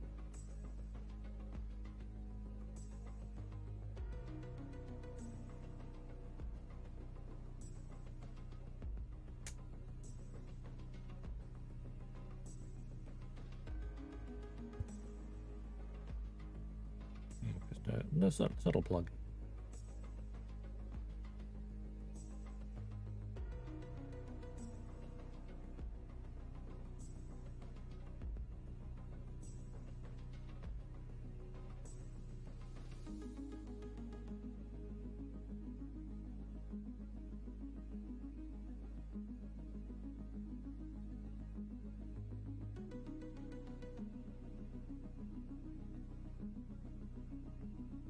YouTube, where all of my streams live forever.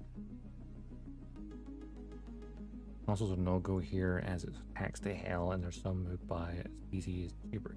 Wow.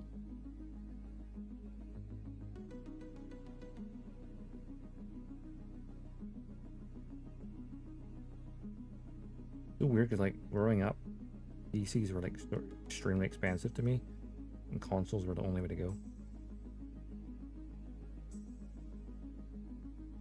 Funny how it's different between countries.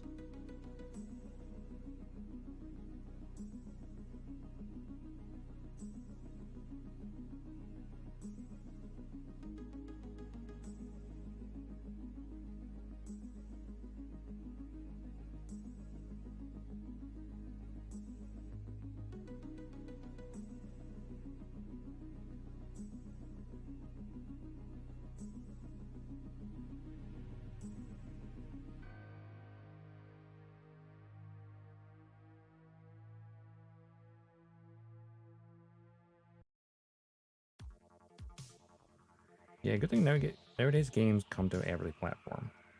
Except the exclusives, which are like, we'll temporarily keep it on our platform, and then eventually, like PC ports, like, cause like Sony's Spider-Man, God of War, and all that, like they're all on PC now. You just have to wait like a year or two. Same goes for like when GTA 6 comes out, you know, Rockstars are like, nah, yeah, we're gonna wait like a year for the PC version. Because they sell more copies on consoles. The exact reason to do it, and they're honest about it.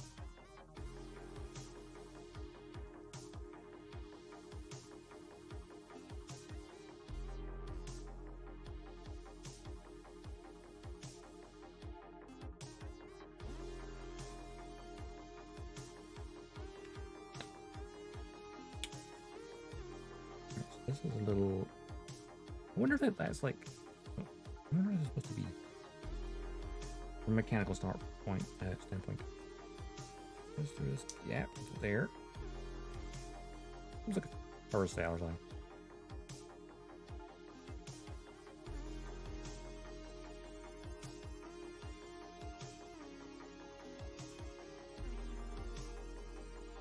So of course, when Sony games come to PC, when they're ported from consoles, the exclusives, what I hear, they tend to run very poorly on PC because they've been optimized for the PlayStation. So they have performance issues. When they come to PC, exception being, you know, Helldivers, which was designed for both.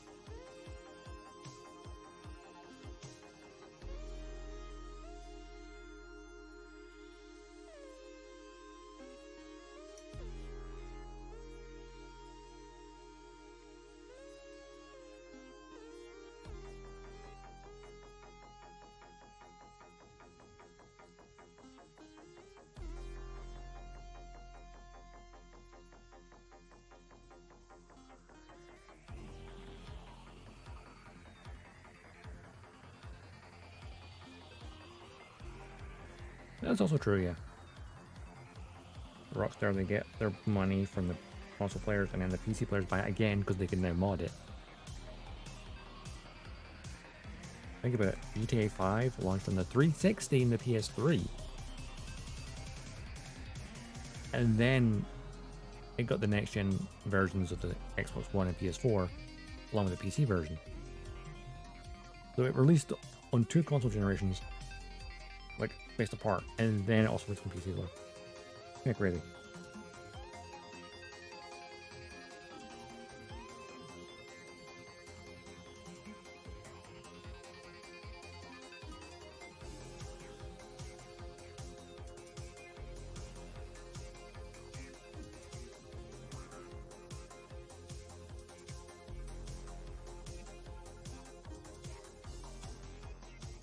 Yeah.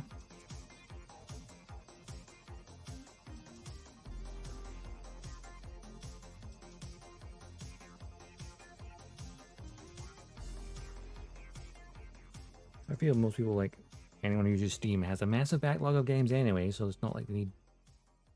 I think they can wait.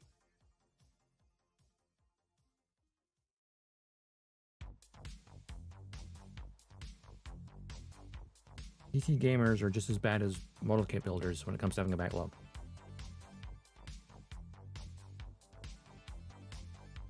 Games are released to die in Epic Game Store. No. They released on the Epic Game Store. That's their beta testing service, where they can get, you know, they can like patch everything out, get all the bugs, and then when it releases on Steam properly, it does really well because they beta tested it over there.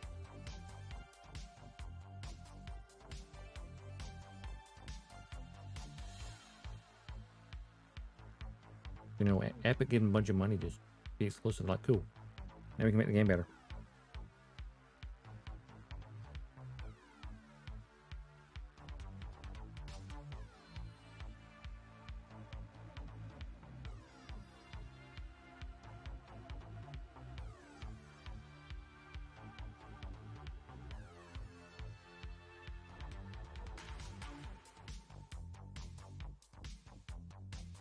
Now, the only time my Epic Game Store is open is when I'm claiming a free game. Oh yes, and guess what everyone forgets? That's why it's like a closed beta. It gives them time to like, hey, we made a little bit of money because Epic gave us some money. The exclusive. It's like early access. And it's full release on Steam.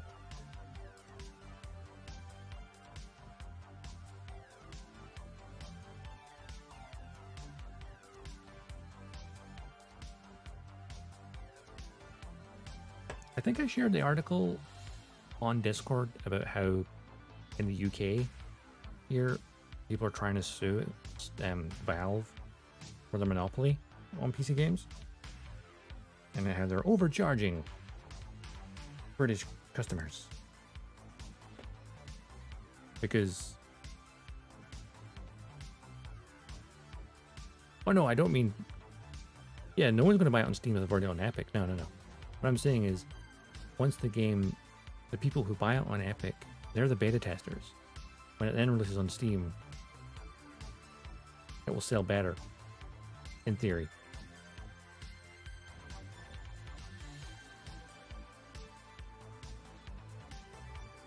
There's a bunch of games that have come out on Epic Game Store. No one knew they were out. I'm misunderstanding you. Oh wait, let me just reread. Okay. Do Epic Game Store where games just die. The game just die when it's released on Epic because everyone forgets the game released. Oh, because okay, I see you. Because they wasted their time with Epic. Yeah, because any hype is already gone. I feel like it's sometimes not the case. Sometimes games release on Steam after being on Epic and do better. It depends on the game, really, I think.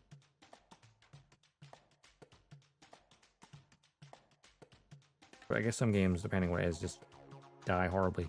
Like, a good example, I believe it just came on Steam recently. What is it? Crime Boss Roque City? I remember seeing that at the Game Awards like a year or so ago. They announced it like, woo! It's got all these famous actors. in this crime boss, a criminal game, and then it came out in Steam not so long after. It came out in Epic Game Store not so long after, and it just came out on Steam. And it's like, oh, that game exists. I forgot that existed. It looks like shit.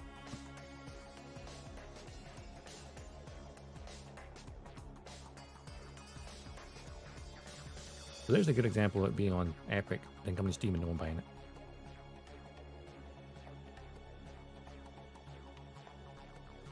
Or very few people. Outer Worlds. Yeah, Outer Worlds is an example of like indie games are the ones that if they go to Epic Game Store, that's their beta test area. They're getting a bit more money because they have a fair share of the money. As well as Epic might give them a little bit of money as incentive. Say, hey, put it on ours only. So they can kind of develop it there. Then when you put it on Steam, it explodes in popularity. Because word of mouth, because it was already on Epic. That's what I'm meaning.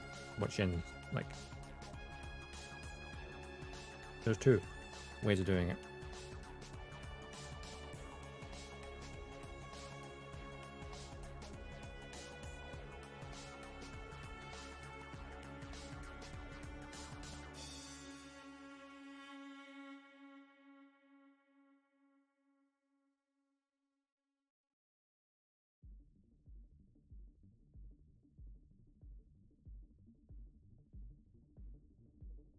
I actually still need to play it at Wales. I've been meaning to do that for ages. I'm pretty sure all the DLC and everything is on the Game Pass. Even if it isn't, I'd probably buy it anyway. Because it looks like one of those games that are just like amazing.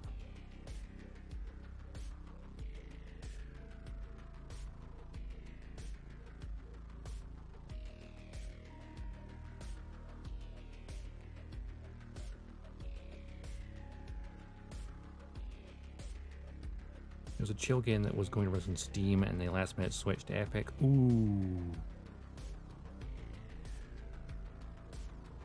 Yeah, now that's an example of, yeah, if it's originally intended to be on both and then they take the money to go to be exclusive, you've killed your game. Right off the bat. But if it launches in Epic beforehand, there's not that expectation. I think it can be a place where it can thrive before its Steam release. But in that scenario, yeah, that is definitely...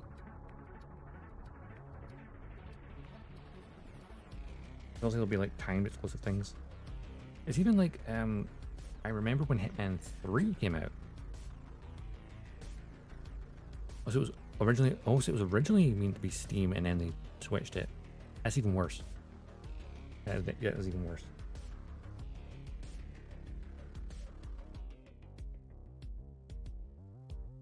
Yeah, personally, like, say, like Hitman 3.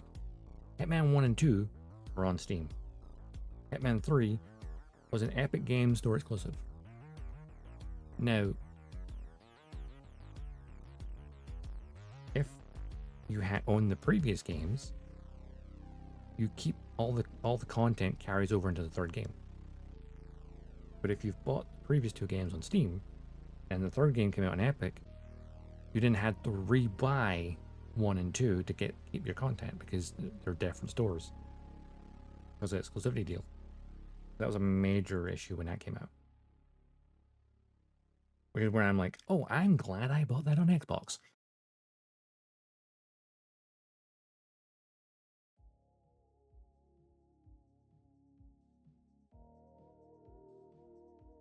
It's so weird when like shit like it happens where like, hey, we're gonna here's a new entry in our game. It's only on the Epic Store. Yeah, Epic Game Store is like, they try to be the champion of the little guy, but they feel like they can drop the ball a little bit. Not that Steam's perfect either. But I still have it installed just to claim the free games, and then maybe play them. It's more like Marvel's Midnight Sun. That was given away for free last week, I think.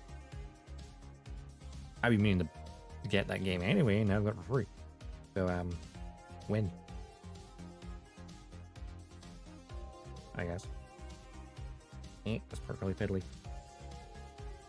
Why did you think this is a good idea, designers? Let's slide this tiny little bit in between these two raised areas.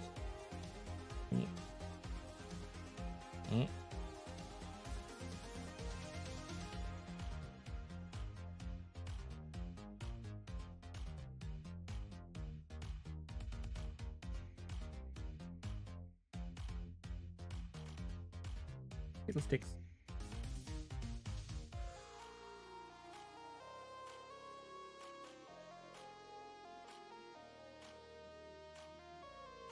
Yeah, I only reinstalled it when I heard about that certain games. I'm like, oh, okay, why not? There's some games I own there for free and also own on Steam anyway.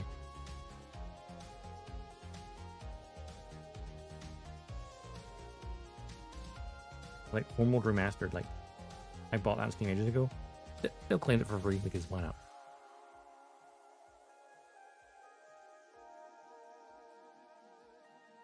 I'm just gonna be quickly paneling this little part. Won't take too long at all.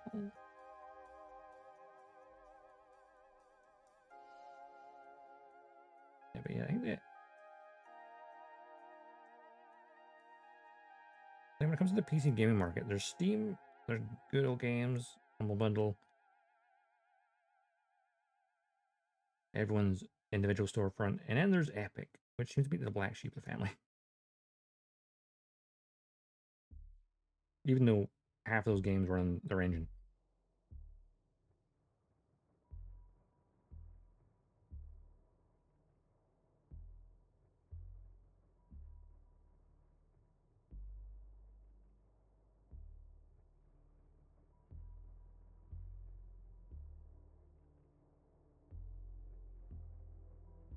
No, not the full screen ad.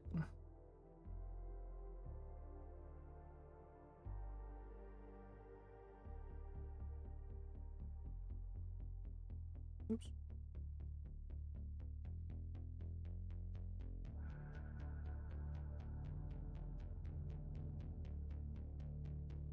Didn't hear the last seconds. Okay, what was the last thing I heard? I said you heard. Oh, also, the Pirates of mentioned that Steam lawsuit is BS. That Steam gives a lot of benefit to community. Yeah. I haven't seen that thing with Pirate Software yet, but Pirate Software, I love that guy. He knows shit. Because obviously he worked at Blizzard back in the day. PC stores. Ah, yeah. So like, you've got Steam, you've got GOG, Good Old Games, which CD Projekt owns part of it, I believe.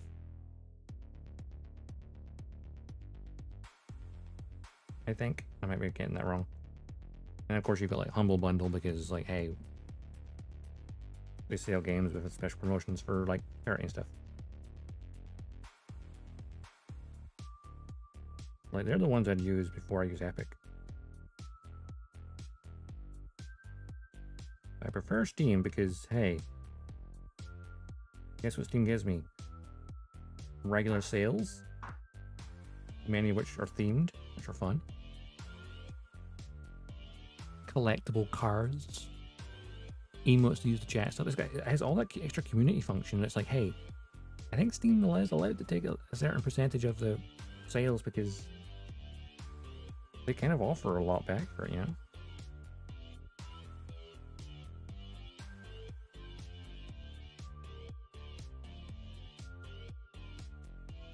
If I remember correctly, Valve is still a privately owned company, not stock on the stock market.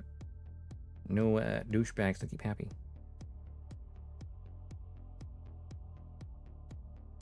Time for a race. Good luck. And may Clang be with you. And then the other guys, maybe they suffer from Clang when their car explodes.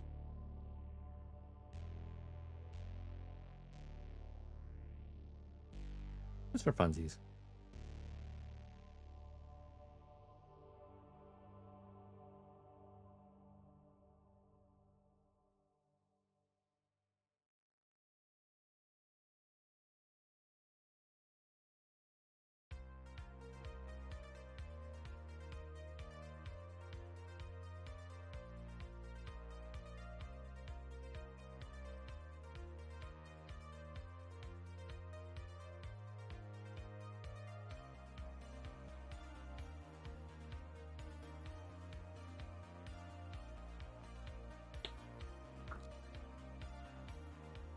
that all the panel? Ooh, I think that's one lane.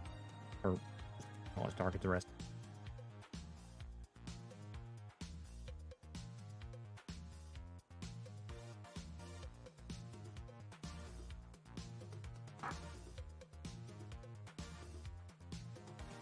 Final hydrant posture check. Fair enough. An arm explosive to the rear bumper. Yeah, it'd be risky.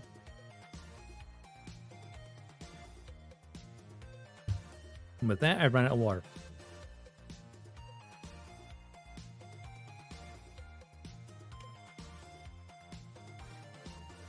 I'm gonna get some more. But considering the time, I'm probably gonna wrap up soon anyway.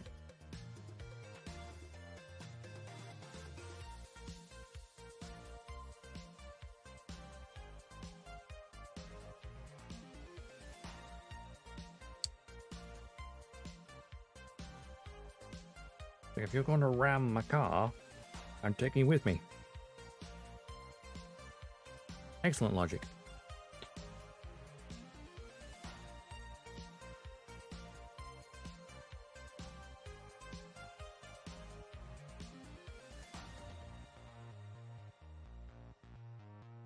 So I still need to put the bottom part on here, which does require that lens. I might want to put paint on one side of this lens just so it's like reflects something other than just I can see into this model.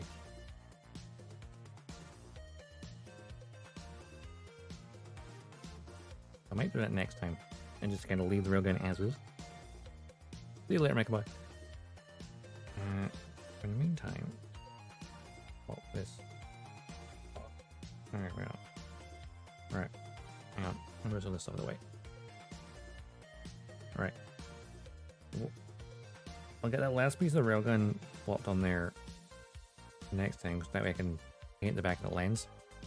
I'll check what it looks like beforehand. And of course, next time we can then do the painting on the wonderful figures. I'm quite pleased with the little bases I made, honestly.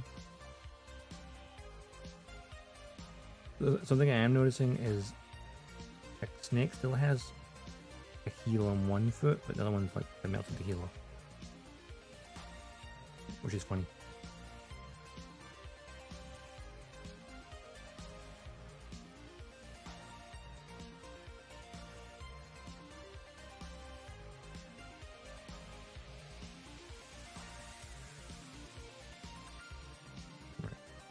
I'm going to wrap it up here.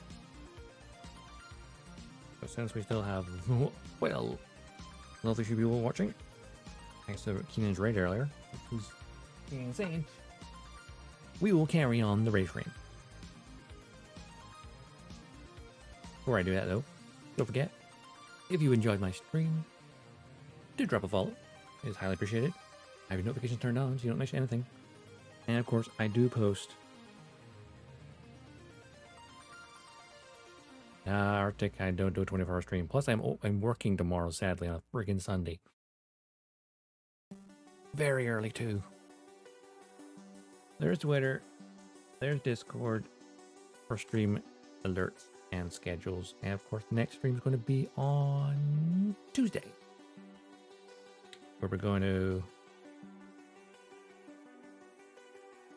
play No Man's Sky on Tuesday. I'm going to continue the Adrift expedition. We're on to like phase 4. Yeah. Continue that. Yeah, we may even finish it, depending on how long phase 4 and 5 takes. Alright, let's have a wee look-see. Maker's crafting. Let's see.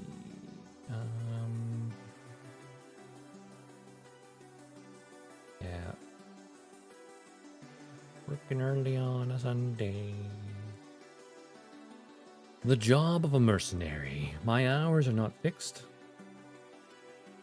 nor my days. You could say I have 0 hours.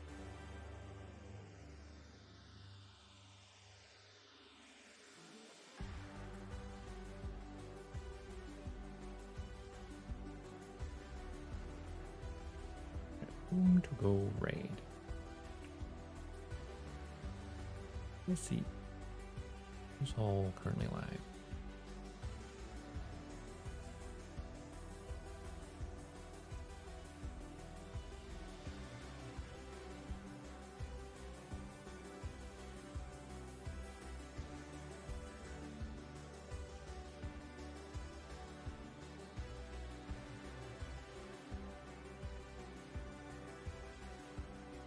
Oh, hang on a second. Aha!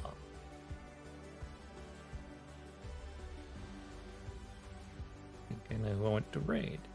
I was just checking the Gatai server as well. And it was like, I recognize the name. Well, that's what I've raided before, but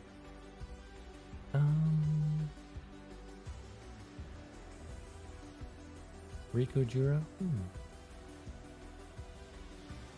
Are they? Are they actually?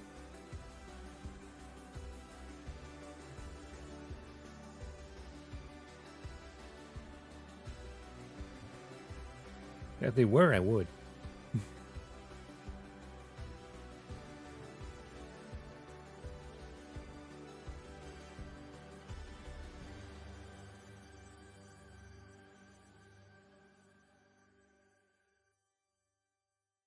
You did make me look, yes.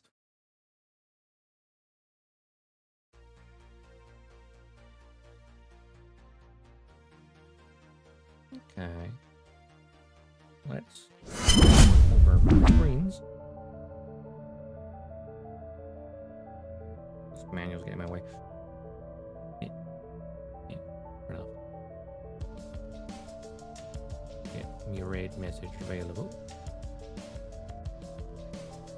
3 in 4.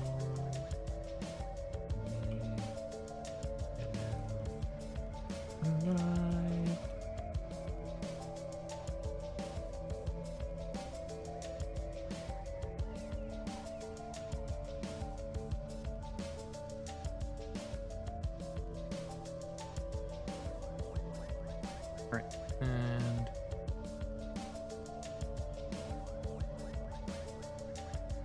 checking. Bring it back up.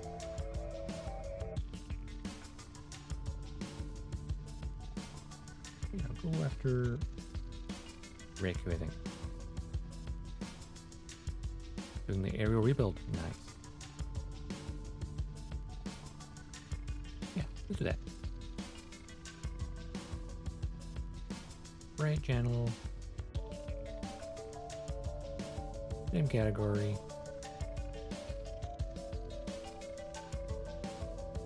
Tag.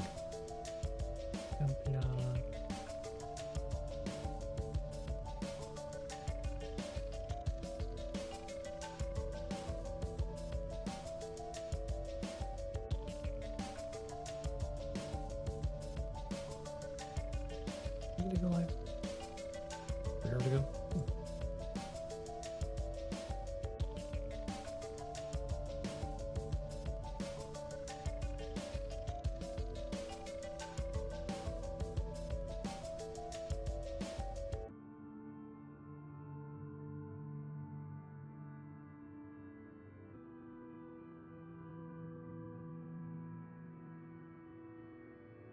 Let's swing on by, shall we? Must be nice. Let's go. And as always, enjoy the rest of your day, enjoy the rest of your weekend, and I'll see you around the cosmos. Dodgestar, sign up.